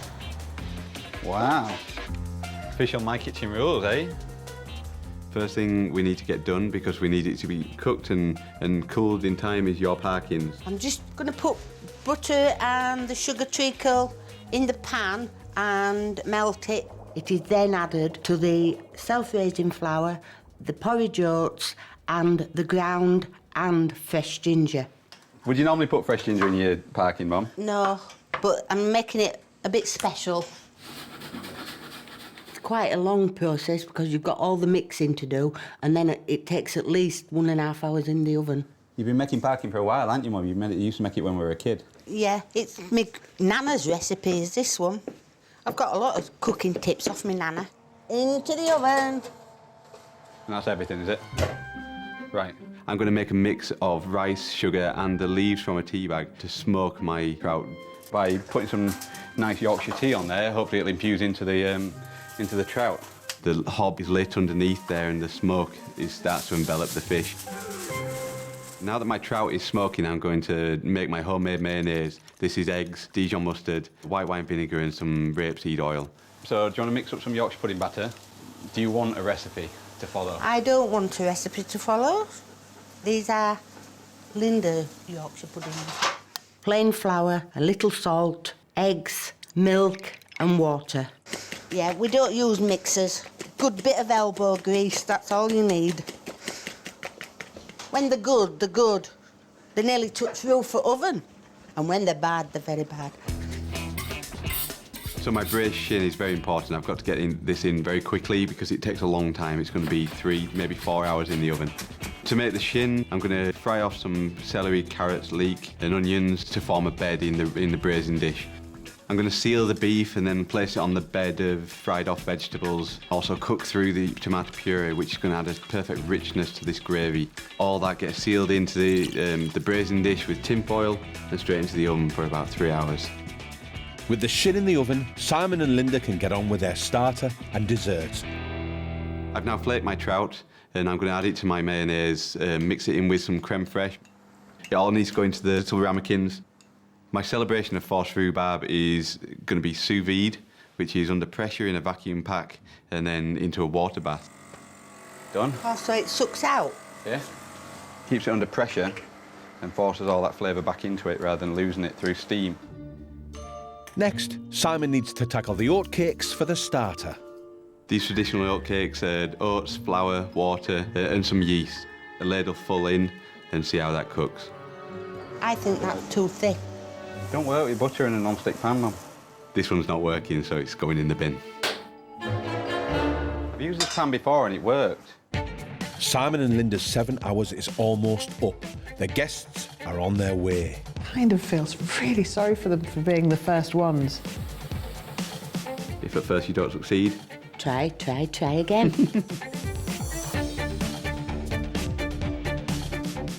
It's sticking again. It's just not working for me.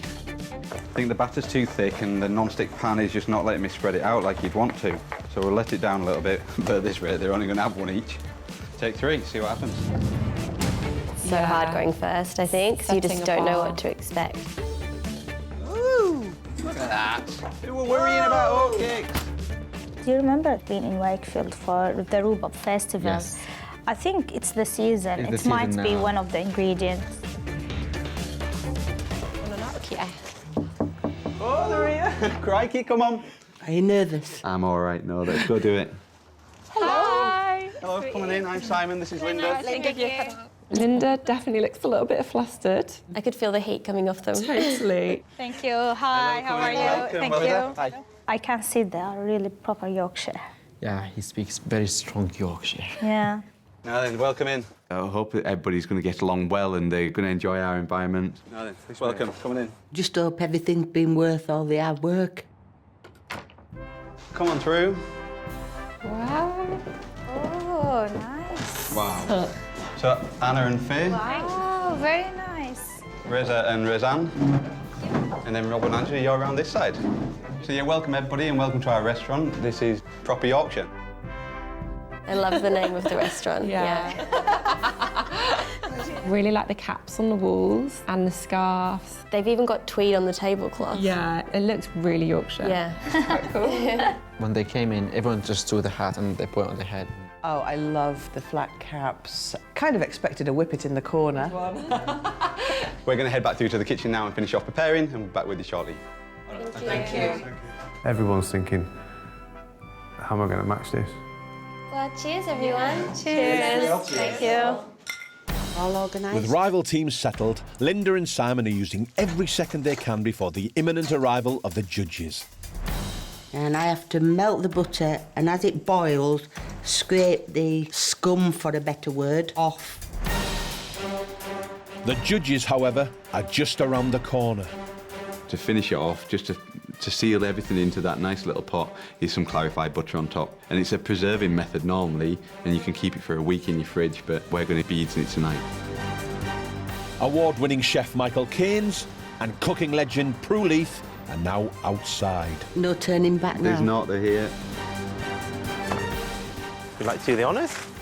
Okay. Game pace. Hello. Lovely to see you. Oh, lovely smells coming out of that Wow. house. Good, I'm glad. Coming in, see what we do after you. How are you doing? See you again. This is proper Yorkshire. Let's put that one on. Flat Yorkshire, then. Where's my whippet? So welcome everybody and welcome to our restaurant, Proper Yorkshire. We have your menus for you if you want to pass them on. Thank you. Thank you. So for your starter, we're serving you Yorkshire tea smoked potted trout with samphire and traditional Yorkshire oatcakes. I love Yorkshire tea and I love it strong. So hopefully there'll be a nice kind of earthy flavour through that trout. Your main course is Dale's beef, 2 ways. I'm going to braise down a shin of beef in real ale and serve you a fillet steak cooked how you like it, along with roasted vegetables, horseradish mash and the real ale reduction. My mother makes the best Yorkshire puddings in the world, and I will be judging his Yorkshire pudding severely. Your dessert is going to be Yorkshire parkin with a celebration of rhubarb and some proper custard. Yeah, you see, rhubarb. The I rhubarb. expect that. Yeah. Yeah. It was the first It time. is the season now. Yeah. The parkin is obviously yours, isn't it? It's my great-grandma's recipe. Oh. And obviously the Yorkshire puddings, I just hope they'll rise, as they usually do. I like Yorkshire pudding that has the dales and the hills. You know, I like the soggy bits at the bottom. So some people like just very crisp Yorkshire pudding. So I'll be very interested to see how you do it. Well, thank you for inviting us into your wonderful home. Looking forward to tasting this menu. It sounds fantastic. That hat goes really well. Did it? Good, good. I might keep it on. I'm a So bit good. jealous. Why didn't I get one? You have got one. Yeah. Actually, I quite like that one. That's nice. Yeah, see, that's great. That's so cute out. So we know you've got a busy night in front of you, and it won't be easy being first, so we'll leave you to go back and start cooking your wonderful starter. Thank you very much. Thank you. With guests and judges seated, Simon and Linda now have 45 minutes to serve their starter. Having done most of the prep earlier, they've only a few finishing touches to do. The next step for the starter is to fry off the samphire in some beurre noisette. Beurre noisette is butter that is just heated to the point where it starts to caramelise. It just starts to brown up and becomes quite nutty. So Faye and Anna, what do you think of this menu? Yorkshire tea, smoked trout. That's what I'm really looking forward to. Like the tea smoked potted trout sounds delicious. With the samphire as well, which, you know, is interesting in terms of texture. That's a bit of a statement of intent. It is absolutely perfect Yorkshire food. I mean, it couldn't be more classical Yorkshire. But that doesn't really mean a thing. I mean, you can go into a Yorkshire pub and read a menu much like this, and it can be pretty boring and not very good. It could be wonderful.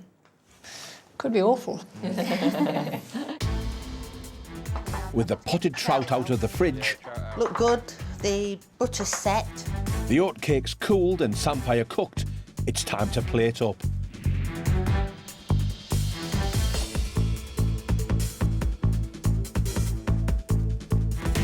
How's this compared to your normal starters then, Mum?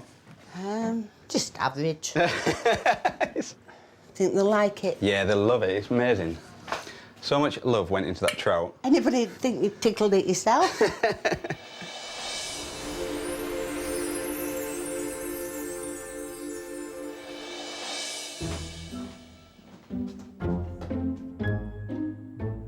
Your starter is served. Goody. Oh, thank you, Simon. Wow. There you are. I hope you enjoy it. Thank you. I like the presentation, how they present the food. Yeah, really simple. Thank you. The starter delivered on time, the judges will now be the first to taste and critique before revealing their scores for the course at the end of the meal.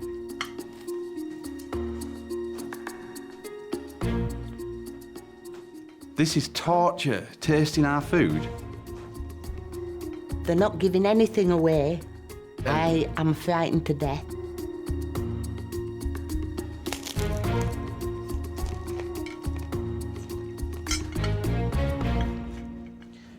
Linda and Simon, thank you for presenting this Yorkshire tea smoked potted trout. It's not an easy thing to do, potted trout, but I think you've done very, very well. At first, I thought you might have over-smoked the trout, but to be fair, it does have a sense of purpose in the smoking, but at the same time, you still have the fish coming through. That makes me feel good. The fat on top, I think perhaps you could have thought about how you could flavour that, perhaps adding some spice, nutmeg, or even a different spice, just a bit of congealed fat otherwise. I didn't think you ate the butter on top. I just thought that were there as fancy. The samphire brings the saltiness to it and texture. And the oatcake's interesting because the texture ends up being a little bit more, I guess you have to persevere with it in the mouth. But nevertheless, it does bring something to the dish. I actually think you've done a little miracle here. The fish is absolutely perfectly cooked, very lightly smoked. I mean, it's just beautiful. My only quarrel is, in fact, with these. I think a more crumbly oatcake would have been better. But it's a tiny criticism. I think it's a lovely dish. I really do. Beautiful. Well done. Thank you very much. Thank you. The positive feedback from Prue makes me feel nice and warm and fuzzy. Well, I'm sure you're keen to get back to the kitchen to start that main course, and we'll enjoy this wonderful starter. Thank you. Well, that wasn't too bad, was it? Well, at least they're eating it. We'll see how it goes down, but... We know what the judges think, but what do you think the guests will think? It's difficult to know, isn't it? We're out of the room and they could be saying anything now. Could do with a little fly. If I take this shin out, we can use this oven again for Yorkshire puddings. Simon and Linda now have an hour to get their main course to the table. Mash to do, shin to shred, gravy to make, fillet to cook. In their restaurant, the rival teams crack on with the starter. At the end of the evening, the guests will score the mum and son team out of 10 for their menu. The trout inside, very, very delicate, almost too delicate. I wasn't getting any of the smokiness, and then I hit a smoky patch, and it was great.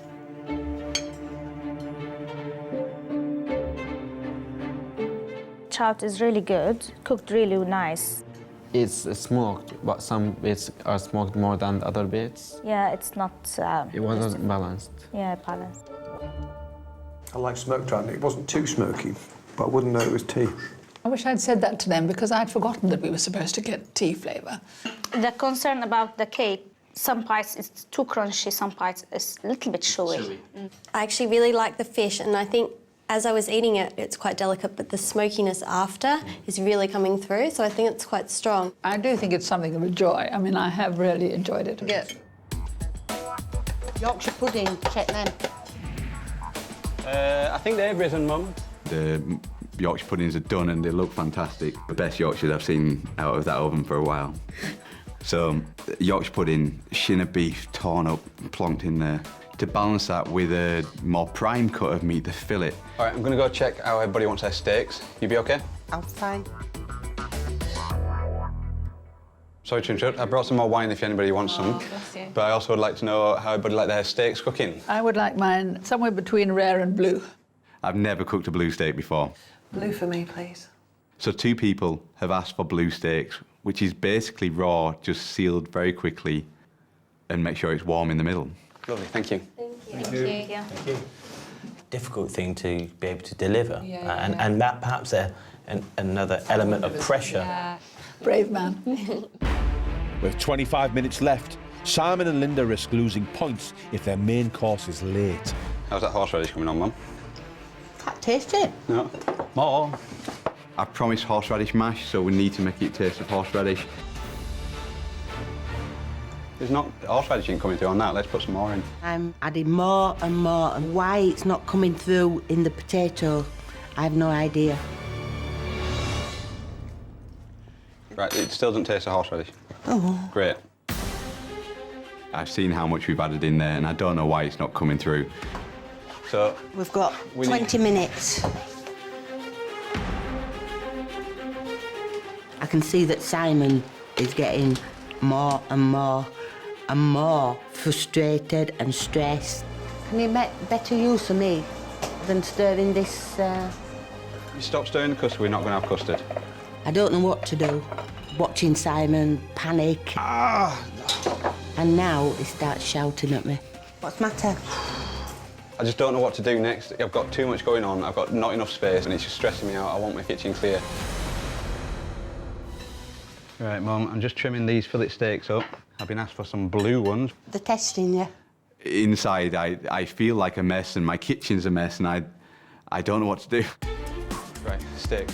Things have started to go wrong. I've just put a halal steak into a pan that I've already fried a regular meat in.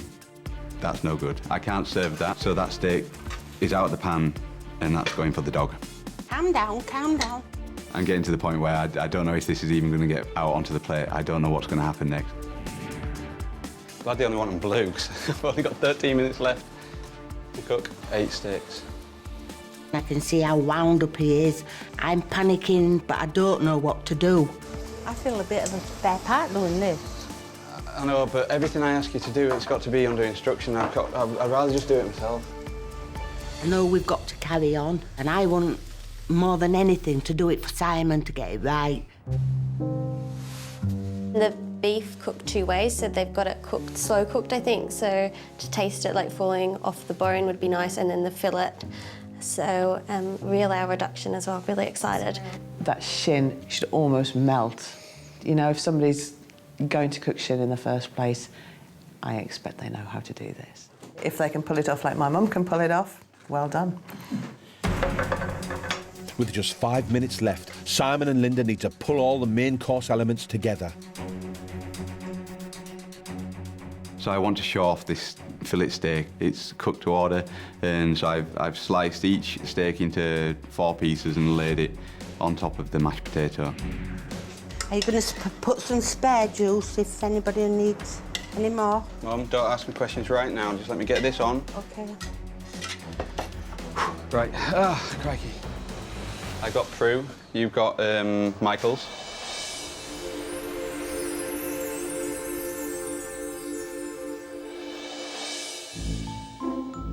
Your main course is served. They've challenged themselves a lot more with this course than they did with the starter. Sorry, I picked up the wrong plates. I've made a mistake. Prue hasn't got a blue steak, she's got a medium rare. I'm not serving a medium rare steak to Prue when she's asked for blue. Sorry, Prue. I was just thinking this is too cooked. Yes. It's only a competition. It's not life-threatening. I can deal with life-threatening. Life-threatening is easy. The judges will taste Simon and Linda's main course first. Linda and Simon don't look any more relaxed this time. They still look like rabbits, kind of stuck in the headlights. I actually just want to give Linda a hug.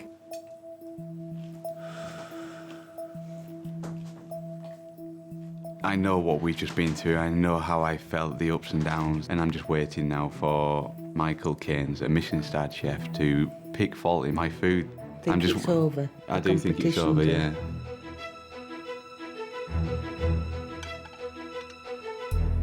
The fillet is beautifully tender and very succulent. Your braise is fantastic. It's got a great element of flavour to it, but there's not enough sauce. And I hope it's not still in your saucepan back in the kitchen, because it should be on this plate for me to mop up and eat and enjoy the mash with. The Yorkshires have a good texture, a crispy top and the soggy bottom. The mash is not seasoned enough. There's generally a lack of seasoning throughout the dish, if I'm honest. There are things here that I love about this dish, and there are lots of things also that I think, have come short. It's just popping every single balloon of hope that I might have.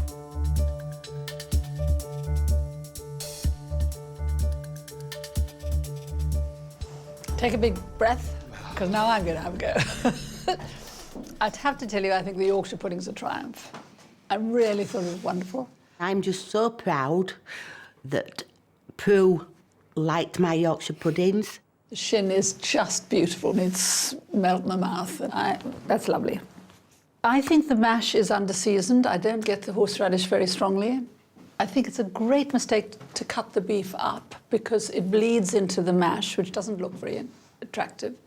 But I absolutely agree that what this needs is more of the reduction. Because you know this, you're Yorkshire people, gravy matters. It's emotional, it's food. It's a passion and it matters.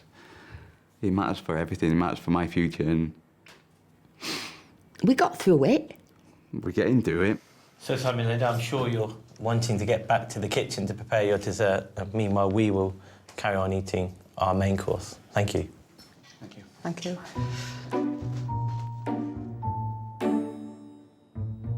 Don't feel too disappointed. Simple mistakes, things that I know that I should do. If they want gravy, we've got a pan of it. Why didn't it go on plate? Because it wouldn't have looked pretty and taste over pretty. It'd have been maybe better. A jug of gravy. Yeah. Dessert needs to be 10 out of 10 now. Right. All right. Simon and Linda have a final 45 minutes to get their dessert to the table. But what will the rival teams think of their main?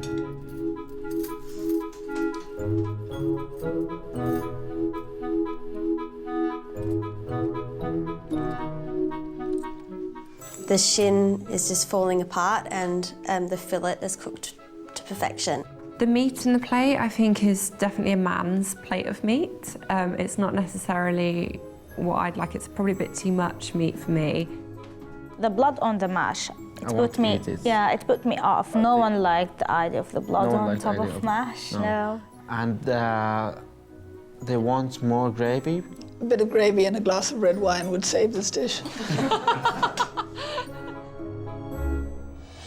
This is my Thermomix. Oh. So this keeps this water bath at the right temperature. So I bob my rhubarb in. That's going to cook down. It's at 60 degrees, so it's all very precise. My celebration of forced rhubarb is tender sous vide rhubarb, a rhubarb compote. I'm just going to pass some of this rhubarb through a sieve. I'm very interested in the Yorkshire parkin because it is the most quarrelled about recipe next to Yorkshire pudding. Because everybody has a grandmother's parkin and it's always different. It can be from gingerbread to a biscuit, can't it? Some say more like a nice flapjack in texture, and like a spiced flapjack, gooey, and and the celebration of rhubarb. Well, when you say celebration, you really need to set that party going, don't you, with that dessert? Teamwork, Simon, that's what it is. Simon and Linda now have just 10 minutes to plate up or they'll lose points. Custard's not looking too bad, Simon. Not too bad, it ought to be perfect. It will be. Keep it stirring until they get over 85. You've just left that on the heat, so it looks like it's just started to curdle a little bit. It's been boiling. Why is it boiling? Custard can't boil. You boil custard, it scrambles. Another disaster. I see that there are some lumps, so very quickly it's passed into one of my few remaining pans, and it's okay. Are you happy with this? It's maybe a little messier than I would like. There. Ready? Nearly done. Yeah, last step. Fingers crossed for it.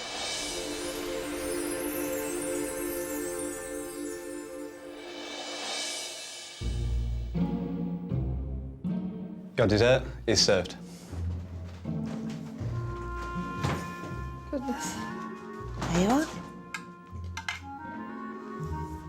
The colours and patterns on the plate, visually, it was unparalleled. It was just beautiful. I'm massively relieved that we've got through the day. It's been so long, and now this is the final hurdle.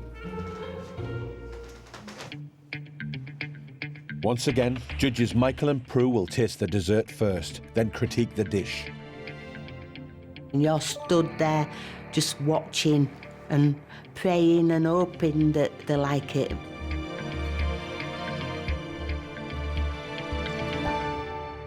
Linda and Simon, thank you for serving this lovely Yorkshire parkin with rhubarb celebration and, of course, proper custard.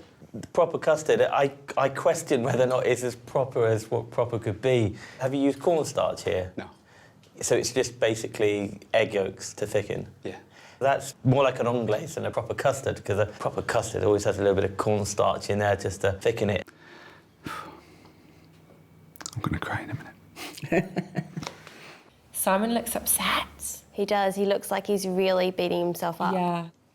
However, I think it's a great triumph in terms of the parkin. It's got everything I want from it. It's moist, it's nicely spiced, and with the rhubarb works really well. It's a good dessert, well made, beautifully presented, and really encapsulates everything about Yorkshire. So, well done.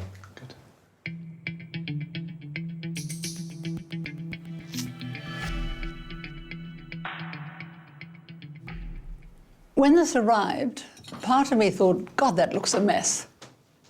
And the other thought, what a pleasure to see a pudding that looks like a homemade pudding, and not a fancy, over-decorated restaurant dish. The rhubarb, I'm sure, was cooked in a sous vide, which is, as far as I'm concerned, the only safe way to cook rhubarb. I think that's really well done. Very nice custard. Not enough of it, rather like the gravy problem. We need more custard, we need more gravy. But very nice dish. So, Linda and Simon, food for thought, for sure, and thank you very much. Well, that's over. What did you think? Well, they seem to enjoy it. It did what I wanted it to do with the rhubarb and the ginger balancing each other out. Finishing on a bit more of a high, but still room for improvement. Time for the rival teams to give their verdict on Simon and Linda's final dish.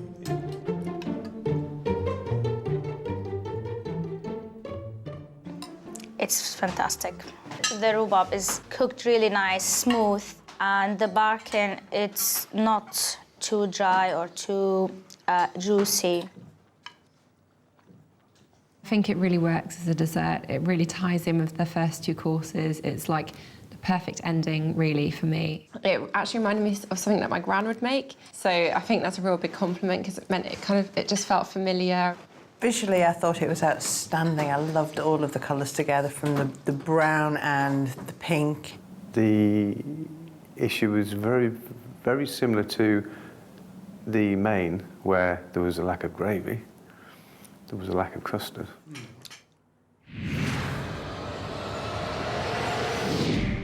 Simon and Linda's rival teams will now score the proper Yorkshire restaurant out of 10. I really enjoyed the smoked tea trout. That was probably my favourite. My favourite was the dessert. You loved it? Yeah, everything about it was just like comforting and warm and homely. There were aspects, of course, in between the meals that could have been improved, but I think it was a brilliant first night. Yeah. So we decided to give them a score of 7 out of 10? Yeah. Overall? Fair. Okay, Yeah. I think that's really fair. So, Razan, what do you think about the food? I think the starter was good. I didn't like the fat to the top. Yeah, the fat on the top was like a bit thick and so plain. I didn't like it to eat. So for this night, how do you score it? 7 out of 10. Yeah, I think this is fair. That's fair. Main course, you couldn't fault what he did with the meat. The Yorkshire puddings were horribly good. More gravy. We did need more gravy. For tonight's evening, we're going to score Simon and Linda 7 out of 10. Time for some scores. I'm nervous. Are you? Yeah, my heart's beating. Oh no. Let's hope they're what we... I hope it is beating. Come on. Come on. The judges will reveal the guests' scores before giving their own verdict on Simon and Linda's restaurant. Thank you for welcoming us into your home and giving us a proper Yorkshire menu. It's not easy going first, and you've done a great job, set the pace for others to follow. Now it's time to reveal your guest score for tonight. Out of a possible 30, they've given you 21. I don't think that's too bad. It works out as an average of 7 each, and so was that a 7 out of 10 meal? I think it probably was, and I think that's quite fair. Now it's the judges' turn to score Simon and Linda's menu out of 10, course by course. So I'll start with your smoked trout with samphire and oatcake. This was a good dish, a great starter for the meal. Perhaps there was a lack of seasoning in the butter, which could have been better. I think ultimately the smoking in the trout was delicious. So for me, I'm going to score that dish 6 out of 10. Michael's a bit harsh with 6 out of 10, and I think he's worth more than a 6. The only question I had was that I didn't get any hint of tea at all. But overall, I thought it was a really good dish, and I would have liked to give it an 8, but it didn't quite get there for me. And there's no such thing as a 7.5, so I'm afraid it's a 7. So moving on to your main course, Dale's beef cooked 2 ways with your horseradish mash and this ale jus. This was a really tasty braising of the shin with the rich gravy, but there wasn't enough of it. The beef fillet, I felt was under-seasoned, but beautifully cooked, and around the table, you really did deliver on the degree of cooking throughout, which I thought was impressive. However, there were some elements on the plate that were disappointing. So for me, for that dish, I'm going to give you a 6. I would have hoped for more. Yeah, I was hoping for more, but I feel like it was fair and a relief that it wasn't less. I think to do beef in Yorkshire was an extraordinarily brave thing to do. The fillet was lovely and perfectly cooked. Mine was the rarest at the table, and you managed that. It's excellent. Faults were there, and we can't pretend they weren't. So I'm afraid it's a 7, but you shouldn't be unhappy because a 7 is a damn good score. Thank you. Told you. So moving to your dessert, Yorkshire parkin with this rhubarb and proper custard. I really loved that parkin. I thought that was excellent, you know, and not only that, it was a great compliment to put rhubarb with the ginger element, because that's actually quite a good mix. I think you managed to create, for me, what was the best of all of the 3 dishes. And for that, I'm going to score your dessert 7. Good. That's a lot for him. Ecstatic that he liked my parking. I might make him a cake to come.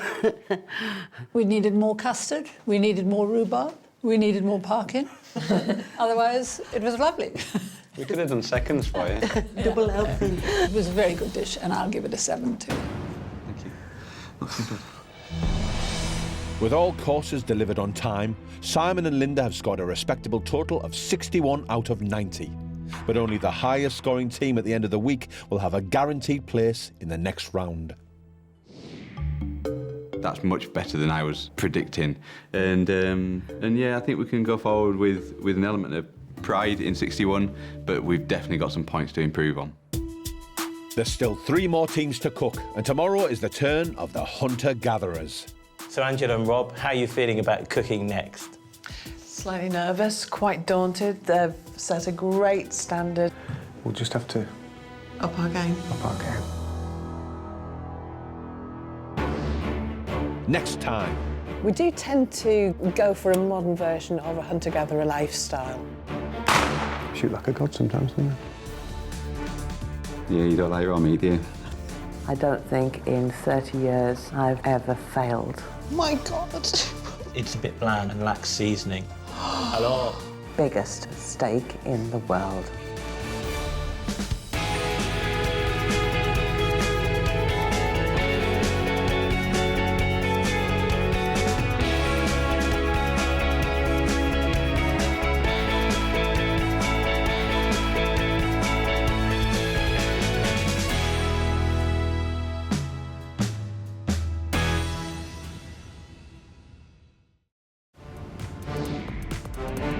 The hunt is on to find Britain's best amateur cooks. The competition's definitely getting started now. Real people in real kitchens. Yeah, baby! Woo! Face the ultimate cooking challenge. Oh, no. I think I've massacred this sauce. Teams of 2 battle against the clock Panic, panic, panic, panic. We've got turret issues. to produce a restaurant-standard 3-course meal Ta-da! that will impress their competitors. But I don't think I've ever seen anything quite like it before. I don't like the look of that brown stuff. Would have gone for more meat, less hair. And our esteemed judges. 4 times Chef of the Year, 8 times winner of Best Restaurant plus 2 Michelin stars, Michael Keynes. I've been working 22 years, 18 years at 2 Michelin stars. Cooking to my standard is going to be tough. And founder of leading cookery school and renowned writer, Prue Leith. I don't want a perfectly good meal. I want an exceptional dinner. Each team will transform their homes into a restaurant for the night. Oh, wow! And the experience will be scored by their rivals. Can anyone smell burning? Check the bread. Oh, shh! That's not a good start. Haggis on fire. But ultimately, the judges have the final say. I think it falls a little bit flat on the palate. Oh, thanks, Michael. Part of me thought, God, that looks a mess. You're just a bit weird. At the end of the week, the teams will return to kitchen headquarters to find out who will reach the next round. I'm going to give you 10. The final winners will walk away not only with £10,000, Stop cooking. Step away from your benches. but the right to say, my kitchen rules.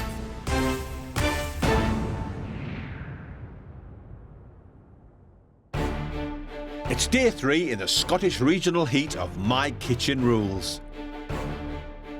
Yesterday, the Geeks, Hugh and Steve, took guests for a trip down memory lane with their historical menu.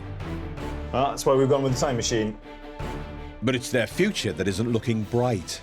And it's badly executed, to be honest. They scored 50 out of a possible 90, which wasn't enough to put them in front of Glasgow gals Amy and Nicola. I can't lie and say I'm not happy. They scored 55 points with their Two Hungry Ouija's restaurant the night before. This is one of the nicest chocolate mousses I've ever eaten. Though there are 2 more teams left to cook. Today we're in Edinburgh with fusion friends Rebecca and Nancy, who have just 7 hours to shop, create a restaurant and cook a winning 3-course meal before their guests arrive. Now we're going shopping. Are you excited? I am very excited. I am Rebecca. And I'm Nancy, and we are friends from the church.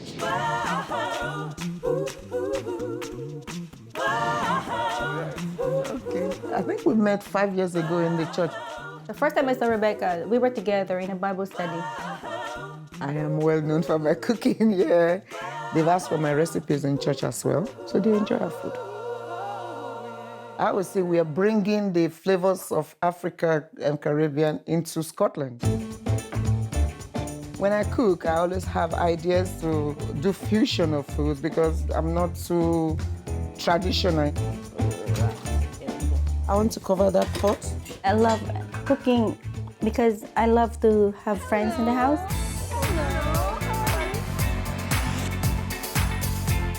Welcome everybody for coming over and joining us for this lovely dinner. We have done South African ketoza. Just a little bit? I would describe my cooking as fresh and tasty. Do not underestimate us. We are going to challenge you with our food. We wish you good luck in this competition. Ching ching. With £10,000 prize money up for grabs, there's no time to lose. I think I'm pretty confident. At the same time, I'm so nervous. In just a few hours, the opposing teams will judge Rebecca and Nancy on tonight's culinary experience. But the definitive judges are stellar chef Michael Keynes, with 2 Michelin stars to his name. It's left me a little bit flat on the palate. And Prue Leith, writer and gastronomic expert. I don't have a single negative. I think this is a lovely little pudding. Beautiful. Failing to present dishes on time will result in losing points. It's certainly a point off, isn't it? I mean, you can't be late. Rebecca and Nancy need the finest Scottish ingredients for their fusion menu. So start off at a traditional butcher's for a regional speciality. Hi, good morning. Good morning, how are you? This must be this. That is the haggis. For the starter, we are cooking haggis tropicana, coconut rice, deep fried plantain and mint sauce. Haggis tropicana. I don't know what that means. It conjures up the idea of pineapple on top of haggis, which sounds truly disgusting. But they may surprise us, and I'm looking forward to it. Hello. We are wanting 4 chicken. 4 chickens, yeah. 4 chicken. I want them, the bones removed, but everything intact. The bones, okay, yeah. And for the mains, we are having Ashanti chicken, jollof rice, and spinach sauce. Ashanti chicken is a West African dish which is bold flavoured. Technically, chicken is a difficult thing to cook because you don't want to let that breast dry out. To save time, the butcher is deboning the chicken by removing the carcass, but keeping the meat and skin of the bird whole. Thank you very much. Thank you very much. Thank you very much. Let's go. With the Scottish staples ticked off, they head off on a 30-minute journey across town to a greengrocer's specialising in Afro-Caribbean produce. Taking much longer than we expected, so let's hurry up and go to the grocers and get our fruits and veg. We need sweet potatoes, we need plantain, we need sweet peppers. I want 3 for the sauce. Oh yes, we need this plantain for the starter. Fabulous, thank you. Now let's go to the next shop. Okay. Now half an hour behind schedule, Rebecca and Nancy move on to dessert. What is the mango for? The mango is going to be used for the Cranahan. For the dessert, we're having mango and raspberry Cranahan, puff, and sweet pepper dipping sauce. The thing about Cranahan is it's a perfect mix of oatmeal, cream, raspberries and whiskey. And the trick is to make sure the whiskey comes through. Now there's mango in here as well, which is a question mark for me, but it may be wonderful. Alcohol, alcohol, alcohol. Only whiskey, yeah? So grab Scottish the... whiskey so that you can view it. Yeah, I know what Scottish is. Let's go, Mackay. This is Scottish. One to give it the Scottish taste. Where's raspberry? Come on. Raspberry is in the other side. Okay. Rebecca! I would like to lead. Come on, I know, it is here. There we go. That's everything? Let's go. Go back to the house. My goodness, I can't believe the 3 hours gone. Rebecca, let's cook. Shopping complete, but the delays mean Rebecca and Nancy now have 3.5 hours before guests arrive.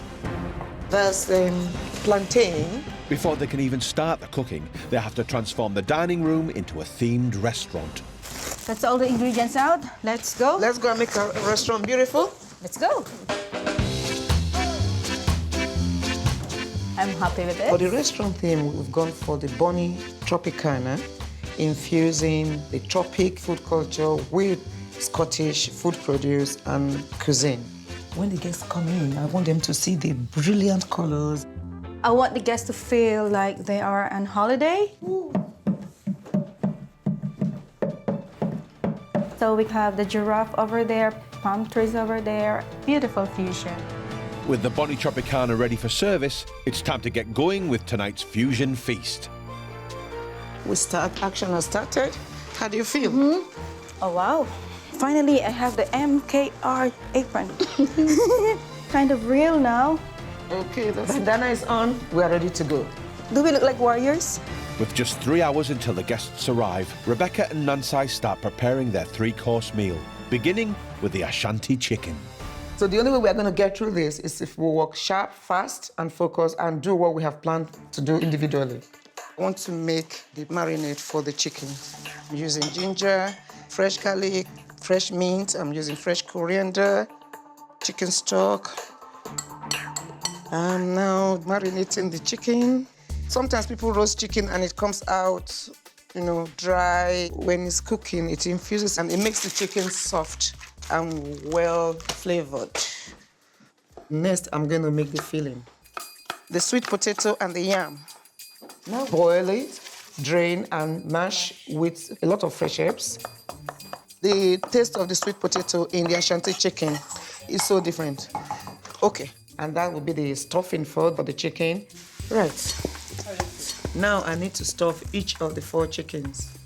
Stuffing the belly of the chicken to get all the stuffings in to give it that taste. What you need to do now is open this for me. My special way of cooking the chicken is by placing it into a roasting bag. It makes the chicken self-based and then it keeps the moisture in. Okay, this is the last chicken. But let's get them into the oven, put them on low heat to start slow cooking for about 2 hours. With 1 hour until the other teams arrive, Rebecca and Nansai begin the starter. I'm going to put the haggis in the boiling water for an hour. With the haggis simmering, Nansai dices up the vegetables that will be mixed into the haggis to give it that tropical twist. It's really meticulous, but it's all worth it at the end when you see the presentation. 45 minutes left and it's on to the mint sauce. I'm going to take lots and lots of mint. Little vinegar, just to flavor. Some olive oil, salt now. We're blending the meat to a smooth paste. This is useless. I think your processor here is rubbish. Okay, you can grind it. There's another mortar there, see? There's a mortar there. Their 7 hours prep time is almost up. Rebecca and Nansai's guests are on their way and expectations are running high. So what do you want tonight? Bit of spice? Well, it's the 3rd night, isn't it? So, yeah. Nansai, we are feeling under pressure. We are going to pound this hard. You see me working fast because the more prep we can get done now, the better for us. Okay, we're going to have to change now. That's fine. To hang our apron? Okay, let's go. All right. I'm expecting big portions and big flavours. You guys are going to be 2 here. minutes, yeah? 2 minutes to go, 3 minutes, almost 2 minutes to go. I think these girls can cook. I think it's going to be a really interesting and different night from what we've had before. I get the feeling there's going to be some proper home cooking.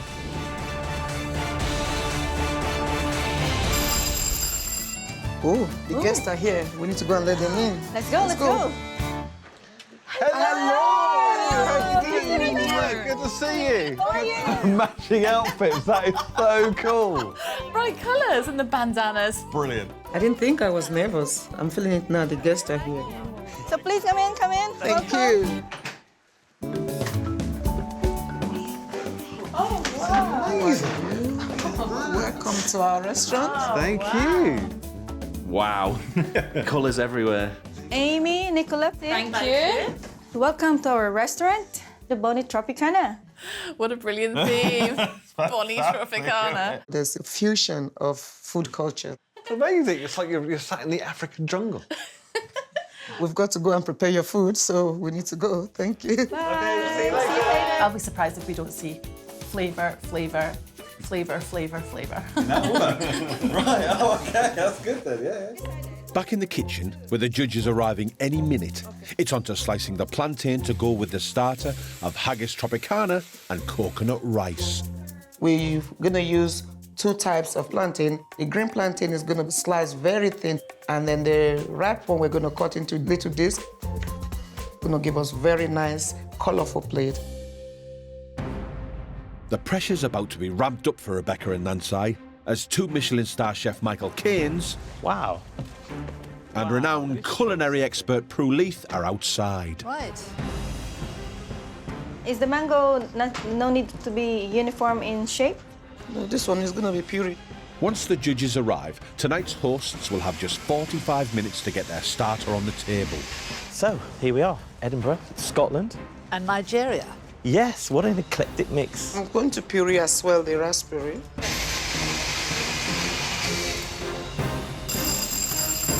They're here! Oh my goodness. The judges are here. Let's go and let them in. Okay, let's go. Ah, Rebecca, Nancy, how are you? Welcome. Pleasure to be here. Like the headgear too. Please come in, please. Go on after you. Thank you. Wow. Hello. Evening, everyone. Hi. Oh, I feel at home now. This is Africa.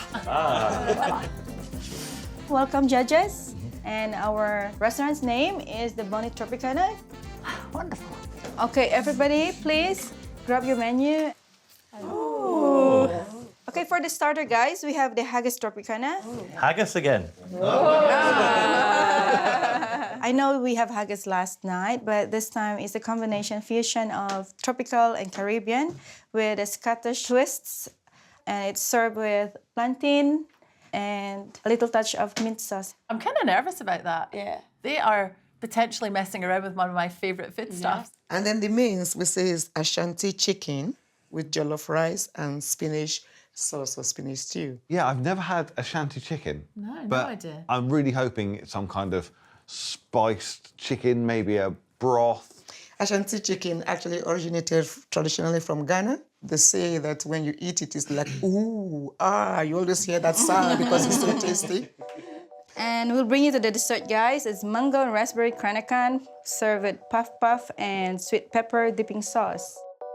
Sweet pepper dipping sauce? Yeah, what's that all about? Is that going to be spicy? I'm a little bit frightened. I hope you feel excited now with our tropical menu. I'm sure you're keen to get back into the kitchen to get on with your starter, and we'll see you shortly. Thank you very much. Good luck. Good luck indeed. Rebecca and Nancy have 45 minutes before they need to serve their starter. Right, I'm doing the haggis over here. The haggis is removed from its packaging Are you happy with this? and mixed with the chopped vegetables. I think our haggis are gonna beat the boys' haggis from last night. Come much, that's okay. Taste it? Yeah. Lovely. I like the look of this a lot. I'm really excited to try this. I love spicy food. And the fusion's interesting. What are we going to do with the haggis? We're going to make it Tropicana. Haggis and coconut rice, wow. With 25 minutes to go, it's on to the coconut rice. Ladies, how are we? Rebecca and Nancy? I think How are we you? are on the right track. Leave it. We're really rushing. Michael is coming to the kitchen to see how we're getting on. See, the key thing is you don't want to be late, do you? Yeah. What we did was we did this. Rebecca and Nancy have made a checklist to keep them on schedule. Oh, well, look at this. Check you out. Well, listen, that's not a good start. Haggis on fire. I don't think Michael understands our list. No, that means you put the haggis on immediately. He thinks it's on fire. I didn't think it meant you're going to burn it. Let's wish you luck with the starter. I'll leave you to it, and I'll see you a little bit later. All right, so. Just 10 minutes left, and they haven't finished frying the plantain. Haggis. Sauce. Right, here we go. Quick. Let's see what I can do. Yeah, I'm quite happy with that. It's shining, meaning it's not dry. 3 more plates to go, it's fine. Oh, we're getting there. Hello. Really good, Rebecca. 5 minutes. Yeah. I need a plantain. Oh, come on. The reaction of the dime. Plantain. 2 minutes. Yeah. Tap. Rebecca, I don't like that. We need to go. We're done now, okay? We're proud of ourselves, aren't you? I am so proud with our team, Rebecca. Yeah. Thank you very much. This is for Prue, and probably this is for Michael. Okay, we go. Them first, okay? Thank you. For the starter, it's haggis tropicana with coconut rice, plantain and mint sauce. Wow. Starter is served. Oh, that looks wonderful. Please enjoy. I'm really worried about our top spot. I think it could be under threat. Thank you so much. It looks amazing. It looks really good. If it tastes as good as it looks, We're in trouble. They look happy. They look surprised. The judges will taste and give their verdict on the starter first. Later, they will score each course out of 10. It's nerve-wracking. Seeing Pro and Michael checking our food, every bit of it. I can't stand it.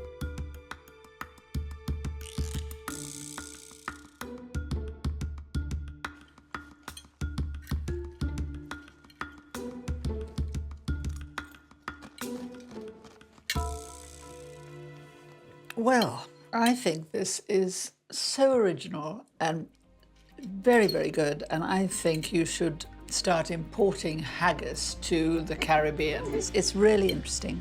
Haggis into the Caribbean. That's good. That's a good sign for us. I think the flavours are terrific. The coconut and it's just sweet enough. It's not overpoweringly sweet, but it's got a bit of sweetness. With the rice, the plantain is just fried correctly. It's just a bit crisp on the outside, squishy in the middle. I would like a little bit more spice. I think it could do with a bit more heat in there. But the flavours are really great. It's very sharp looking, very concise, and everything that's on the plate is there for a reason, which I enjoy when I eat food. It's tropical in a kind of playful way. I think it's great the way you've brought those two cultures together. You're not shying away from it being something of Tropicana. The haggis, I think, has come through quite well, but perhaps there you could have been a little bit bolder, as Prue suggested, perhaps. Yeah, we're so afraid. Absolutely, but I think, you've been very bold and you've held back a bit, but you've still represented the feel of what you're trying to do. I think we've pulled it off. But nevertheless, I'm going to enjoy this starter. So thank you very much, ladies. I know you're very keen to get back into the kitchen to start work on your main course. Thank you. Wow. Oh my gosh. I'm really good with at least for the starter. The only thing that they like is the more spice. More spice, which we were afraid to put in because we held thought it it would be a too bit, much. yeah. You see? So it's really turned out well for us. It's time for their rivals to taste. This looks good. Yeah, I thought I could smell haggis cooking before, and that was right. it smells quite spicy, but I'm not really getting a huge amount of heat. The coconut rice is amazing and the plantain is just wonderful. As I'm mixing the rice and the haggis together, I'm kind of losing the rice a wee bit. I don't get the coconut. It just doesn't work for me. I'm not overwhelmed by it at all. I don't know, I'm not getting any really strong flavours apart from the mint sauce. No, the mint's really strong. Yeah. Oh, that haggis as well, it's lovely. Haggis mint sauce. Mental, but brilliant. I just don't like it. I just found the haggis was a bit kind of greasy on my tongue. I just think it overpowered the other things that I was really enjoying. As usual, my plate is empty. My plate is always empty. I just want the haggis to be gone and on somebody else's plate. Let's make sure that the mains, is much better than the starter, so we have work to do. They have just 1 hour before serving the main.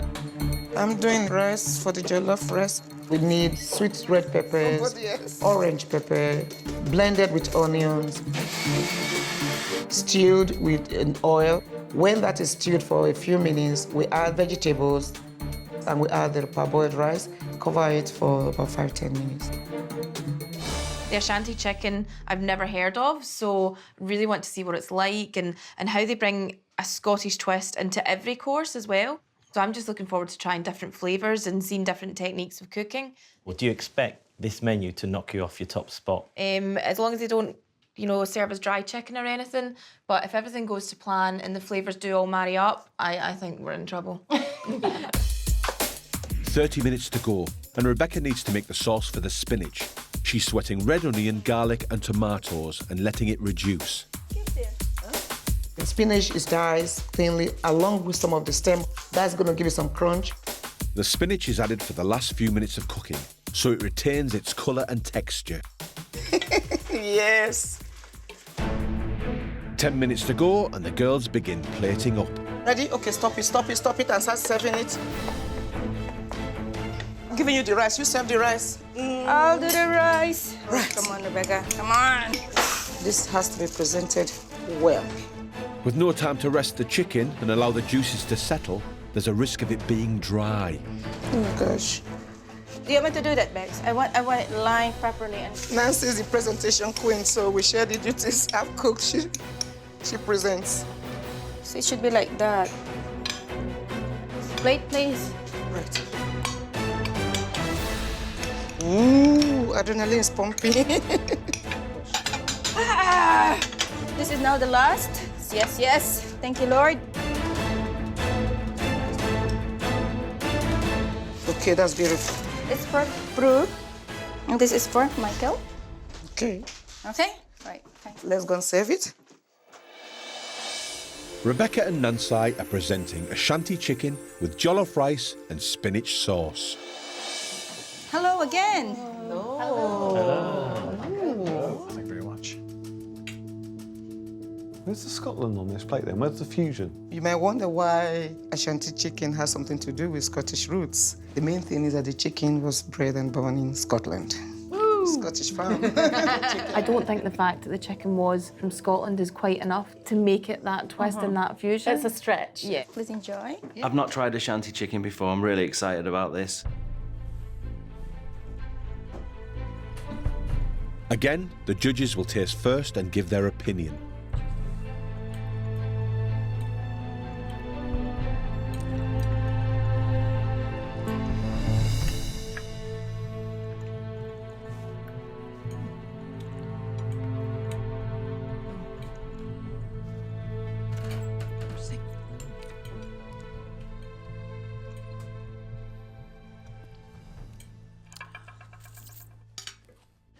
Rebecca and Nancy, your Ashanti chicken with jollof rice and spinach sauce. You know, I've never had this before, so this is quite something new for me, especially seeing the Ashanti chicken being cooked in the bag first. It's not about heat in this chicken, it's about flavour, and you've done it well. You've stuffed it with this lovely mix. The rice, I think it's a little bland. You know, I think salt would have helped elevate some of those other flavours. I think his comments are fair because we actually struggled in the kitchen about whether it was going to be too spicy. We played on the side of caution. The spinach is a triumph. I really like that. It's very tasty. Overall, I think it's a good main course. I was a bit concerned about having rice twice, but they're both very, very different, so well done. Thank you. Well, this dish is an absolute revelation to me. So this is so elegant and beautifully presented. I've just had a mouthful of all three of these ingredients together, and it's perfect. I think it's a triumph. I love it. Really, really good. Thank you. Thank you. Well, ladies, I know that you're very keen to get back into the kitchen and your guests want to try this main course, so we'll let you go back so you can get on with that preparation for your dessert. Hi, Rebecca. That was intense, yeah? That was intense, huh? All in all, we are very happy that we delivered this dish and the judges loved it. True, because we are the happy bunnies. Rebecca and Nancy have just 45 minutes to make their dessert of mango and raspberry cranachan, puff puffs and sweet pepper dipping sauce. Please, everybody, start. But will their main course meet with the approval of their competitors? I love the smell of this. I know, it smells amazing. Not what I was expecting at all. You know, the way the chicken's presented in almost like a lasagna type. It did look like a lasagna. There we go. Oh, that spinach sauce. That's something else. I would eat a bucket load of this spinach sauce. It is fantastic. The chicken's a little dry, but it tastes great. I'm thinking, ooh, quite a big chunk of meat to get through there. Don't want to mess around with the rice. I just want the spinach and the chicken to it. I think jollof rice is supposed to pack a flavour quite distinctly of its own. I'm not sure that one did. No. So I see that you've enjoyed that a little bit more than starter. Definitely, I thought it was wonderful. The flavours kind of bloom in your mouth and it's got a really soft, rich heat. It was like a kiss. It was just wonderful. I really enjoyed that. I have fallen in love with that spinach. I don't know how they've done that, what they've put in it, but I need to know because it was amazing. This has kind of raised the bar, hasn't it? There's some worried people across this table. Game on? Definitely, the competition is heating up. 30 minutes to go and they need to make the batter for their puff puffs. Slowly, slowly. It's just a combination of silk raising flour, plain flour, baking powder, and sugar. Well, a classic Cranachan, what is that? Raspberries, oats, cream and whiskey. I like the look of these puff puffs, I've got to be honest. I'm not sure if I'd need a donut in there. It's quite heavy anyway. How's that? Okay, do this. With the batter made, it's on to whipping up the cream for the Cranachan. Make sure it's quick and firm. I'll do this because But not it's my too favorite. Rebecca, look around. I think that is okay. I'm putting honey now. To make the Cranachan, honey, oats and whiskey are added to the whipped cream. How much whiskey are we going to put in the Cranachan? 2, just 2. We don't want the guests to be flying over the moon. All right. Oh gosh, I can smell the whiskey now. We're adding the toasted oats now. Ash a little bit. I think so, because it's like ooch, ooch, ooch. For the sweet pepper dipping sauce, we use red sweet peppers. It's called kosai. Kosai. Not just about the heat, it gives a distinct flavor. We boil the red peppers until they are quite soft and then blend it. The sweet pepper dipping sauce fills me a bit with dread. Is it going to be hot and spicy or...? It's got us all intrigued because I think the truth is none of us can really believe you're going to get a sweet pepper sauce that'll go with a Cranachan. Here? I'm adding vinegar to the pepper dipping sauce and olive oil. 15 minutes left and the pair start to assemble dessert. I want it with the raspberry layer first. And a little bit of cream. Yeah. All right, okay. And mango. Right. Just put a little bit. You need to put more cream because that's what it's all about. I've got to finish the puff puff. With minutes left, Rebecca is deep frying her Afro-Caribbean style donuts. We're running out of time and my puff puff is going to take about 3 to 4 minutes to cook. We have 9 minutes, Bex. 9 good minutes. I've got the puff puff. It came out so golden, so lovely, so puffy. I'm happy with that. And yummy, yummy, yummy. Yes, yes, yes. Thing that will really make with our Wow, colour is not a loss here, is it? This is it's really funky. Caribbean. I think we're gonna put a sign on the door saying Michael is banned in this area. This sweet pepper, this is the thing that's got everybody talking. Come on, I'm going to taste it. Yeah. And it gets richer. And there's just a kick of chili in it. Yeah, got it coming through at the end? Yeah. There's a bit of vinegar in there as well. There is. 3 minutes to go, Rebecca, and I think I need each puff puff on the plate. I'll leave you to it, girls. Bye-bye. 2 more, 2 more, 2 more, and I'm happy with that. I think we are winning. Looks elegant, colorful, and vibrant. I think we made it. Dessert is served. That's true. Okay, let's go and give this to our judges. For dessert, it's tropical mango and raspberry Cranachan with puff puffs and sweet pepper dipping sauce. Oh. Dessert is served. Well, it looks fantastic. Looks like a Knickerbocker glory. So, Nicola, I think we've just dropped to second position. There you go. It's for you. I love a good Cranachan, and I don't know how you get mango into a Cranachan. Chili dipping sauce with the donut. Chili dipping sauce with whiskey. Chili dipping sauce with mango.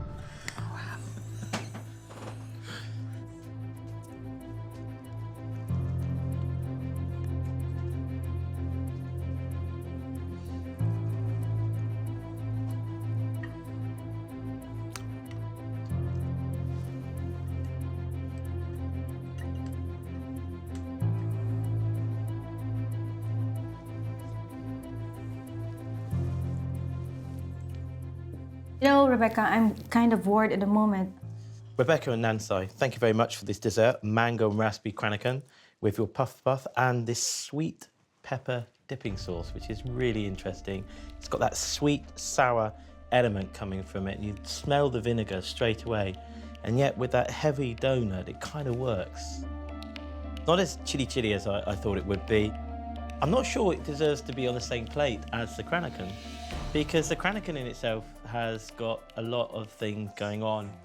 You know, I like the idea of putting the mango with the raspberries. It's good because that cream needs fruit. It needs that acidity to cut through it. And I think actually it's a good cranachan. Well done. That's good. I'm really happy about that. I actually think the puff puffs and the dipping sauce go rather well with this. If you eat them alternately, there's a kind of balance to it, and this is a bit of a shock, and this is not very sweet. You know, Michael, we were talking about whether the two go together. Get a bit of this, and then stick a bit of the chili sauce on top. Oh. Prue has gone gaga for this dessert. Oh, tell me that it's not delicious, because I think it's wonderful. Prue's just poured it into her. Into her glass. Into her cranachan. Michael's face is an absolute picture. He's looking horrified at her. He hates it. You're just a bit weird. If I have any complaint at all, it's I can't taste the whiskey. Whiskey? Well, ladies, you've been on time all night, and now perhaps it's time for you to go and relax. So, thank you. Thank you so much. Thank you so much. Well done. Enjoy it. Ooh, we made it. We made it. We made it. I'm so relieved. Happy with the comments and happy that finally it's all over. Please, everybody, start. Ooh, that's not quite what I was expecting. Ooh. Right, let's have a go.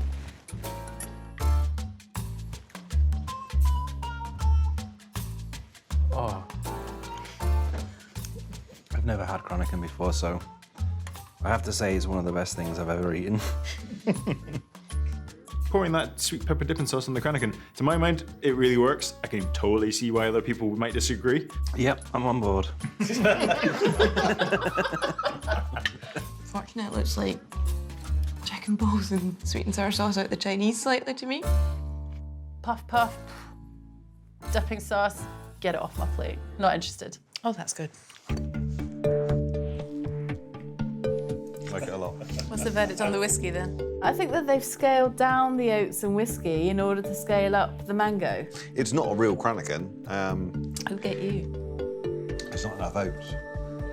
And I like my oats. It's not screaming Scottish to me. It's screaming fruit and cream and tropical, but I'm not getting the bonny. Shame. It's now time for the rival teams to mark their dining experience out of 10 for a maximum of 30 points. Well, when the starter came out, it looked absolutely amazing. It smelled amazing. I was really excited just to see this fusion with the Caribbean side to it. I don't know how much it added to the haggis, having those extra elements to it. Really enjoyed the crispy plantains. The plantain was good, and also the circular plantains I thought were lovely. Yeah, they were lovely. Yeah. So for tonight's menu, we're going to score Rebecca and Nansai a 7 out of 10. Main course was great. I mean, we had the Ashanti chicken and the jollof rice with the spinach sauce. That's right. Oh, that spinach sauce. Oh, yeah, that was special. So nice. There was comments about a dry chicken breast. Got to say, that was the big standout kind of fault for me. Way too dry. Yeah. So for tonight's menu, I think we could score Rebecca and Nansai an 8. Well-deserved 8, yeah. And dessert today. Oh, that was sort of in two halves for me, really. I like the cranachan, but I missed the whiskey in that. Yeah, me too. The dumpling and the sauce, I just... It's so greasy on your hands, I wasn't kind of it? tasted it, and it wasn't dessert for me. It was something I should have had a course earlier. We're going to give Nansai and Rebecca 8 out of 10. Yeah, I'm happy with that very much. Good. The Glasgow Gals have the highest score so far this week, with a total of 55 points. It's now the moment of truth for Rebecca and Nansai, as the judges reveal the scores, starting with those from the rival teams. We have to get the scores. Rebecca and Nansai, thank you very much for inviting us into your restaurant for the evening and for celebrating Scottish produce with a real different twist of fusion. But now it's time for us to reveal your score. Your guest teams have scored you 23 out of a possible 30. Thank you. That's a very great score, good score for us. I feel so elated. And now the judges will score each course out of 10, allowing for a maximum of 60 points. The haggis tropicana was an absolute surprise to us all. It was a really original and delicious dish and a great fusion. The plantain and the fried and the crisp was a really nice touch of bringing that sort of tropicana into that bonny wee starter. I like the sharpness of the presentation as well. So for your starter, out of 10, I'm going to score you 6. I'm going to give you a score of 7. That's really good. For your main course, a shanty chicken with jollof rice. It was an absolute revelation. I thought it was delicious, it was original, but that spinach was wonderful. It was perfectly judged, just enough spice, there was a little bit of heat in there, and when you mix that with everything else, every mouthful was a joy. What I really liked is the technique of cooking that chicken in a bag as well, which is something we've not seen so far in the competition, but it ensured that all the flavour got through the chicken. Yes, okay, the breast was a little dry, but that's okay because the stuffing was faux flavoured. I thought it was a great celebration, and for that, I'm going to score you 7. And I'm going to score it 7.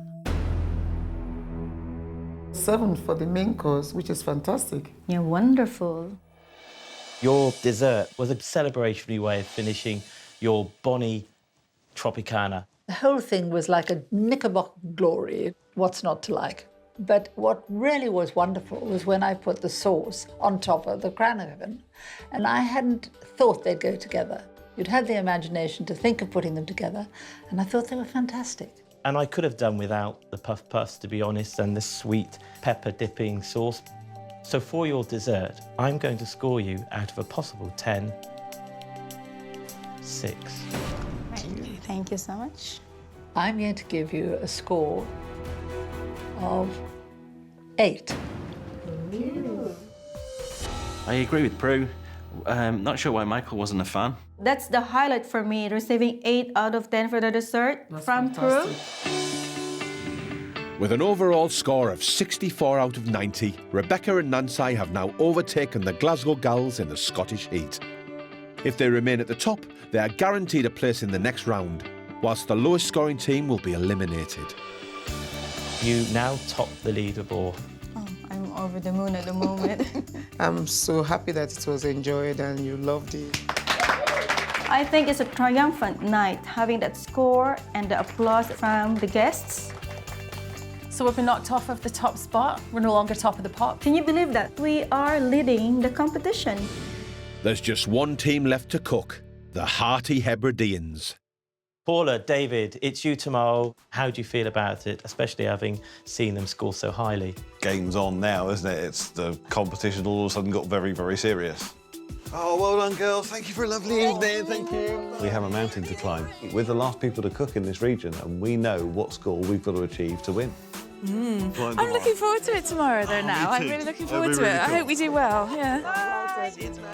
I'm glad it's over. Next time.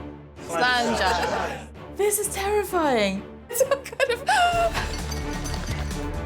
I can see it's hurting. It's tough. You're crying. I know. We're really on a knife edge now. They're going down. That gives you a total score of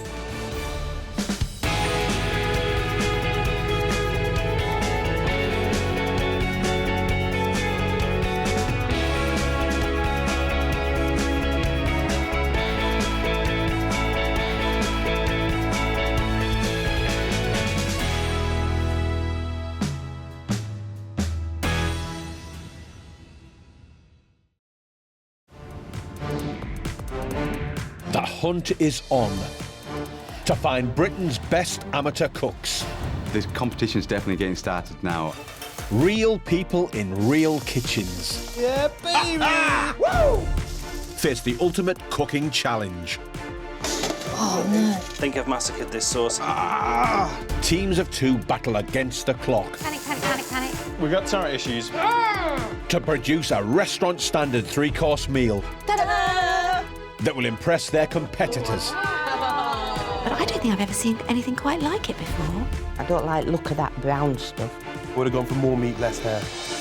And our esteemed judges. 4 times Chef of the Year, 8 times winner of Best Restaurant plus 2 Michelin stars, Michael Caines.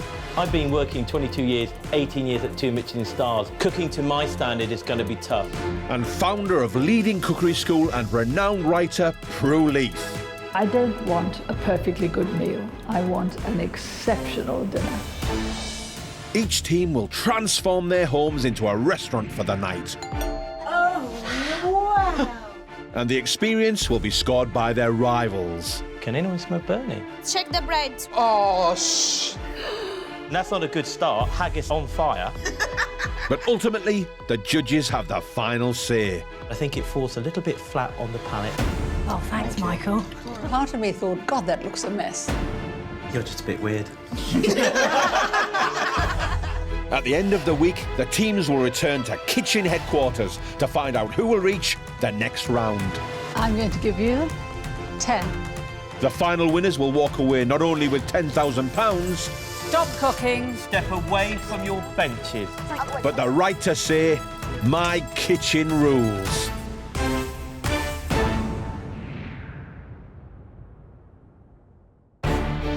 Yesterday, it was the Northern Region's first night of the competition, as 4 amateur cooking teams went head-to-head. This competition's definitely getting started now. I don't like not winning. I'm just going to go for the win. Mum and son team Linda and Simon were the first to face the heat of the kitchen. It's just stressing me out. I want my kitchen clear. And the dining room.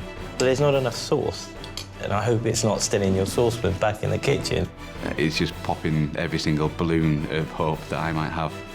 But despite their difficulties, they ended the evening with 61 points out of 90. We got through it.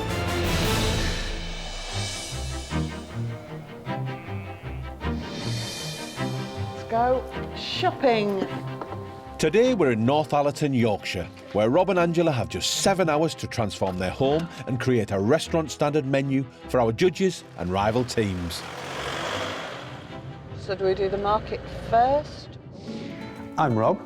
This is my wife, Angela, and we're in sunny North Yorkshire. We've been married just over 5 years. Yeah, 6 years this year. Yeah. We do tend to go for a modern version of a hunter-gatherer lifestyle.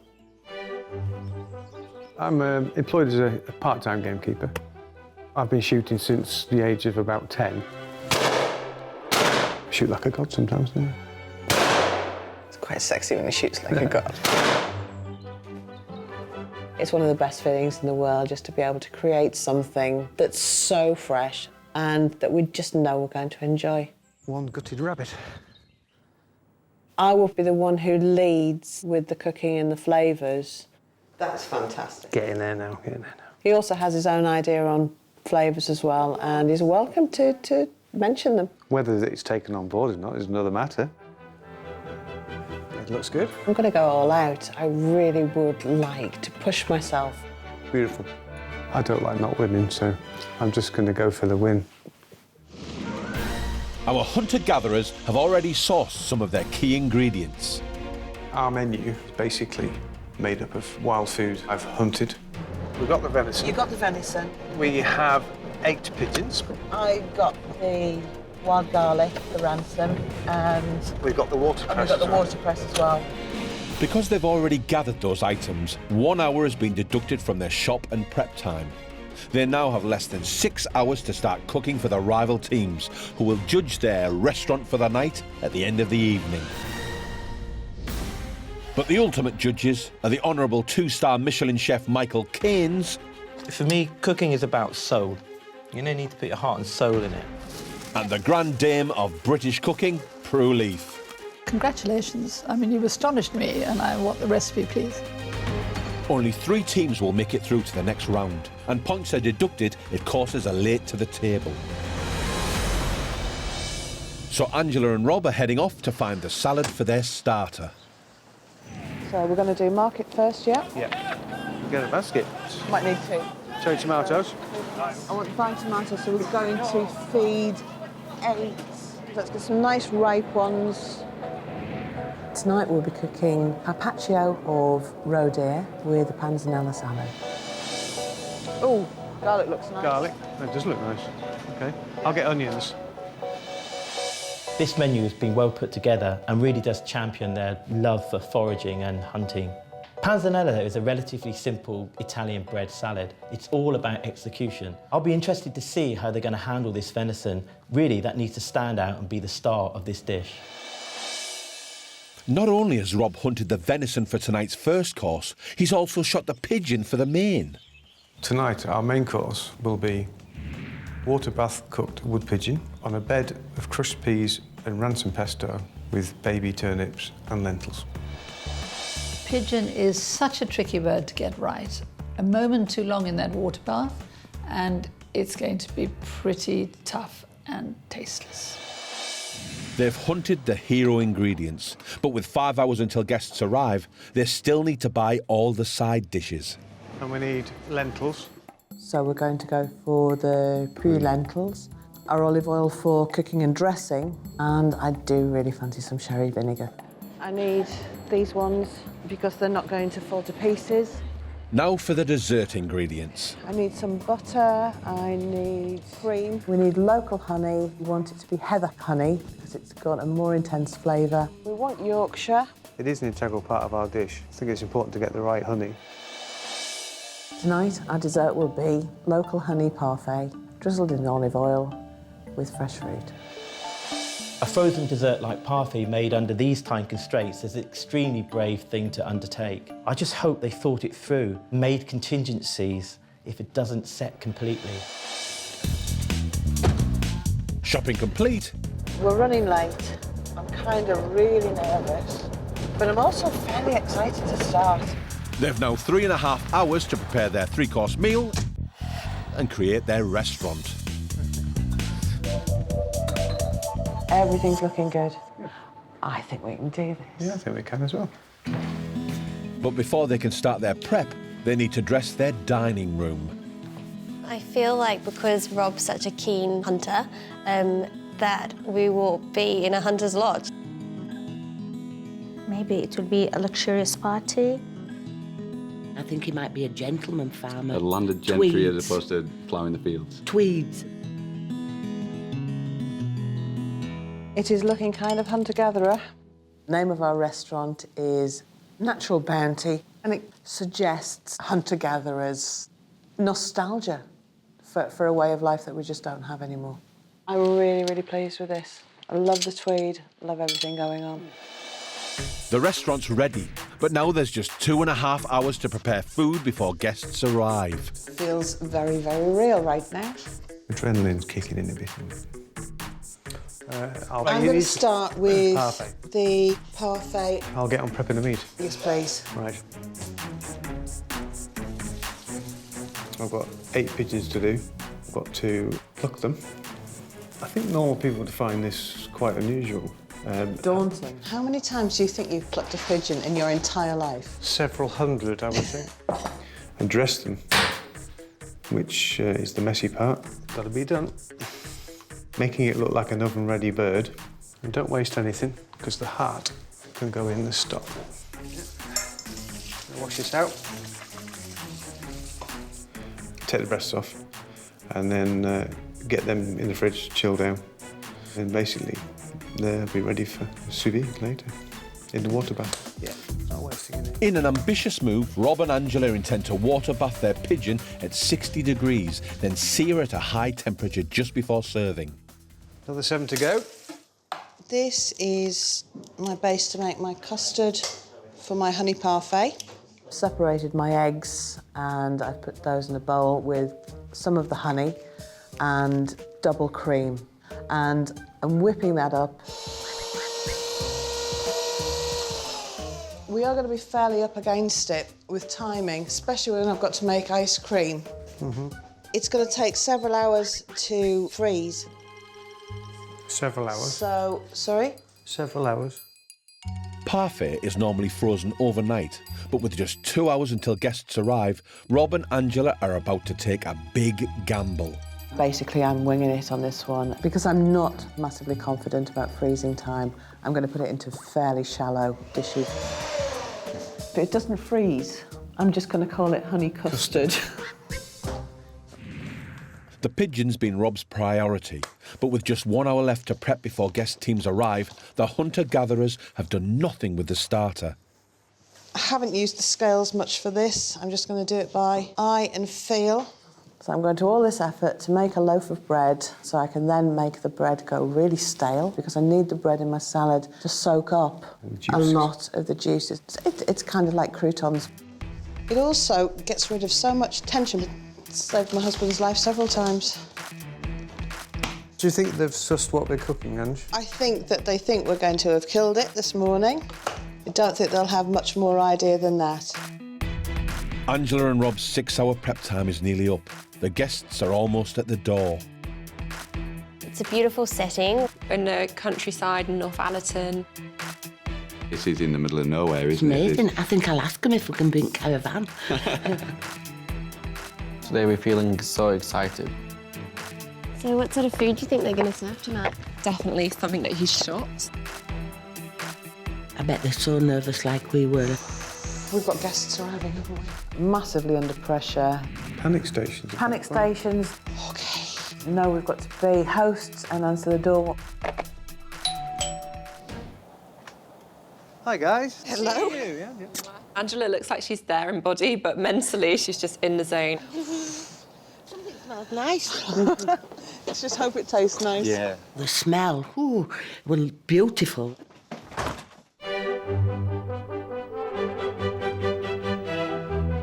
Welcome, ladies. Would you like to sit here? Thank you. The restaurant was gorgeous. There's beautiful fairy lights, soft lighting, beautiful candles flickering. I think there's a dead owl, there's a dead pheasant. They've put a lot of effort into it, haven't they? Maybe they mean business, we've got some competition.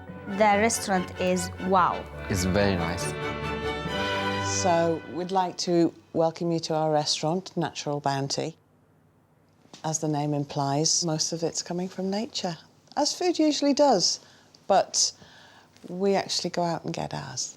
You see from there you've got various tools of my trade. And you can see the stuffed animals, not everyone's taste, but it sort of gives a theme. I've got a pheasant staring at me. I hope he's not going to look at me all night. Do you want a pheasant impression? I've got one.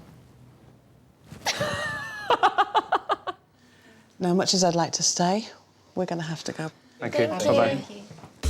Guests seated, Rob and Angela use every second to continue preparing their starter, raw deer carpaccio, before the arrival of the judges. Our starter's going to be served pretty much raw. I think it is a risky choice. I'm just going to take this sinew off because if you don't, it's like absolute rubber. Seasoning was an issue with the previous night. I trust you to season it. Nobody's going to take any prisoners if we don't get it right tonight. No. Cling film it. Cling film it and get it in the freezer because I want it partially frozen so that we can cut it as thinly as we're able. No pressure. My bread's ready. Oh, good. I really do need to get that into the oven as quickly as possible. So tell us about your supper clubs. I'm a paramedic moving into cooking. I want to be a chef eventually. Brilliant. So I set up the supper club and I do a table for 10 of just a set menu. Normally do kind of 5 courses. So. And they come to your house? Yeah. That's really cool. Yeah, no, it does work really well. It's great to have Simon and Linda with us. You can see they are just so much more relaxed than they were last night. I thought Faye and Anna looked posh, but they're all friendly. For the panzanella salad, I need to get the watercress. It should have an amazing peppery flavour. Angela's panzanella salad is coming together. Perfect. So that's... It's exactly how I wanted them to taste. But one ingredient is still missing. My bread is cooked on the outside. Let's get it out of there. Beautiful. No, it's not. It needs cooking more. A bit more. I'm going to need to put it back in again. I'll put it in upside down just to see if I can get some more cooking through that. It's really hitting me now. I am at meltdown stage.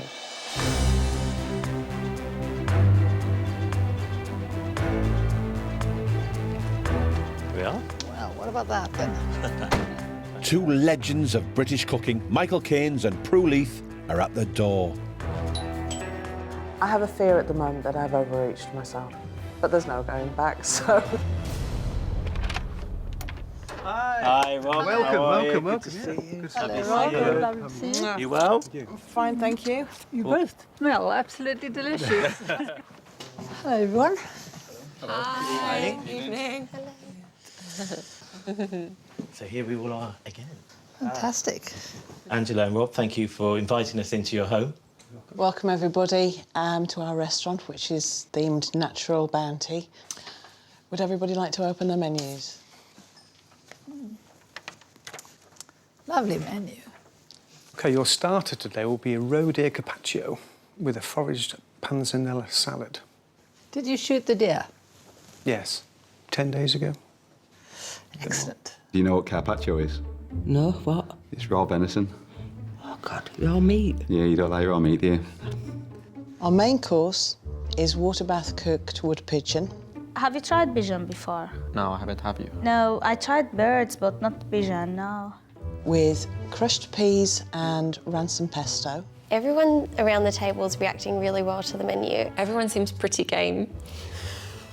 The dessert is a local honey parfait with olive oil and fresh fruit.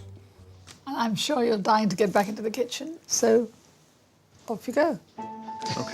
Thank you. Angela and Rob now have 45 minutes to get their starter to the table. Can you just cut this up into cubes, please, and let as much of the moisture out as is possible? Is this bread how it should be? Try not to squeeze it so much. It's not quite done properly. I want it in the oven where it's warm, just to dry out. So Simon and Linda, what do you think of this menu? I think it's very intriguing. There's some interesting concepts, the carpaccio, then the water bath. It's showing a lot of skill, I think, in the kitchen, something that you wouldn't necessarily expect in a home. Maybe they are a bit more accomplished than we were possibly expecting. I love the fact that we know where all the food's come from and that they even know where the watercress is grown. And I've never had pigeon, so interested to try that. The idea that Ro hunted the animals, it's amazing. Overall, the menu looks fabulous. It's time to start carving the carpaccio. I'm still worried about that raw deer.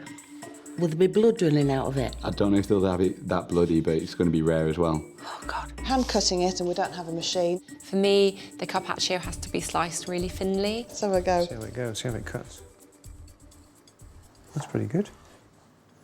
It's thawing out quicker than we can cut it.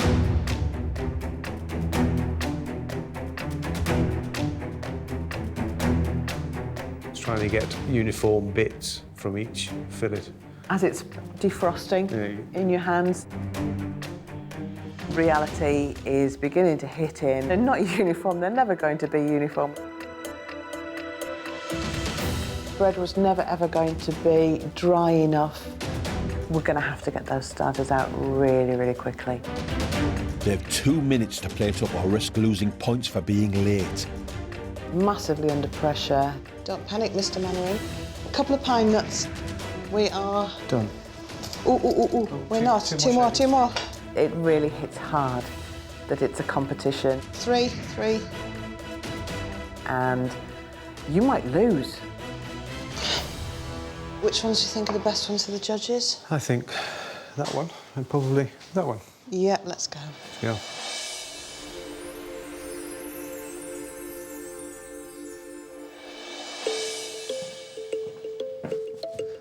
Your starter is served.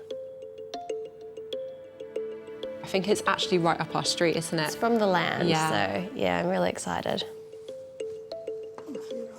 When they put it down, there are some soggy bits of something in there. I'm not sure what that is.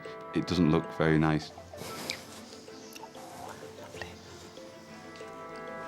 There you go.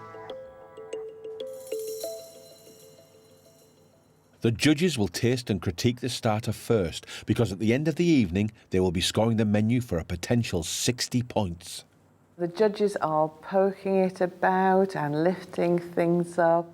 And they're not smiling as they're doing it. Honestly, it kills you.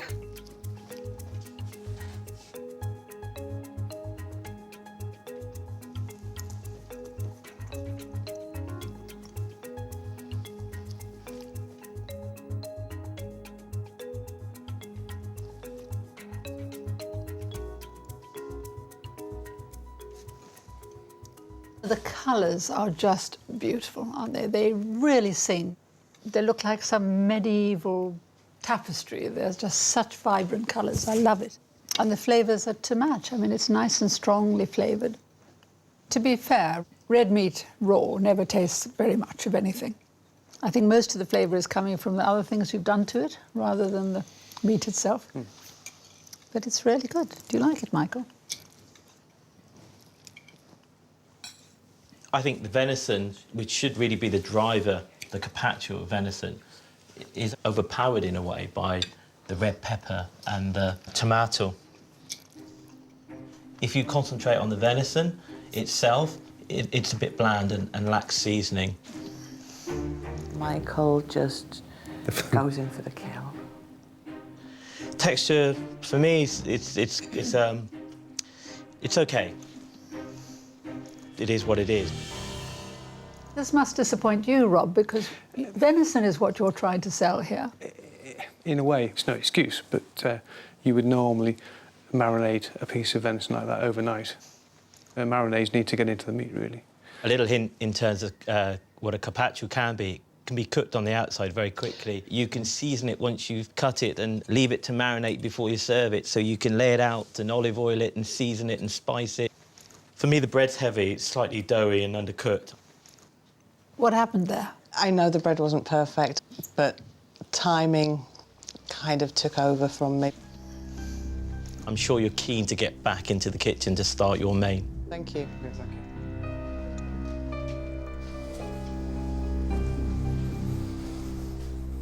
It was too much of a taste explosion in the salad and not enough with the venison. I feel devastated. Time for rival teams to eat and critique the starter before giving marks out of 10 at the end of the three-course meal.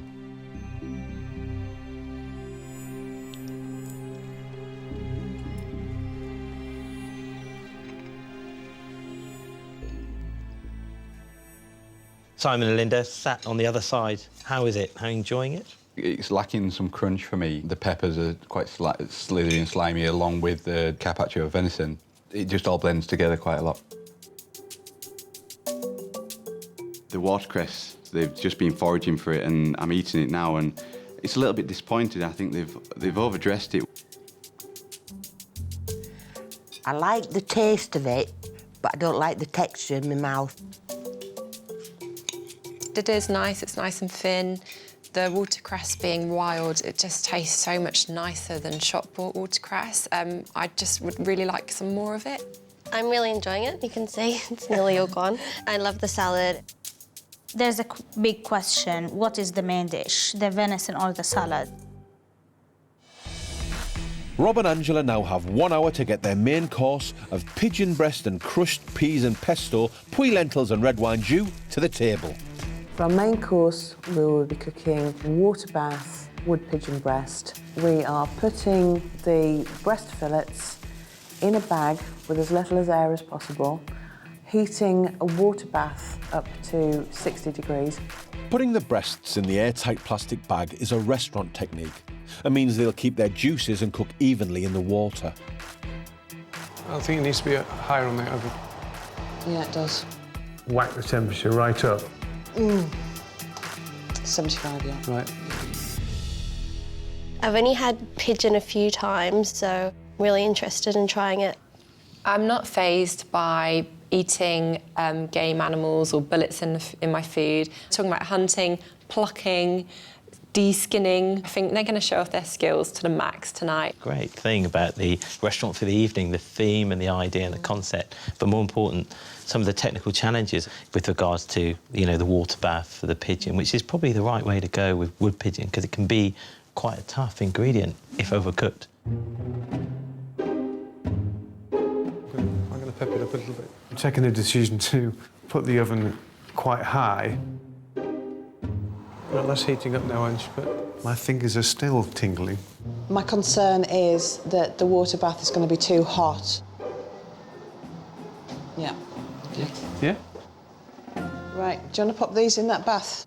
Timings on that one are going to be critical, and I've got to get that nailed within minutes. Inside, I am a raging torrent of emotions. Peas need doing, your pea master. They've 40 minutes to get this main course plated. Ange, can you have a look? See what you think of it. No, I'm going to have to trust you on the peas. So Anna and Faye, how did you decide to cook together? Started cooking together on maternity leave. I love cooking and I have an interest from a long time ago, but now I'm in dietetics, so I'm a registered dietitian. And I think we've also got the same interest in health. So, as Anne and Reda, how did you get into competition together? We used to cook together as we are sister and brother. In the family, my responsibility was the cooking. She is the best cook after my mom in the family. And There's a real pleasure in cooking together, isn't there? And it's also nice to share the palate, you know, to have somebody taste it. Because when you're cooking, you're tasting all the time, you tend to get what we call palate fatigue. I agree, and I think there's a danger that you end up over-seasoning. There's just 15 minutes left and the hunter-gatherers haven't seared the pigeon breast or started their sauce. The lentils are cooked. They've got bite to them still. Oh, yes. So flash my seasoned pigeon. They're looking good.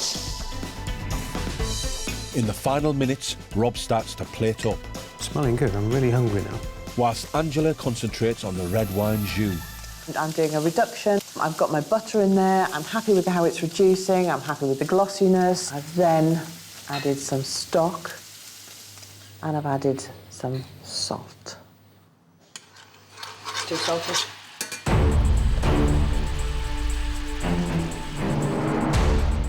She was too salty. What? She was too salty. OK. Biggest steak in the world. The previous evening, the couple was slated for having no gravy. This night of all nights, I have failed. I'm not giving anybody salty stew that's far too salty. I don't think in 30 years I've ever failed. OK.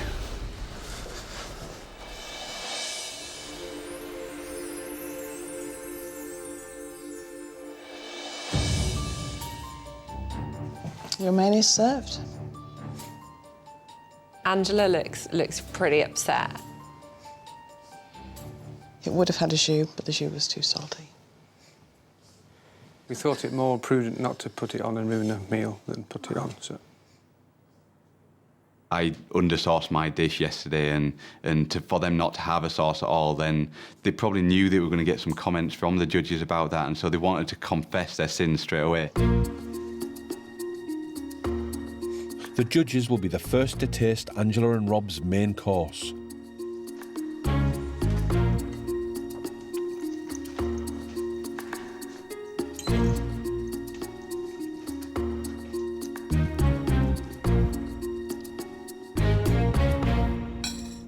I find that the dish would have obviously been brought together better by something like the gravy or the sauce. Yeah. But if I take that away, accepting that it hasn't been served, there's still plenty of triumphs on the plate. The pigeon has been beautifully cooked. That's so much better than I'd ever hoped. The lentils have got some depth, flavour, nice texture to it. You could argue perhaps a little bit more cooking there. I guess the bit that I'm a little bit confused about is this pesto. Perhaps that pesto is more like a puree. I could see it in your face when you came in that you were disappointed we didn't have any gravy. And I know this dish would have been all the more better for it.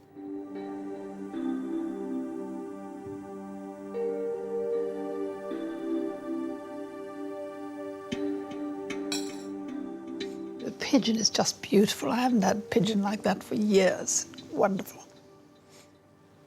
I love the peas. I think the lentils are good. I agree with you, they could be a little bit more cooked. So all in all, I think it's a really good dish. And I think that if you don't have a sauce at the last minute, the trick is butter.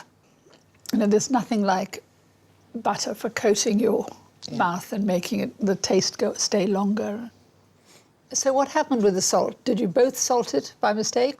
Because we've been making stock all day, and obviously it had been seasoned at one stage and then it had reduced.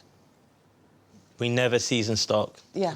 Never season it. Season your sauce at the end, but for that reason, when you reduce it, it's going to intensify. Well, thank you very much. It's a great effort, all the same. Thank you.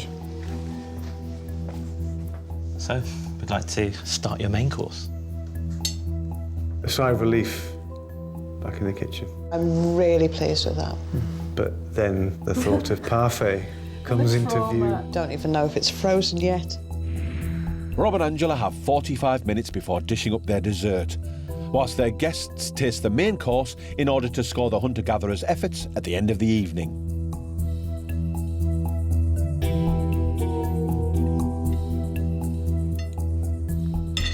The way the pigeons cook looks beautiful, it shows skill.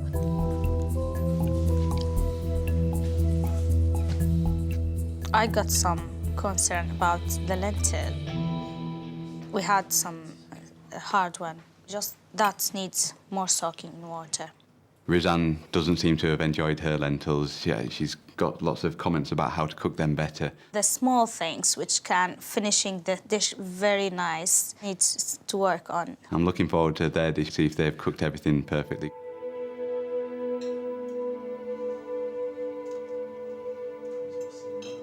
I love the fact that the peas had a crunch. Like, I found that beautiful, and the vibrancy. For me, I love them with that crunchiness, and I know, sweetness. yeah, and the colour's still there, and the nutrients are still there. Yeah. For me, the peas and the lentils were too similar in texture. I didn't mind the fact that the lentils and the peas were similar textures. The problem there with the lentil was that it was undercooked. If the lentil had been cooked properly, there would have been a contrast. To me, that wasn't a full dish. I'm still a little bit hungry. I could have done with some potatoes, with one of your Yorkshire puddings from yesterday, just to fill out that dish just a little bit more. Right. There's just 30 minutes until Rob and Angela's honey parfait with olive oil and fresh fruit is due on the table. It's not frozen, but it might be salvageable. We can't do anything about it. Don't look at it, don't open that door. We can't make it freeze any more quickly. Don't look at it ever again until we have to take it out and serve it. I once had a dessert in Italy, and they combined honey with the local olive oil. For me, it was just one of the best flavour combinations I've ever tried in my life.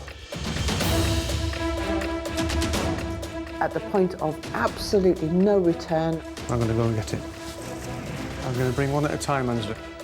With 12 minutes to go, they have to start plating up. This is the sort of thing that divorces are made of. It hasn't frozen. Now their honey parfait is melting. They need to get it to the table quick. Do you want a knife to lift it up? Well, you're the engineer. I kind of gave up at that stage. He is the best man for the job. Melting is going to be an issue. Speed is of the essence. Even seconds at this stage are going to be important.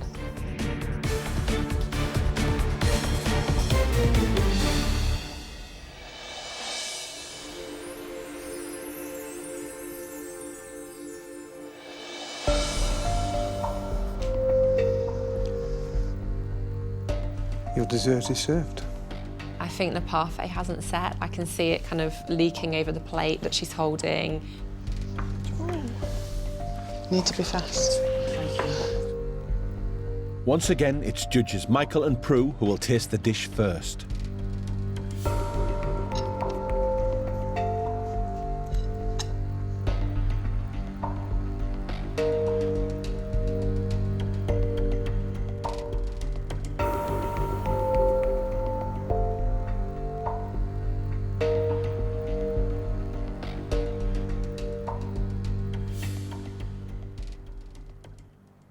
Angela and Rob, your honey parfait served with olive oil and fruit was very interesting. The issue with parfait, there's two things that stop it from freezing. One is the level of sugar, and the other would be alcohol. There's no alcohol in here. It says it was going to be served with fresh fruit. In reality, it was served with strawberries. They were not significant enough to balance out the sweetness in the dish. But the flavour was good. I think the honey you used was fantastic. You could really have that as a pronounced flavour through the parfait. Thank you. I think the honey flavour comes through and the olive oil, they're about equally balanced, neither of which I would have thought would make a good dessert, and they're lovely. I really think the flavour and the texture are astonishing. My only quarrel really is the strawberries. I don't think you need the strawberries, and I can think of other fruits that would be better there. Congratulations. I mean, you've astonished me, and I want the recipe, please. Can I ask a question about your plates? Did you put them in the freezer? No. Hello. Frozen plates, and you'd have done it. Well done. And you can go back to the kitchen knowing that there's some really good bold flavours coming through that dish. OK, thank you very Thank much. you. Thank you. Frozen plates in. Put the plates in the freezer. Yeah. Should have put the plates in the freezer. Elementary mistake. Yeah. Freeze the plates.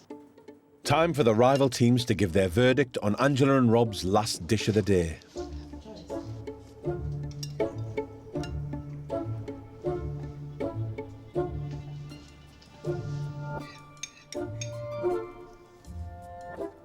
I didn't get it. It was just like honey. You dip your finger in some honey, it's beautiful. Then you have another spoon and another spoon, and it was just too much sweet. The olive oil is a lovely olive oil, but I don't think it really helped anything on there. I guess we're a split because I really enjoyed it. It was very sweet, but it was very decadent. I missed out on the olive oil. I tasted Faye's and it was beautiful together. Oh, that's a very bad thing for a restaurateur to do. Cheat the customers. It's not right. It just reflects how much pressure they're under, that they're forgetting basic things like that. Absolutely. I liked it. It's absolutely lovely. It was sweet, and I loved it.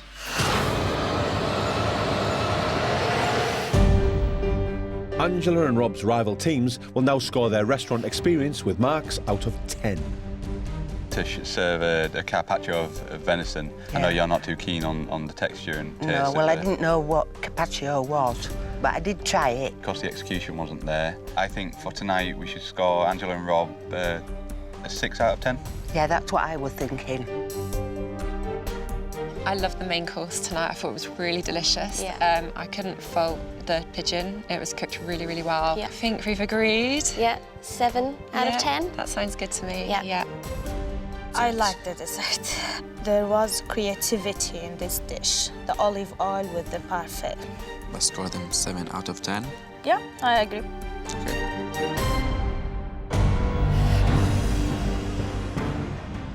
Right, shall we go into the lion's den? Yeah, get the scores. We've done all we can do. Just have to take on board the criticisms. The hunter-gatherers want to beat Mam and Son's score of 61 and be guaranteed a place in the next stage of the competition at kitchen headquarters. Angela and Rob, thank you for inviting us into your home and presenting this wonderful restaurant for the evening, Natural Bounty. You literally have become the hunters and gatherers for today. But now it's time for us to reveal your scores. Your guests tonight have scored you 20 out of a possible 30. I think we've been let off really lightly. The judges will now score each course out of 10 for a possible 60 points. Your starter, roe deer carpaccio with a panzanella forage salad. For me, it lacked a little bit of flavour in terms of the seasoning on the deer itself. Perhaps it was overpowered by the Mediterranean salad, losing that detail of the venison. For that, I'm going to score you 5. 5. I've no optimism at this stage that the scores are going to go above 5. I just think you had 2 dishes on that plate. The salad by itself would have been fantastic, and the carpaccio with just a tiny bit of a mustard dressing or something would have been a wonderful first course. I just think combining them was perhaps a mistake. I will give it a 7. Thank you. I feel really elated that Prue gave us a 7. So moving on to your main course, wood pigeon with the peas and, of course, pesto of wild garlic. The pigeon was outstanding, and I thought that was an excellent piece of meat, well cooked. But, of course, no sauce, which was a shame. So for your main course, I'm going to score you a 7. I I thought this dish was absolutely excellent. I have never had wood pigeon that tasted like that. And I will give it an 8. Thank you. I'm loving Prue at the moment. That was going to be the dish that got the high score. Finally, your dessert. I wanted this dessert to be something more than it was. But overall, the sweetness of the honey stopped it from freezing. But despite that, it wasn't a disaster. So for your dessert, I'm going to score you 5. I'm slightly disappointed by that, but yeah, it was melting and everything. It was a very seductive, decadent texture and flavour. I will give it 7.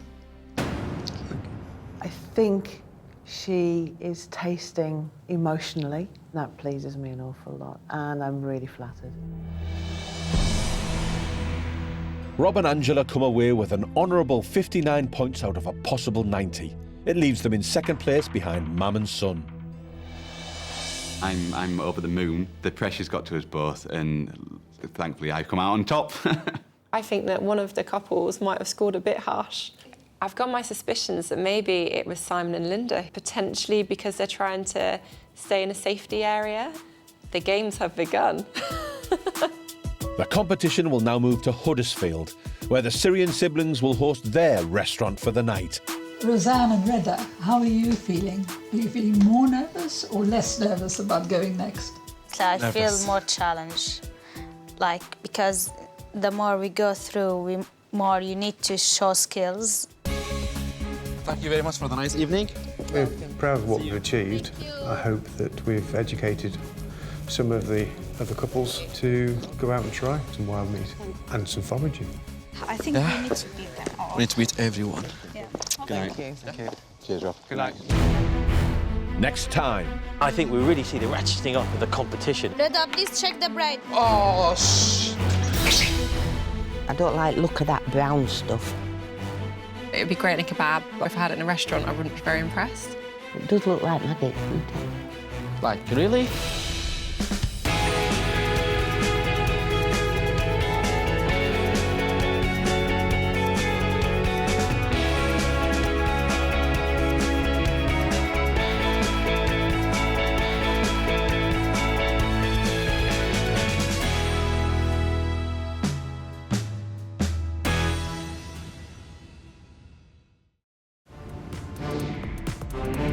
The hunt is on to find Britain's best amateur cooks. The competition's definitely getting started now. Real people in real kitchens. Yeah, baby! Woo! Face the ultimate cooking challenge. Oh, no. I think I've massacred this sauce. Teams of 2 battle against the clock Panic. We got turret issues. to produce a restaurant standard 3-course meal Ta-da! that will impress their competitors. But I don't think I've ever seen anything quite like it before. I don't like the look of that brown stuff. Would have gone for more meat, less hair. And our esteemed judges. 4 times Chef of the Year, 8 times winner of Best Restaurant plus 2 Michelin stars, Michael Keynes. I've been working 22 years, 18 years at 2 Michelin stars. Cooking to my standard is going to be tough. And founder of leading cookery school and renowned writer, Prue Leith. I don't want a perfectly good meal. I want an exceptional dinner. Each team will transform their homes into a restaurant for the night. Oh, wow! And the experience will be scored by their rivals. Can anyone smell burning? Check the bread. Oh, shh. That's not a good start. Haggis on fire. But ultimately, the judges have the final say. I think it falls a little bit flat on the palate. Oh, thanks, Michael. Part of me thought, God, that looks a mess. You're just a bit weird. At the end of the week, the teams will return to kitchen headquarters to find out who will reach the next round. I'm going to give you 10. The final winners will walk away not only with £10,000, Stop cooking. Step away from your benches. but the right to say, my kitchen rules.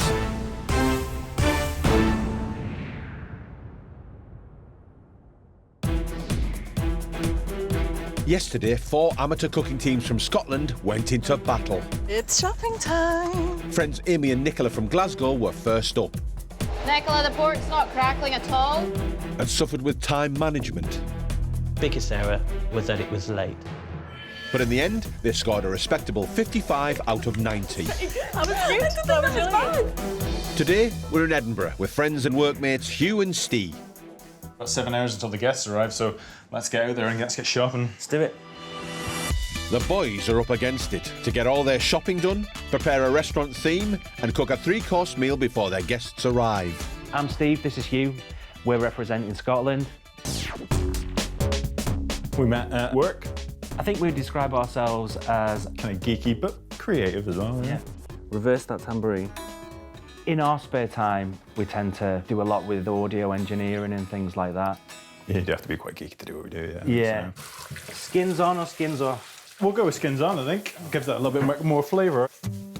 I've become kind of more interested in kind of historic Scottish cooking. I get my Scottish recipes from the Marion McNeill, which is like the Bible of kind of Scottish cooking. And yeah, Googling around. Oh yes. There we go. I think we'll bring a classical touch to the Scottish cooking, bring it up to date with a modern twist. Hi, how you doing? I think we've reached the stage with our own cooking skills where we don't just need the approval of friends and things. Oh, wow. That's really good. For me, winning would be the validation that you can go to the next step. Yeah, thank you very much. Yeah, cheers. The Geeks want to keep their ingredients local. So local, they decide to ditch the car and shop on foot. So how you feeling today, man? A weird mix of chill and anxiety. In less than 7 hours, the rival teams will judge Hugh and Steve on tonight's restaurant. Also at the table will be the ultimate judges. 2 Michelin-starred chef Michael Caines. To be honest, it's just a little bit disappointing. And doyen of home cooking, Prue Leith. The texture isn't brilliant. Serving late will end in teams losing points. It's certainly a point off, isn't it? I mean, you can't be late. By the end of the week, 2 teams will face elimination and only 2 teams will remain. Oh, got the haggises there, I can see them. Yeah, looking good, yeah. We really think this menu brings out the humble produce of Scotland, which is a grand larder, and yeah, a little bit of a restaurant-y twist on it all. Just looking for chicken skin if possible, yeah, that would be great. No problem. And if we could get some haggis as well, please, that'd be lovely. For tonight's starter, we're having haggis rissoles with a chicken skin crisp and onion chutney. Oh, we've saved a little bit of time here with the chicken skins. The butchers prepped them up for us, and they should crisp up beautifully. He literally saved our skin. Oh. Haggis, chicken skin and onion chutney is a bit of an odd combination. I can sort of see that the chutney and the haggis might work because it's spicy and the chutney would be sweet. Chicken skin, I don't see what that's doing in there. Pheasants as well, just the breasts if possible. Yeah. We'd like them to be similar size so everyone gets a similar dish. Yeah. For our main meal, we're having pheasant breast on cream leeks with crispy pork and rumbledy thumps. Pheasant breasts aren't easy to cook at the best of times, so having them out of season makes the challenge even more difficult. I think the key thing here is not overcooking them so that they're dry and chewy. All the best of that, good luck with it. Cheers. With the dessert still to sauce, there are less than 6 hours before Hugh and Steve's guests arrive. Trusting your sweet tooth here. Well, yes, you can always trust my sweet tooth. It's always there. It's milk before I even forget. For tonight's dessert, we've got a butter tart with a condensed milk ice cream. Condensed milk ice cream, that's a real favourite from my childhood. But there is a danger that it can be too sweet. So I hope the tart is quite light and not too sweet. Last chop. Let's get everything we need here, and then we can start cooking and get in the kitchen. 600 grams blueberries, or 500 grams of these. Excellent. Right, let's get cracking. Let's get to the kitchen. Got the adrenaline pumping now. All right. With 4 hours left, Hugh and Steve still have to prep all their food. Got some hungry guests on the way. And create their restaurant before their guests arrive. So we need to make sure this restaurant's looking tip-top.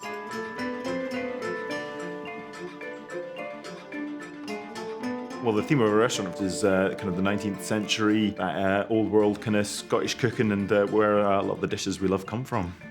Bringing the past to a modern era. That's why we've gone with the time machine. It's come together all right, I think. Yeah, it's looking good, eh?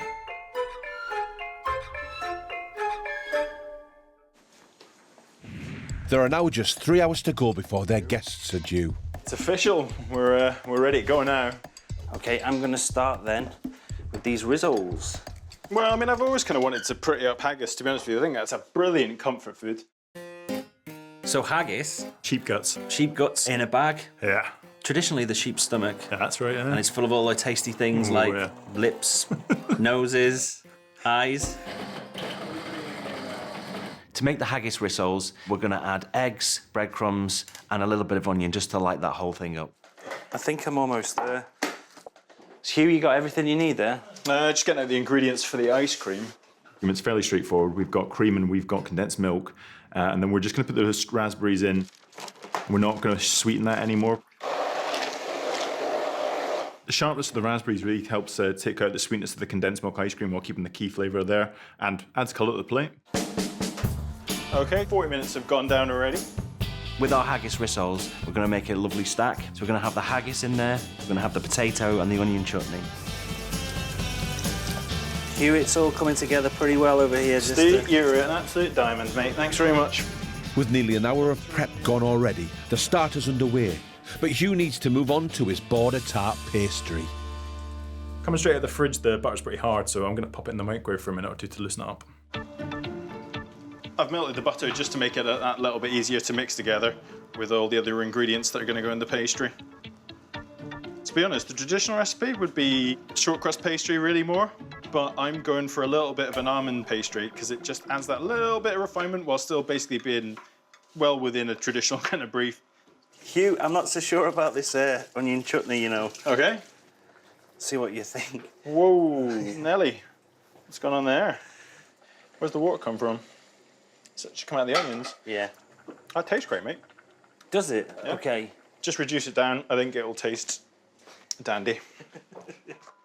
I think I thought it would be quicker, but I'm not entirely sure that the process of melting the butter has made it that much quicker, but it's only been a couple of minutes, so...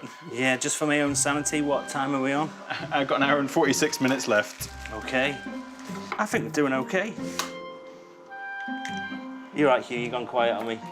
Yeah, I'm not convinced by my pastry. I've screwed up somewhere along the way. OK. Well, you know as well as I do, I'm not a baker. You feeling the burn, Hugh? We could be doing an awful lot better. It's not happening for me, so we're going to have to start with another batch. Hugh's false start has lost the boys critical time. All right, Steve, I'm going to make a second batch of pastry. And the guests are now barely half an hour away.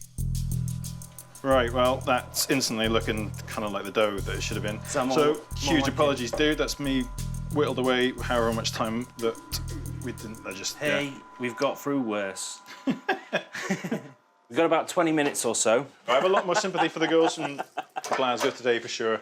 It's very, very tough. We're on the other side of the curtain now. It was all enjoyable yesterday. This is intense. Hugh and Steve's rival teams are on their way. What do you expect tonight? I'm actually looking forward to see what the boys can pull out. We kind of expect Scottish food anyway, maybe something haggis.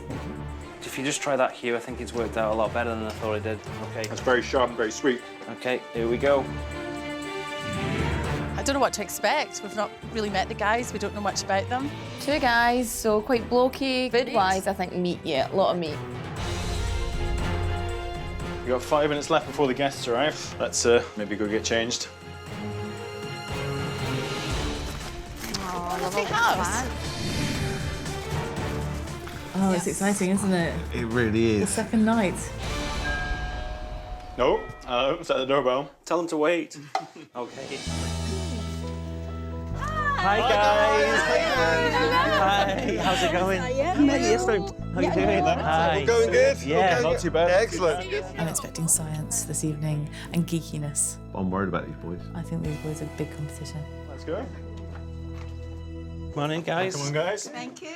Welcome to our restaurant. Wow, this is wonderful. Wow, this looks cool. This is different. This is so cool. I feel like I'm in the Sherlock Holmes novel. Very quirky. So cool. So much to look at though with all the bottles and things. It's really Victorian in here, that kind of thing, yeah. Brilliant. I love this theme. The time machine and the little bottle. These menus look amazing with the moustaches on them.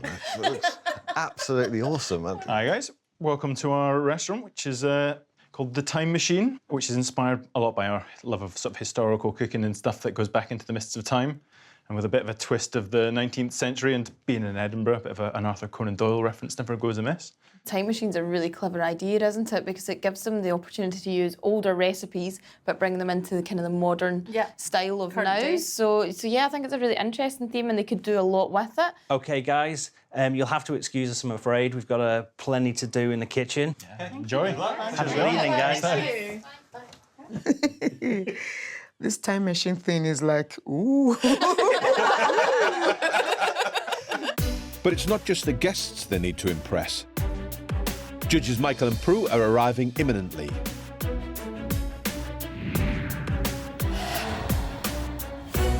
Two-star chef and Prue Leith is, yeah, quite an audience. Night 2 then. Yeah, these guys are a little bit geeky. They know their stuff. They're gonna pick apart that meal. They're gonna taste anything that's not quite right. I'm pretty nervous, I'll be honest.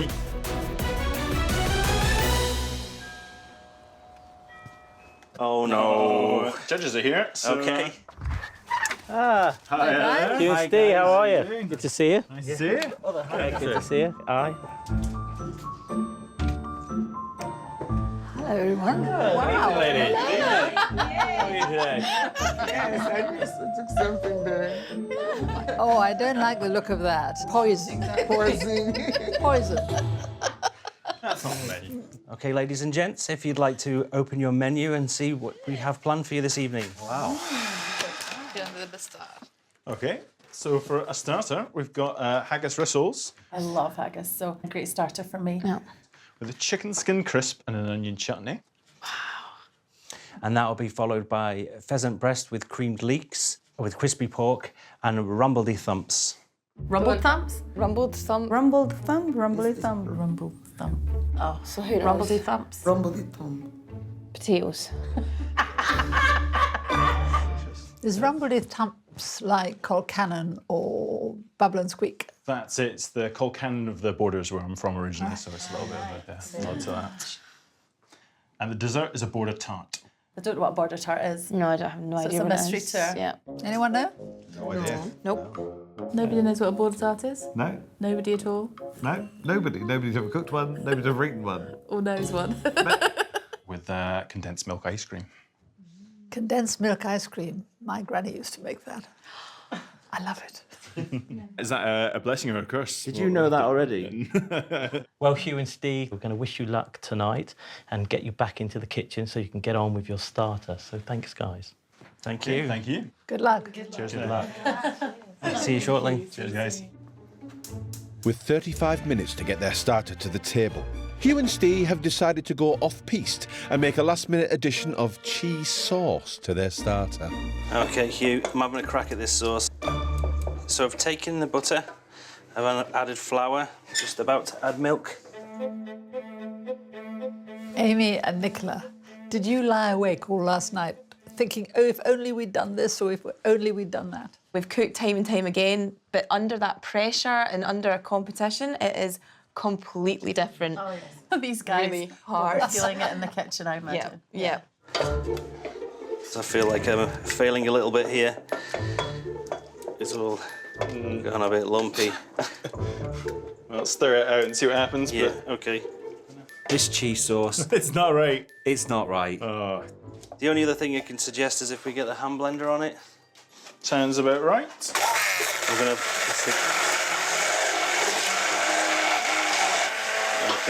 Hugh, I reckon we've got about 10 minutes to get this starter out. The chicken skin needs to be done, and then we can put it together.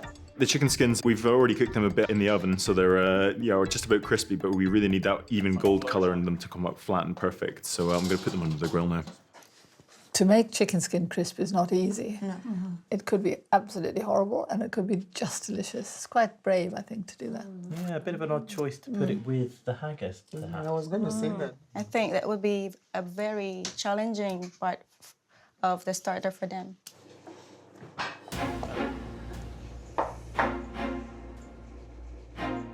Perhaps the presentation hasn't quite come out as perfectly on the haggis. It's maybe just ended up being a tiny bit stuck to the side of the ramekins.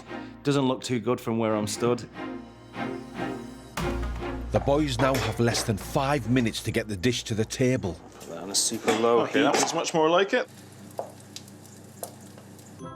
Can anyone smell burning? I can. Yeah. Just got it on the edge. Is it food burning? Are they being experimental? Chicken skin. Get some more chicken skins out. Chicken Chicken skin. Poor guys. Should we evacuate? No. Oh. That might be a bit dramatic. Okay. Put the fire extinguisher down. You can go and have a look. I can't bear the any taste. longer. Go on, Prue. Prue in the kitchen. Oh, here we go. Oh, I wouldn't like to be those boys right now if Prue appears just at the best of Prue's times. off to save the day. I know. Poor guys. There's a distinct smell of bonfire next door. What's happened? We're not smoking anything, but not intentionally anyway. Chicken skin crisps, we had a little bit of an issue. It's an ex-chicken skin. Yeah. Is it? Chicken ash. Chicken ash. Yeah. What we're going to do is we're going to cook some more chicken skin very quickly on the grill. I'm going to get some chicken skin crisps in there come hell or high water, and we'll finish the presentation on this dish. OK, guys, I shall go back and tell everybody that you're not burning down the house. No need to evacuate. We can all sit down again. That was probably the worst possible timing. Oh. Cooking new chicken skins will take 15 minutes, and the boys are due to get their starter to the table in under 1. Not quite crisp enough and raising up too much. OK, guys, so relax. We don't have to evacuate the place. The house is not burning down, but you're right. It was the chicken skin. Right. And that's all in the bin now. But they have more chicken skin. Except it means they're going to be a bit late, which is bad news because they started the game. It'll make us late, there's no two ways about that now, but it will be worth it. But being late will cost the boys valuable points. Haggises are starting to get maybe a little on the cooler side. I'll try it. A little bit chewy. I think I just picked the wrong bit. I'm being optimistic.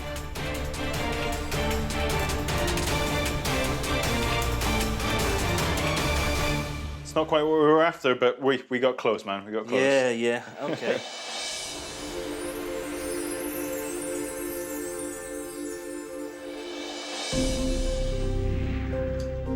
There.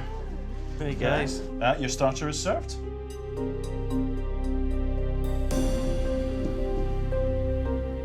Pretty good. I'm a little bit nervous. There's all kinds of thoughts running through my head. Thank you, that's lovely. Thanks very much.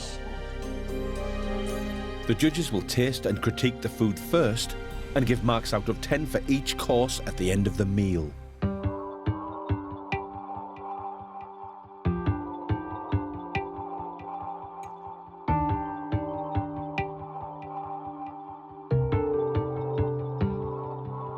The judges are quiet. Yeah. They're prodding the food. Yeah. They're looking into every detail of that dish. Yep.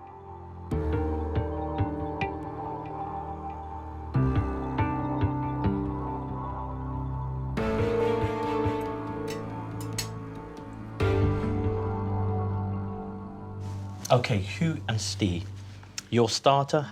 I think the triumph of the element is the haggis and the onion combination, which go very well together. Love the onion chutney. It's got good acidity and sweetness. It's bringing a really good contrast to that very tasty haggis. It's sat on a potato. Mine's undercooked. So that's, for me, as a mistake. You had plenty of time to get it cooked. The chicken skin is... There's not enough of it, really, if I'm honest. It's actually really tasty, got its own intensity of flavour, and it does actually add elements to the dish itself. But it's a good start. There's some demonstration of good skill, and of course, 15 minutes late. Thank you. Thank you. Hugh and Steve, Some of the things are absolutely delicious and some of them you really could do better with. You've done well to try and do it as a stack, but I actually think it looks too much. I think there's too much haggis. This is a first course.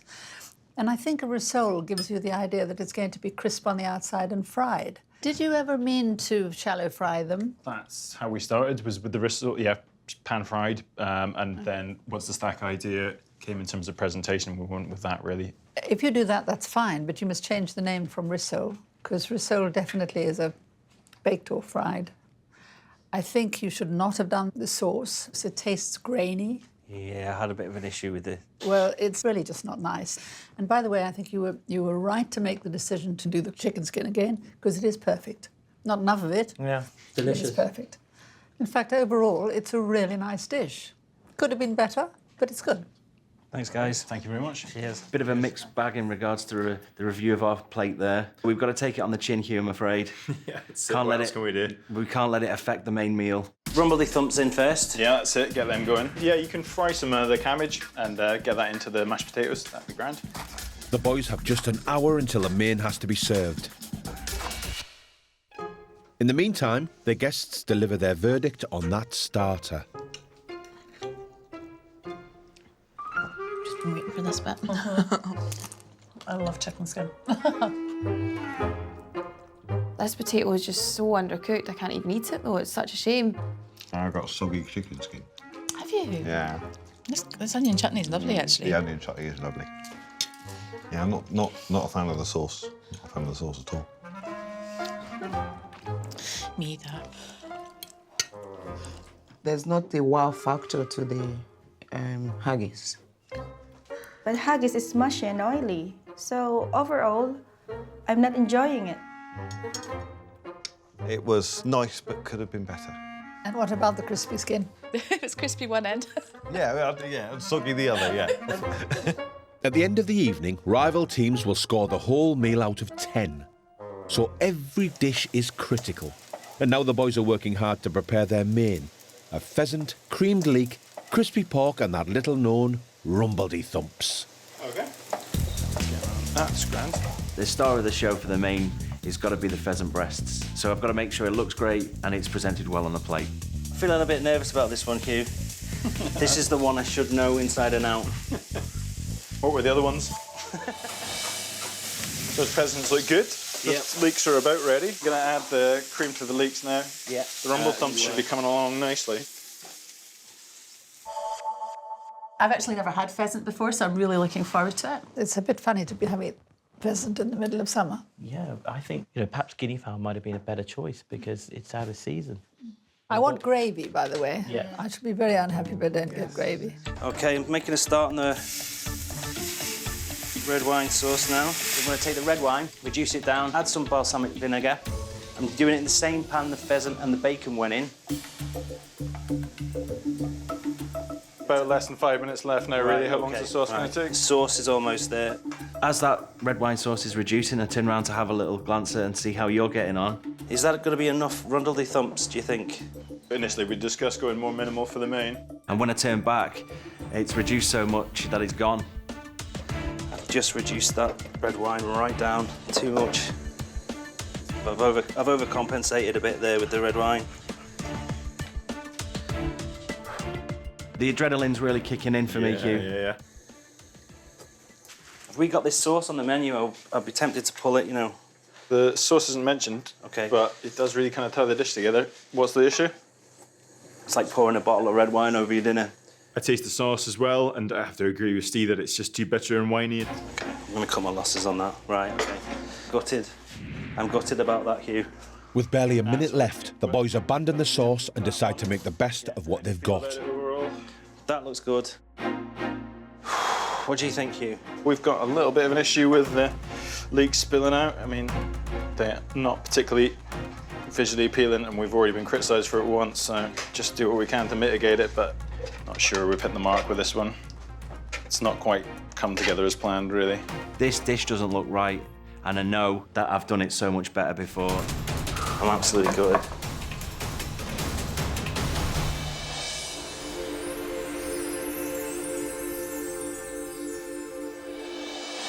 Oh, there it is. Your main is served. Kind of hearts sink a little bit, and we realise that, you know, it all just looks kind of wrong. Thank you very much. And it's all a bit samey. I can see white with potatoes, kind of white with a leek.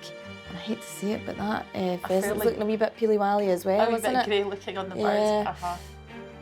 Thank you very much.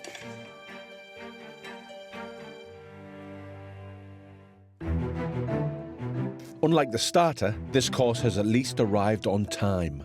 And once again, it's the judges who will taste first.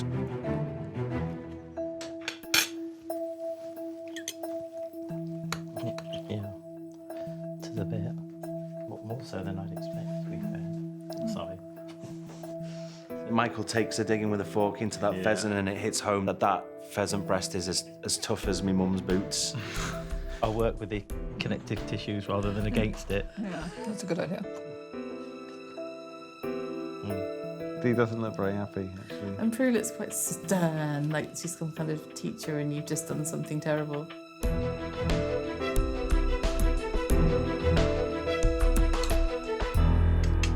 Hugh and Steve, your pheasant breast with creamed leeks and crispy pork and rumble thumps or rumble thumps, which, by the way, I think are the best things on the plate. They really are delicious.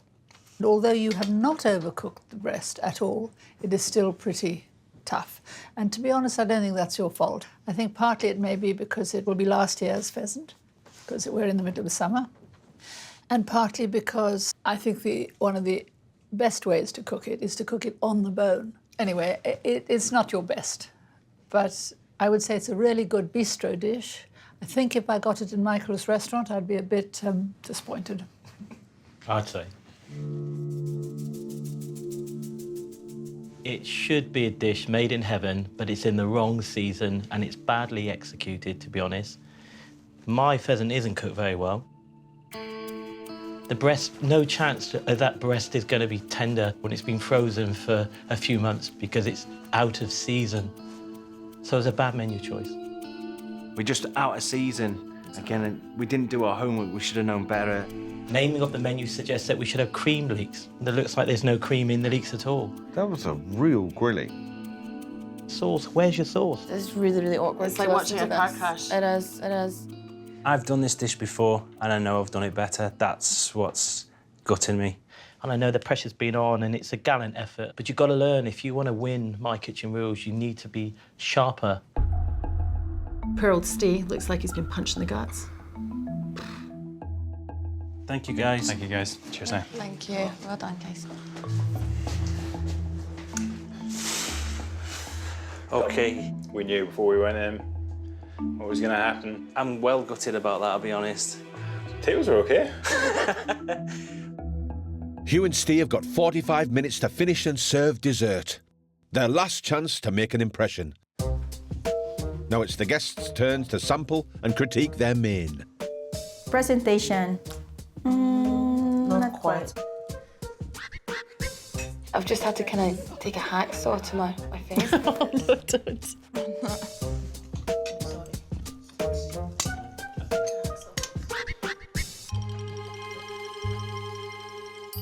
That's really nice.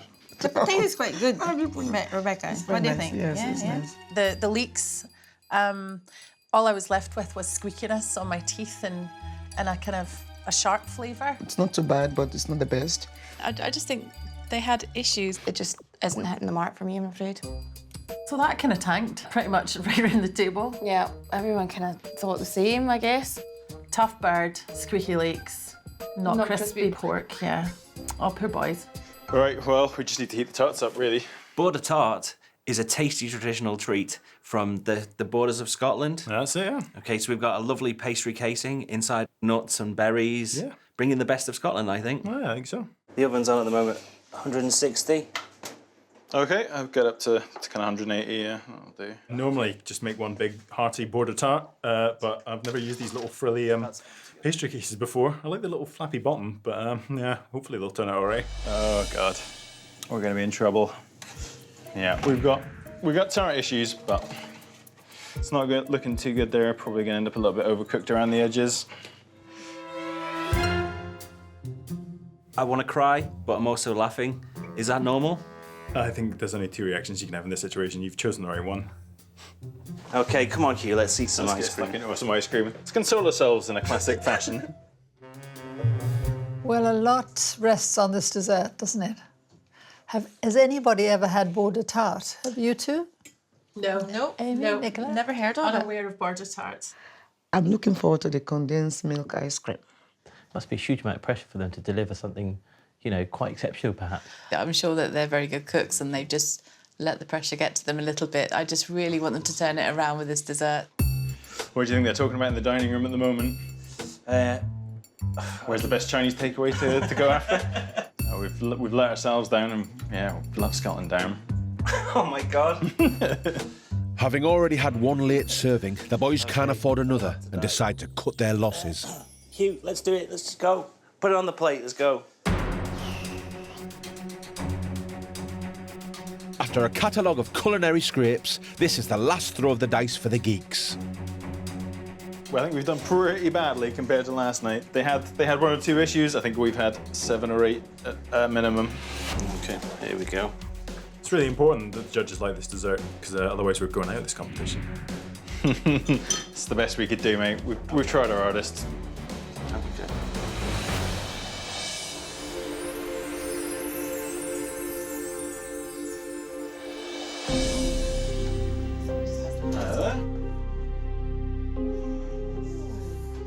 Hugh looks really, really, really worried, and I don't blame him because he's had 2 roastings. He looks scared to death. Here's your dessert. It's a border tart with condensed milk ice cream, and it's got a blueberry coulis. So I don't think it makes it any easier when, you know, you find out that one of our guest judges has like fond childhood memories or has a favourite on your menu, so... No pressure then. The judges, Michael and Prue, taste and give their opinions first.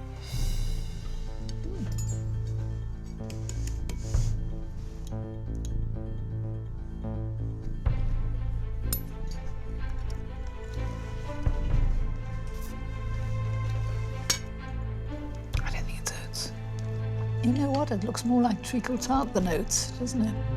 My adrenaline is going. I feel about 5 years old.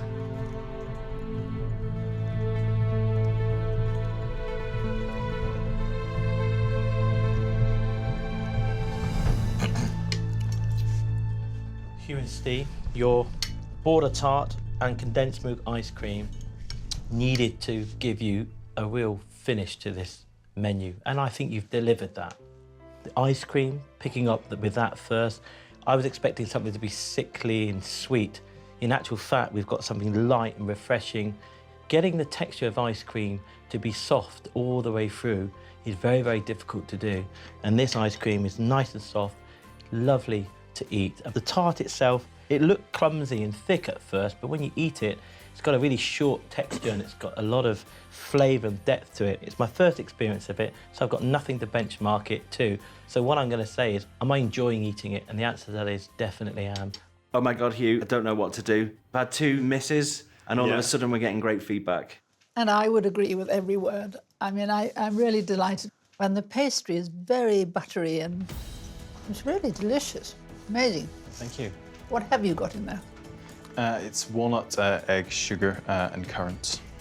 So Really this, good. sort of It's blended walnut. such a nice flavour. It's so good. Delicious. I knew the ice cream would be good. Putting the raspberries in it is a stroke of genius. I've never had that, and it's really wonderful. So Prue loves the dessert. So one of our little gambles has paid off. I would say you pulled yourself back from the brink. It's been a bit of a roller coaster ride. But yeah, we got there in the end. I'm just glad it delivered. Perhaps you ought to go and have a drink or something Sounds like a good idea. and let everybody else try it. Thank you very much. Thanks, guys. Cheers then. Cheers, guys. Enjoy. Well, yeah. That was pretty good. I wasn't expecting that. Now it's the rival team's turn to taste and judge the dessert.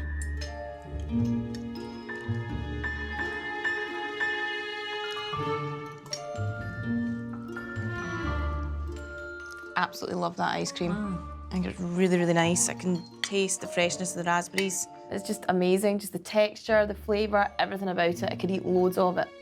Love the currants. Love the nice crisp pastry, which is what I was hoping for. Oh, the tart's just awesome. That's one word, awesome. I love the ice cream. It's gone. As I it's noticed, gone already. yeah. This is the highlight of the meal for me, really. One of the best tarts that I ever tasted. David, I see you've managed that one too. Oh, stunning dessert. Yeah, loved it, devoured it. Star of the show. Hugh and Steve's rival teams will now give the whole evening their marks out of 10. So the main was a bit of a letdown. The meat was tough. If I got that in a restaurant, I would probably send it back. Okay, so tonight we're scoring a 5 out of 10. Yeah. I think the dessert was marvelous. I have no fault at all with that. That is the highlight of my dinner tonight. So what would be our score for them? I think 5 would be fine. I'm happy with it. I was a little bit disappointed with the haggis and the potato, but I loved the onion chutney. I think the haggis and the onion chutney combo was amazing. For tonight's menu, we're going to score Hugh and Steve 5 out of 10. Okay. Yesterday, the Glasgow Gals posted a score to beat of 55 points. Now it's time for the judges to reveal Hugh and Steve's scores, starting with those from their rival teams. Hugh and Steve, thank you for inviting us into your restaurant for the evening, transporting us back to the past with your time machine concept. Your guests have scored you 15 out of a possible 30. I just wish it would have been more. The judges will now score each course out of 10, allowing for a maximum of 60 points. The Geeks need 41 points from the judges if they're to beat their Glaswegian rivals. So to start with your first course, your haggis rissoles, chicken skin crisps and onion chutney. The cheese sauce was not well made. You didn't need it. And I thought it was a little bit too much, but it tasted very nice. Gentlemen, the potato was undercooked, the haggis mix itself. If you had decided to try it, the mixture could have been allowed to be softer and not so sausage-like. If you say you're going to do something on the menu, please deliver it. I am going to give you a score of 6. Thank you. Thank you very much. Yeah. I'm going to score you 5. Thank you. Kind of hope for maybe just one more point for the boldness of the flavour, but that's fair enough. For the pheasant breast on creamed leeks with crispy pork and rumply thumps, I think you know that pheasant was very tough. It really wasn't very pleasant. It desperately needed gravy. The rumpledy thumps, I could have had a plate full of those. I really enjoyed it. Your main course, for me, it was a bad choice. You're out of season with pheasant, so you're never really going to get the quality of the breast. The pheasant breast itself was dry and tough.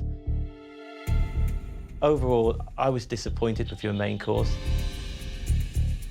I'm giving you a score of 5. I'm going to score you 4. Yeah, that 4 stings. 4's really tough. It's a really damning score as a 4. Poor boys. Your dessert, border tart with condensed milk ice cream. It was beautifully short and just crumbled on the palate. Because the first 2 dishes had been a bit disappointing, I really feared for this tart. I was wrong on all counts. It was light, it was delicious, it was surprising. I have no complaints about it. I'm going to score your dessert 7. Okay. I'm going to give you, out of a possible 10, 8. Thank you. An overall score of 50 means Hugh and Steve haven't quite done enough to knock Amy and Nicola off the top spot. They're in second place, but with Rebecca and Nancy cooking tomorrow, there's still everything to play for. There's a ranking starting to appear, and we're not where we thought we would be. So, Amy and Nicola, obviously you must be feeling pleased that you're still on top of the leaderboard after 2 nights. Yeah, I'm sorry for the guys that they had some problems, but I can't lie and say I'm not happy that we're still on top of the leaderboard.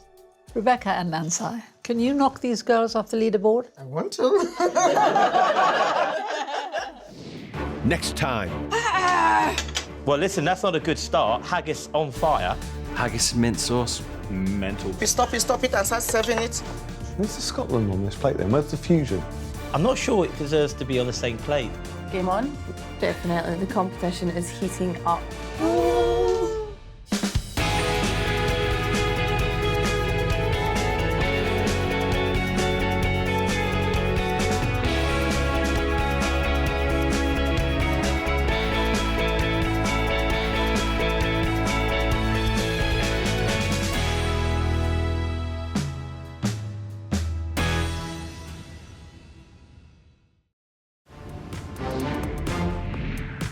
"16 cooking teams have been battling it out to become Britain's best amateur cooks. Wow! They've been producing restaurant-standard 3-course meals Ta-da! to impress their rival teams I would have gone for more meat, less hair. and our esteemed judges. Can anyone smell burning? Oh, shh. 4 times Chef of the Year, 8 times winner of Best Restaurant plus 2 Michelin stars Michael Caines. I've been working 22 years, 18 years at 2 Michelin stars. Cooking to my standard is going to be tough. And founder of leading cookery school and renowned writer, Prue Leith. I don't want a perfectly good meal. I want an exceptional dinner. But now the competition is heating up. For the first time, the best teams get to cook in kitchen headquarters. Something burning? No! Under more pressure than they've ever felt before. Step away from your benches. To reach the next round. You're eliminated tonight. And one step closer to winning £10,000. Out the way. And the right to say, my kitchen rules.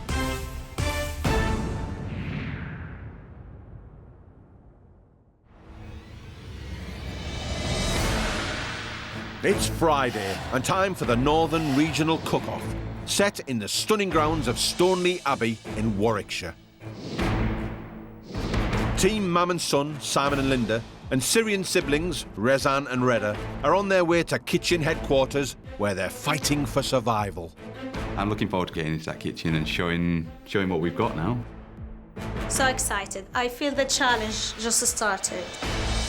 Today's winner will join Team Healthy Mummies, Anna and Faye, who have won the regional heat in the next round. While for the losers, their My Kitchen Rules journey will be over. Earlier this week, 4 teams battled it out in the first round of the Northern region. But hunter-gatherers Angela and Rob had a disaster with deer and left the competition first. You are eliminated from the competition. While Healthy Mummies Anna and Faye won the week, and with it, immunity. I just wanted to scream and shout and go like, woohoo! Leaving second place Simon and Linda. It's just stressing me out. I want my kitchen clear. And third place Rezan and Reda. Reda, please check the bread. Oh, shh. In a cook-off for their last chance to stay in My Kitchen Rules. Welcome back, teams, to kitchen headquarters. It's now time to move the competition up to the next level. The regional cook-off is made up of 2 challenges. A 90-minute signature main dish where you can showcase your culinary skills. And a 45-minute creative challenge using the finest regional ingredients. And you're going to be judged by some of the finest palates in the UK. Teams, please welcome our guest judge, Frances Atkins. Frances Atkins is a legendary chef, one of only 6 women to be awarded a Michelin star in the UK. She's brought a mystery ingredient, which our teams must use to invent a starter. Teams, I would like you to use a regional ingredient, gooseberries. It's called goose what? Gooseberries. Of all the ingredients Frances could have picked from Yorkshire, I didn't expect gooseberries. No, definitely not. Instead of making the usual gooseberry crumble, I'd like you to use this in a savoury way. So I would like you to use it, please, as a starter. So how do you feel about using gooseberries in a starter? I've never cooked with gooseberries. I have no idea. It would have been at the bottom of my list. I never heard about it. Looks like baby watermelon, but it's not.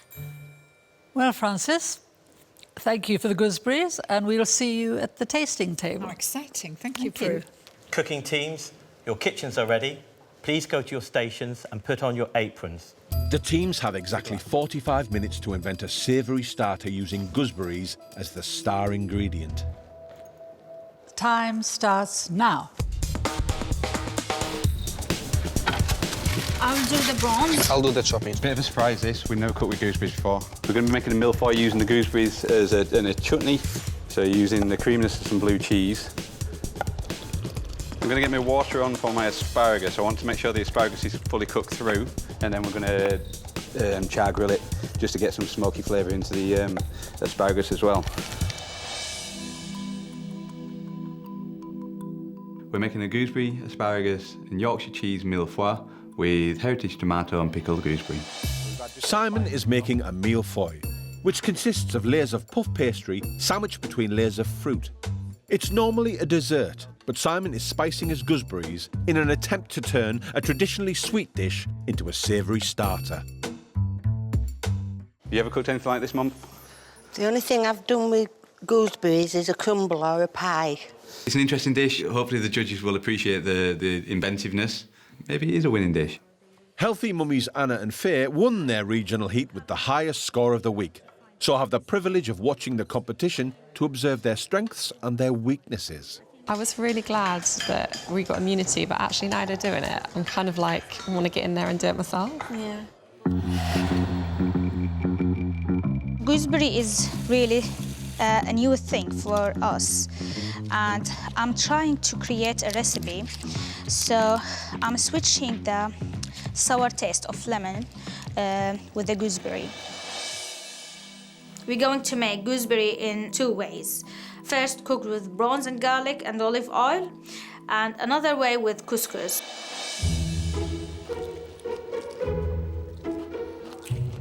What do you think? What's it taste? Oh, it's juicy and soury. Yeah, I found it's meaty, really meaty. It is. It's really nice. I liked it. It's a new challenge for both of us.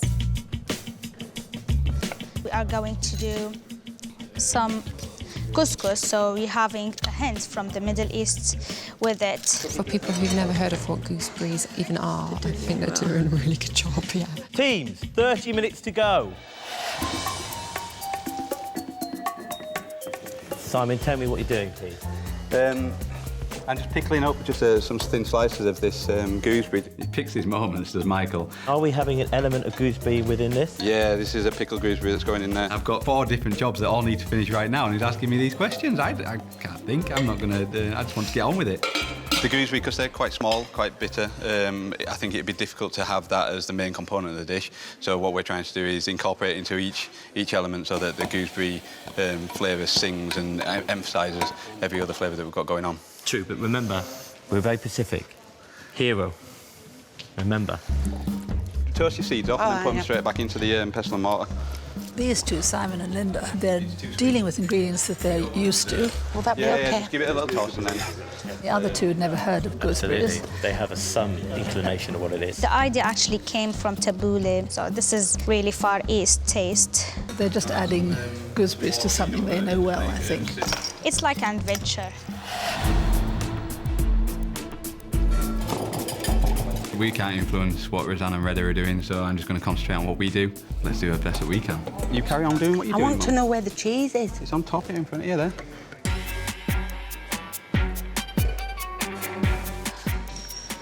I cook the bronze. Now, the bronze doesn't need lots of cooking. So, Roseanne, now I've done the gooseberry and the garlic. Now I'm cutting chili red peppers. Gooseberry and garlic, it's exactly like lemon and garlic. What we've done, we add just 2 cloves of garlic and maybe double or a little bit more the amount of gooseberry. So it can season it but not hide the taste of it. Oh my God, the smell is really wonderful. And you see, prawns doesn't need lots of time to cook. It's just quick cooking. I need to add the hot water to start preparing the couscous. It looks fresh, looks really, the herbs, lots of herbs. He's had like a production line, isn't he? He is, he's just chop, chop, chop, chop, chop, chop, chop, chop, chop, chop. Teams, you're halfway through. I'm doing now the couscous. A hint of Middle Eastern flavor, the cumin. Cumin is really going very nice with sour taste. I want to have the taste. They said they want to find the taste, but again, not just have it too much sour. I think this is enough. We are having the hot water. I need to cover it. To ensure Simon's ambitious meal foy is baked in time, he is gambling using ready-made puff pastry. I know we're cheating by using ready-made puff pastry, but I'm not going to make it in 45 minutes. Simon and Linda, how are you getting on? Yeah, not too bad. What pastry are you using for the meal for you? It's puff pastry. Okay. Yeah. And where's that? That's in the oven at the moment. Okay. The top layer's puffing up nicely, and then the other 2 layers are underneath. It looks So you're pretty doing much one done. that's compressed? I'm doing 2 compressed and 1 puffed up. Okay. Simon may seem to have everything in hand, but Mum Linda is having problems with the hob. Grate some ginger as well, don't forget. I'm not happy with this. Come down onto gas if you want. You can control it better. No, it's all right. Mum, do what you used to. Don't start doing things that you don't know what you're doing. 15 minutes to go, only 15 more minutes. Some parsley. I'm going to do something to speed up as the time is just going, which is having the couscous on the fire. Cooking under pressure is not easy, actually. Looks like it's really going good, but I'm scared from the time. I think that was the first time I saw Roseanne panic a little bit, ever, because she's so in control. Okay. I'll find it. Go and check the That's fine. Now I need to add the fresh ingredient to give... Okay, please bring it all to me, so... I think she's panicking a little bit with the couscous. Wow.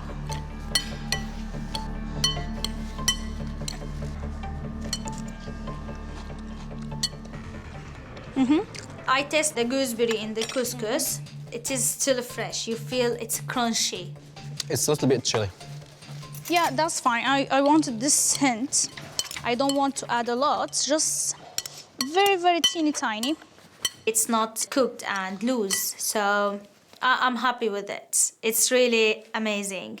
We are going to form it in lettuce. We are placing the couscous in a lettuce leaf and having the prawns on top.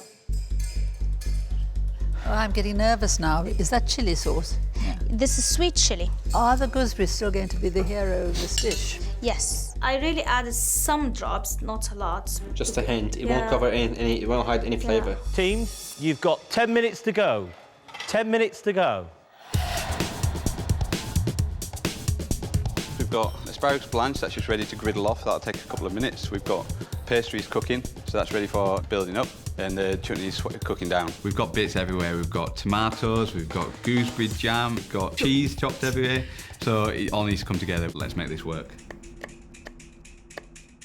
I'm making a heritage tomato salad to go alongside the mille-feuille, just to get another dose of gooseberry in there. I'm going to pickle this gooseberry nice and thin and toss that through the tomatoes.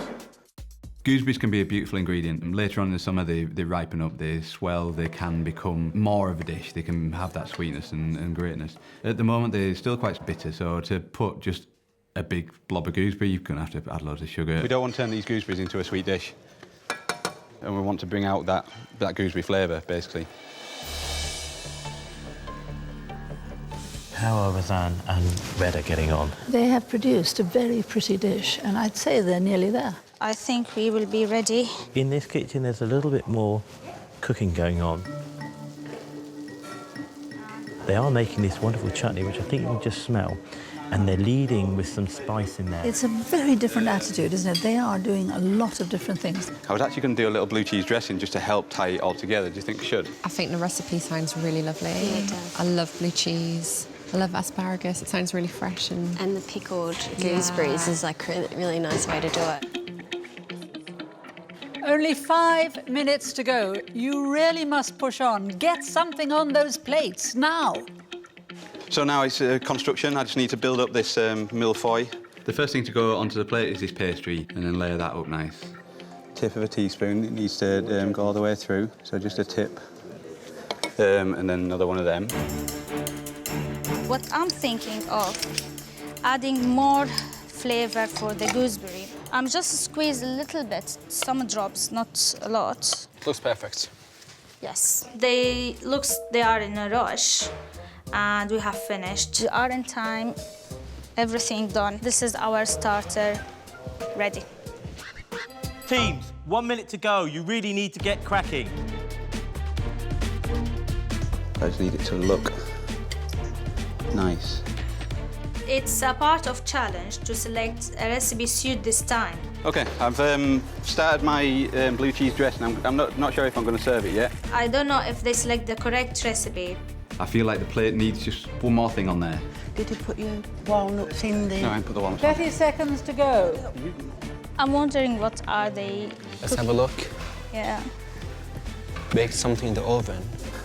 10, 9, 8, 7, 6, 5, 4, 3, 2, 1. Step away from your plates, please. Step away from your plates. Time's up. Time is up. Well done, teams. It's time for you to take a well-earned break, and we'll get you back for the scoring. I don't know how they would find it, but I'm really pleased that we managed to create a recipe using a new ingredient. We never heard about it. You can't tell what judges are going to say, can you? They've never had a mille-feuille made of asparagus and Yorkshire cheese, so I think we're going to take them by surprise a little bit. I just hope that the gooseberries sing for Francis. Both starters will now be tasted and assessed by the judges, including the award-winning guest judge, Francis Atkins, who doesn't know which team is responsible for which dish.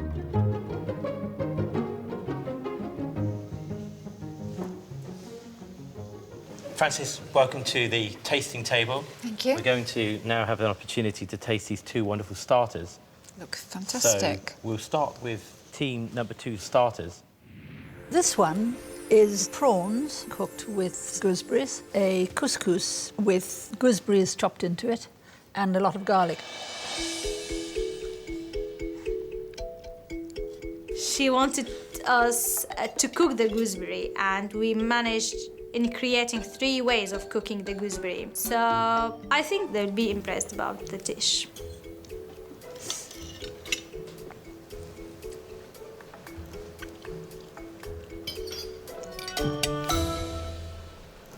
Francis, what do you think? I think it's a very nice starter. The combination of flavours, very well balanced. It's a delicious starter. Yes. Everything goes together Yes. very well. Yes. I'd love to have that any time. I would, I agree. But it would be even better if it had some gooseberries in it. Yes. Actually, it does have some, but they've obviously been very nervous of putting in too many. I think it's a delicious couscous, well presented with the garlic prawns, but it's not very complimentary for the gooseberry here, which should be the hero of this dish. Yes. And of course, I think there was plenty of opportunity to put some cooked sweet and sour element of the gooseberry through this couscous itself. The garlic's far too heavy, Yes, yes. and it just really gives the lasting Yes. impression in my mouth as the if you like, the hero flavour. Yes. And so, as you say, it's a lovely starter. It's beautifully done. It just doesn't really give the gooseberry a chance to really come through as that hero ingredient. I just feel that the gooseberry's just been chopped up and put through it, but I'm very impressed with the balance, the flavour in the dish. They're obviously good cooks. Absolutely. Well, I think it's a great summary, so shall we move on to our next dish and see how they got on? Team 1 have created this mille-feuille with the relish of the gooseberry, and they've done it with a heritage salad. Michael's got me worrying now about the gooseberry not being the hero. We've got a couple of elements of gooseberry, we've got the pickle and we've got the chutney. It's there, Let's just hope it's there enough.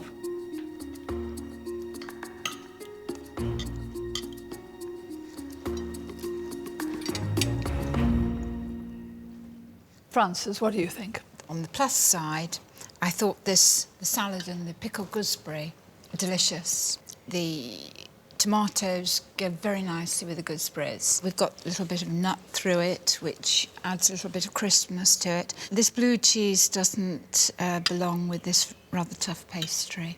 It spoils it, really. I don't think the combination of cheese and gooseberry and asparagus works. I just don't think it tastes very nice. I agree.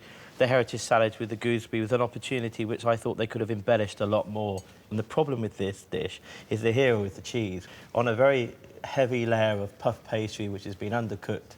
And I think the asparagus is really an afterthought. It's not adding anything to the dish. Asparagus was just not nice with it, if one's honest, and that ruined it, didn't it? It just ruined the combination. It didn't belong here. This would be wonderful. The heritage tomato salad would be the best thing we've eaten for years. Yes, it would. That's what I was thinking. One of the great dishes we'd have had if there were more gooseberries. They've both been scared of using the hero. As you know, the regional cook-off is made up of 2 challenges, and now it's time for the second, where you will create your signature dish. This is your chance to show us that you've got what it takes to be My Kitchen Rules UK winner.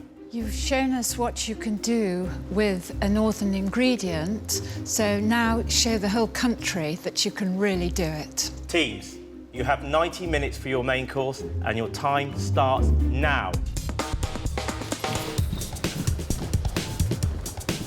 This will determine who'll stay and who'll go. I picked this dish because I like it. A nice take on the fish and chips. It's got some nice flavours in there, gives you the healthier option. We're going to be serving pan-fried cod with fried new potatoes, tomato salsa, pea puree, and gin and tonic scraps. I'm going to make a green olive tapenade. It's going to be my marinade for the cod. That's got green olives, capers, anchovies, some parsley. Comes out a very vibrant green, and that's a perfect marinade, just enough to hold that Mediterranean feeling into that cod. I've got this lovely side of cod. Today's teams are being eyed up on the sidelines by Northern Regional champs Anna and Faye, who could meet today's winners later in the competition. He's scoring it now. I wonder if he's going to salt it, make it crispy skinned.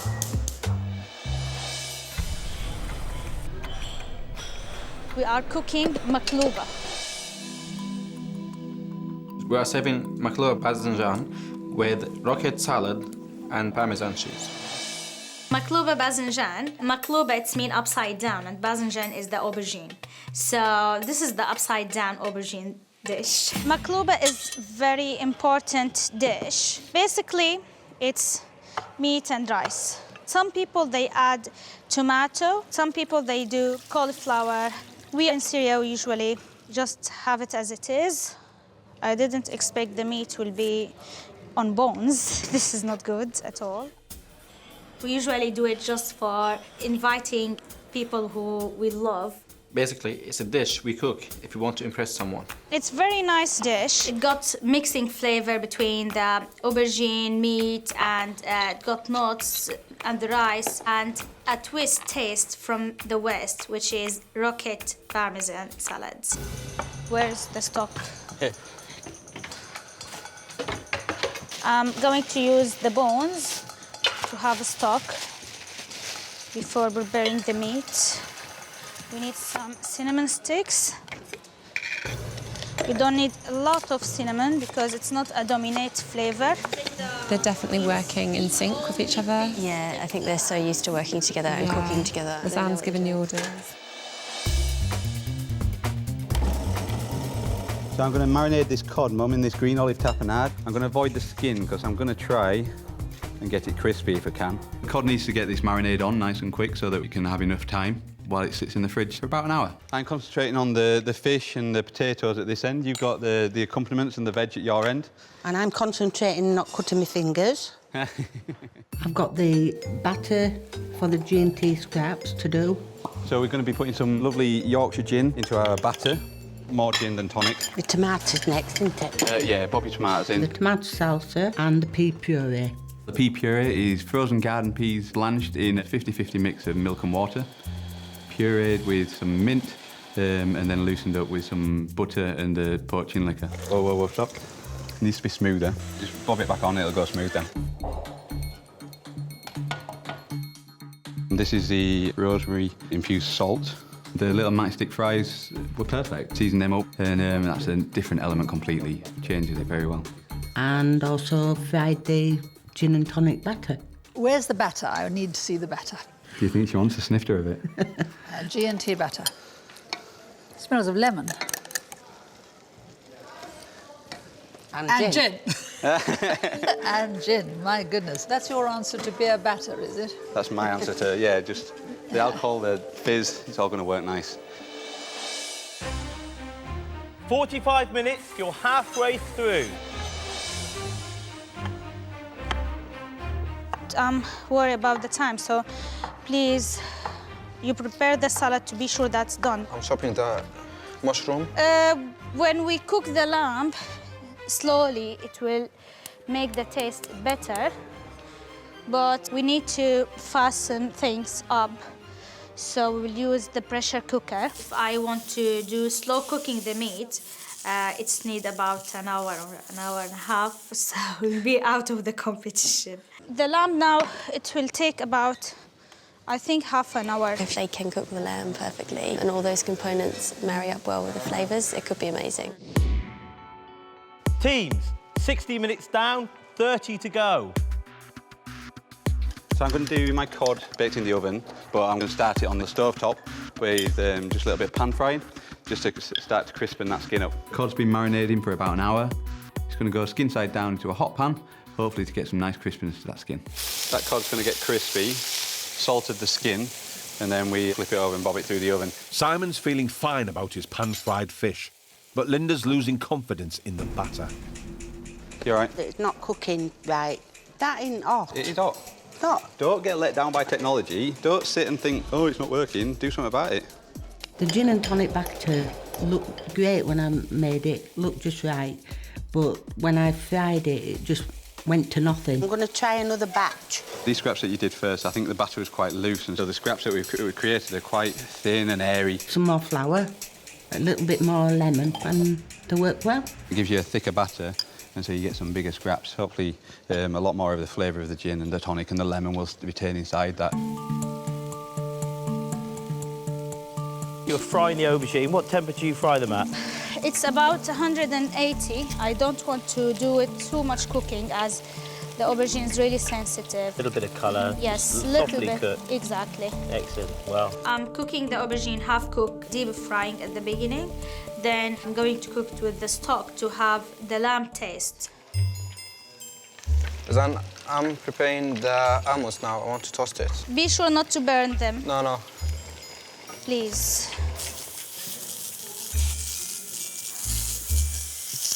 Is it your pressure cooker? No. We don't want an explosion in this. No. Ooh, are you not going a bit too fast there? No, it's done. It's all right? Yeah. Not too brown? No, it's not burning. Yeah? OK. This is not the first time you're burning something. So you need to be patient and keep stirring. It wasn't to be burnt, good. just overcooked. Yeah, just move them to another bowl. Just give me something Because else. this is really hot. It will be burned otherwise.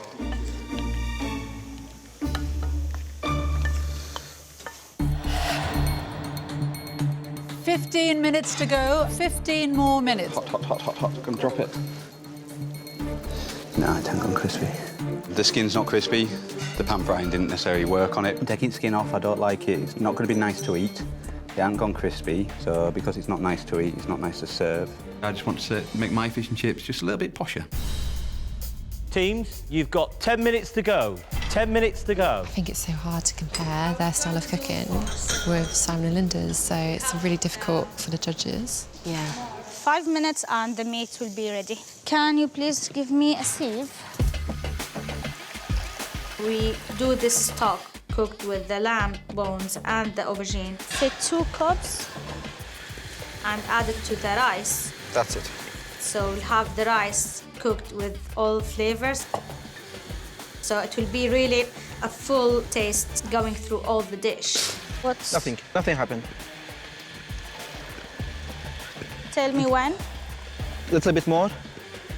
Come on, stop. 5 minutes to go. This is fish and chips, but not as you know it, so I'm not going to plate it up as you know it. A swoosh of pea puree. It's important that we don't serve anything that's not right, and that skin just wasn't right. We've got there, Mum, scraps and chips. So Mum's obsessed with my salsa, the chips on top, so it looks like kindling in a bonfire, so I don't want to let her down with that. I'm going to give you a bonfire, Mum. The salad is ready. I think we need some more tomato, just in case. Last bit of dressing is these scraps. Lots of people do with makluba, but not all of them managing to flip it upside down and keep the shape. 30 seconds to go.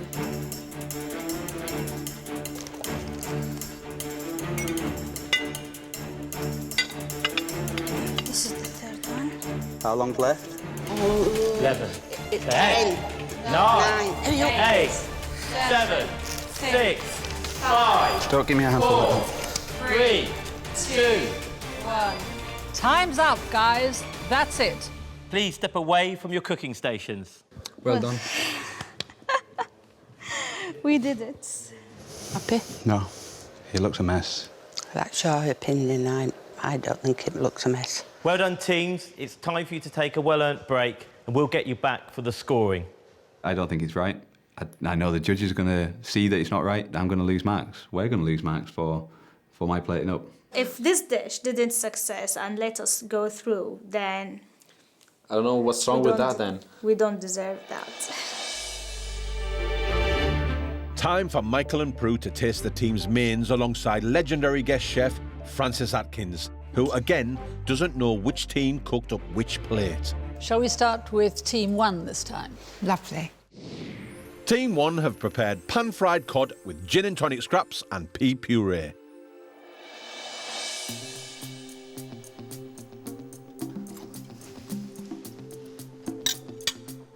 You think we're going home? I know we're not going to score particularly high. You eat with your eyes first, and if it looks a mess, you're going to think, well, it's a bit of a mess.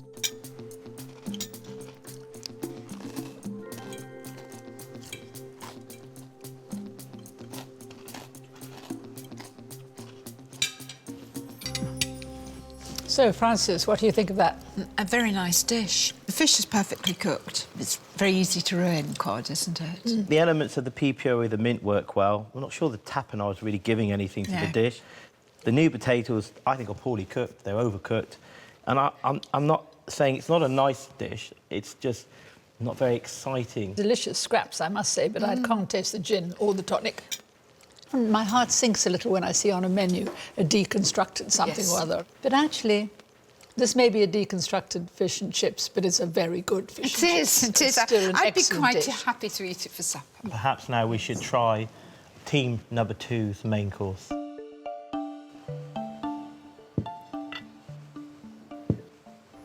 Team 2 have prepared makluba bazinjan, or upside-down aubergine, with rocket and parmesan salad.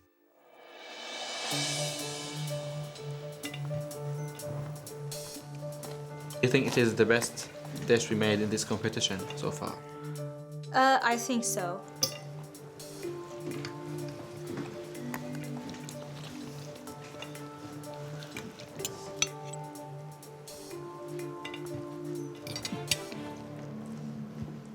All the bits go together, and they're quite surprising. You know, you don't usually get almonds with aubergine. I absolutely love it. It's full of flavour, but I think that the aubergine gives it that moisture, and I think that all the flavours go together remarkably. The presentation is attractive, the colour's good, it's hearty.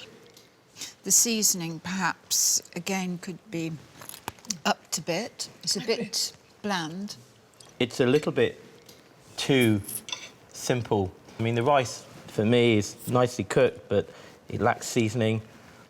The meat, though tender, is just almost dry and just left within this very starchy component part. For me, it's not a dish that I want to see for my kitchen rules. At this level, where seasoning matters, delicacy, and of course execution of the dish is important. This team cooks well, but they need to step it up to win the competition. Yeah. Well, there's certainly plenty to discuss there, and I'm sure we can now retire and think about what scores we're going to give our teams. Everything rests on the judges' scores.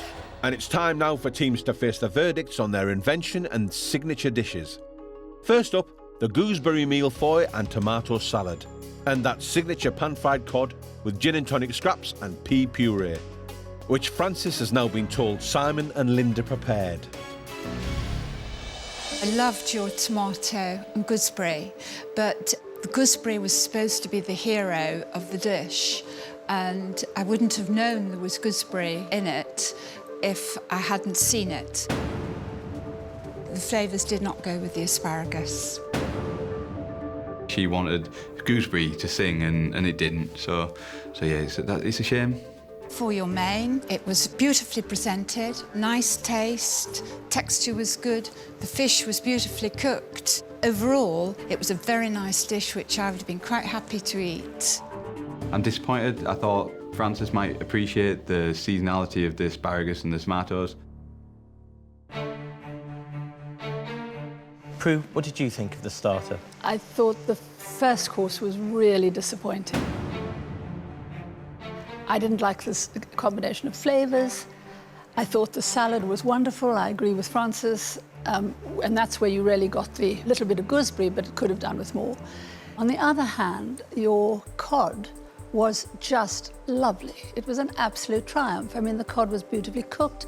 The pea puree was fantastic. It was absolutely minty and full of pea flavour.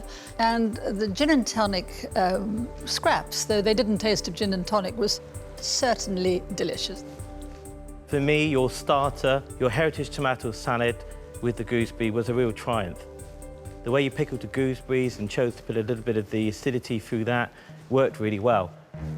I just think you could have used some of the raw gooseberries, and I remember you telling me you were using it as an accompaniment. That wasn't the brief. But also, I think the choice of putting that strong cheese in with the asparagus was a mistake. Your main course, the cod, was beautifully cooked, and the other elements around it worked very well. I saw you struggle with your fish, but you made the right call to take the skin off. Overall, you had great presentation, showed good skills, and clearly you enjoyed the challenge. He's been beating himself up, he's not happy about it all, so... I'm not happy with it. Next time I cook it, and then the next time after that, maybe it'll be better than it is now, and it will. It was a very ambitious dish. Yes. Very ambitious. Time for Rezan and Reda to hear what the judges think of their prawns and gooseberry, garlic and couscous starter and signature Makluba Bazinjan with rocket and parmesan salad. Francis, what did you think of those? It was very pleasant to eat. Again, I had a slight problem finding the gooseberry. The gooseberry is our hero ingredient, and it wasn't very obvious at all. Your main course was interesting. I felt that your flavours, again, needed lifting a bit. The presentation was lovely, although it was a very large portion. She said they started missing something to lift, but I don't know what that means. Michael. Your starter, first of all, was delicious. I enjoyed it. It was a really good couscous. However, the prawns were a little bit clumsy when it came to the garlic, and that garlic was the lasting and most persistent flavour on my palate. Your main course, the lamb was cooked beautifully, delicately spiced, and that spice also came through the rice. For me, it was just a little bit too simple. I loved your menu. It was the first one. Did lack gooseberries in it. It was supposed to be a gooseberry-led dish. But the couscous was perfect. I loved the mint and the herbs in it. It was light. I could have eaten that any time of the day. The main course, I loved it because I thought it had such a sort of wow factor when it arrived. It looked generous, it was beautifully arranged, and it followed through with flavour. It's different views, so you like it this way. It's nice to know how people like things. Cook from your heart and then it's appreciated and enjoyed. And Roseanne and Reda, we certainly did enjoy it for what you Yes. presented. But now it's time to score. Judges will now give teams marks out of 10 for each dish. The couple with the lowest score out of a possible 60 points will be going home. Simon and Linda will hear their scores first.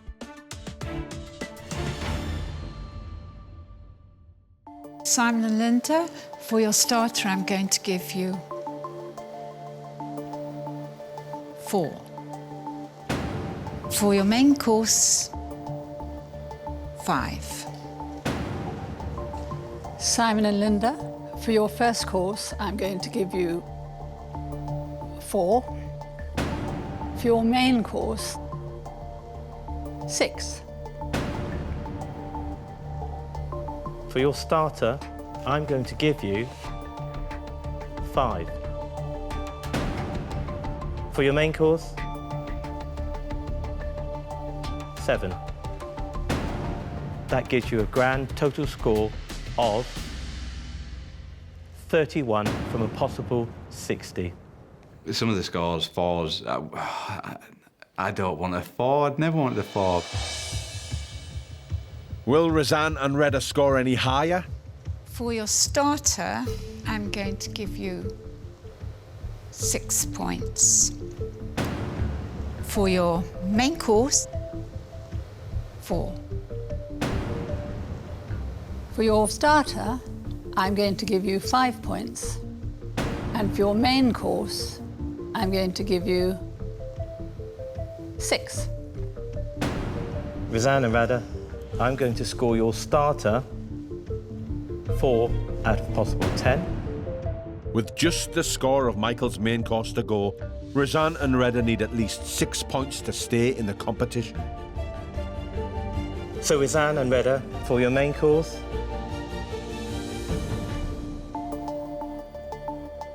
5.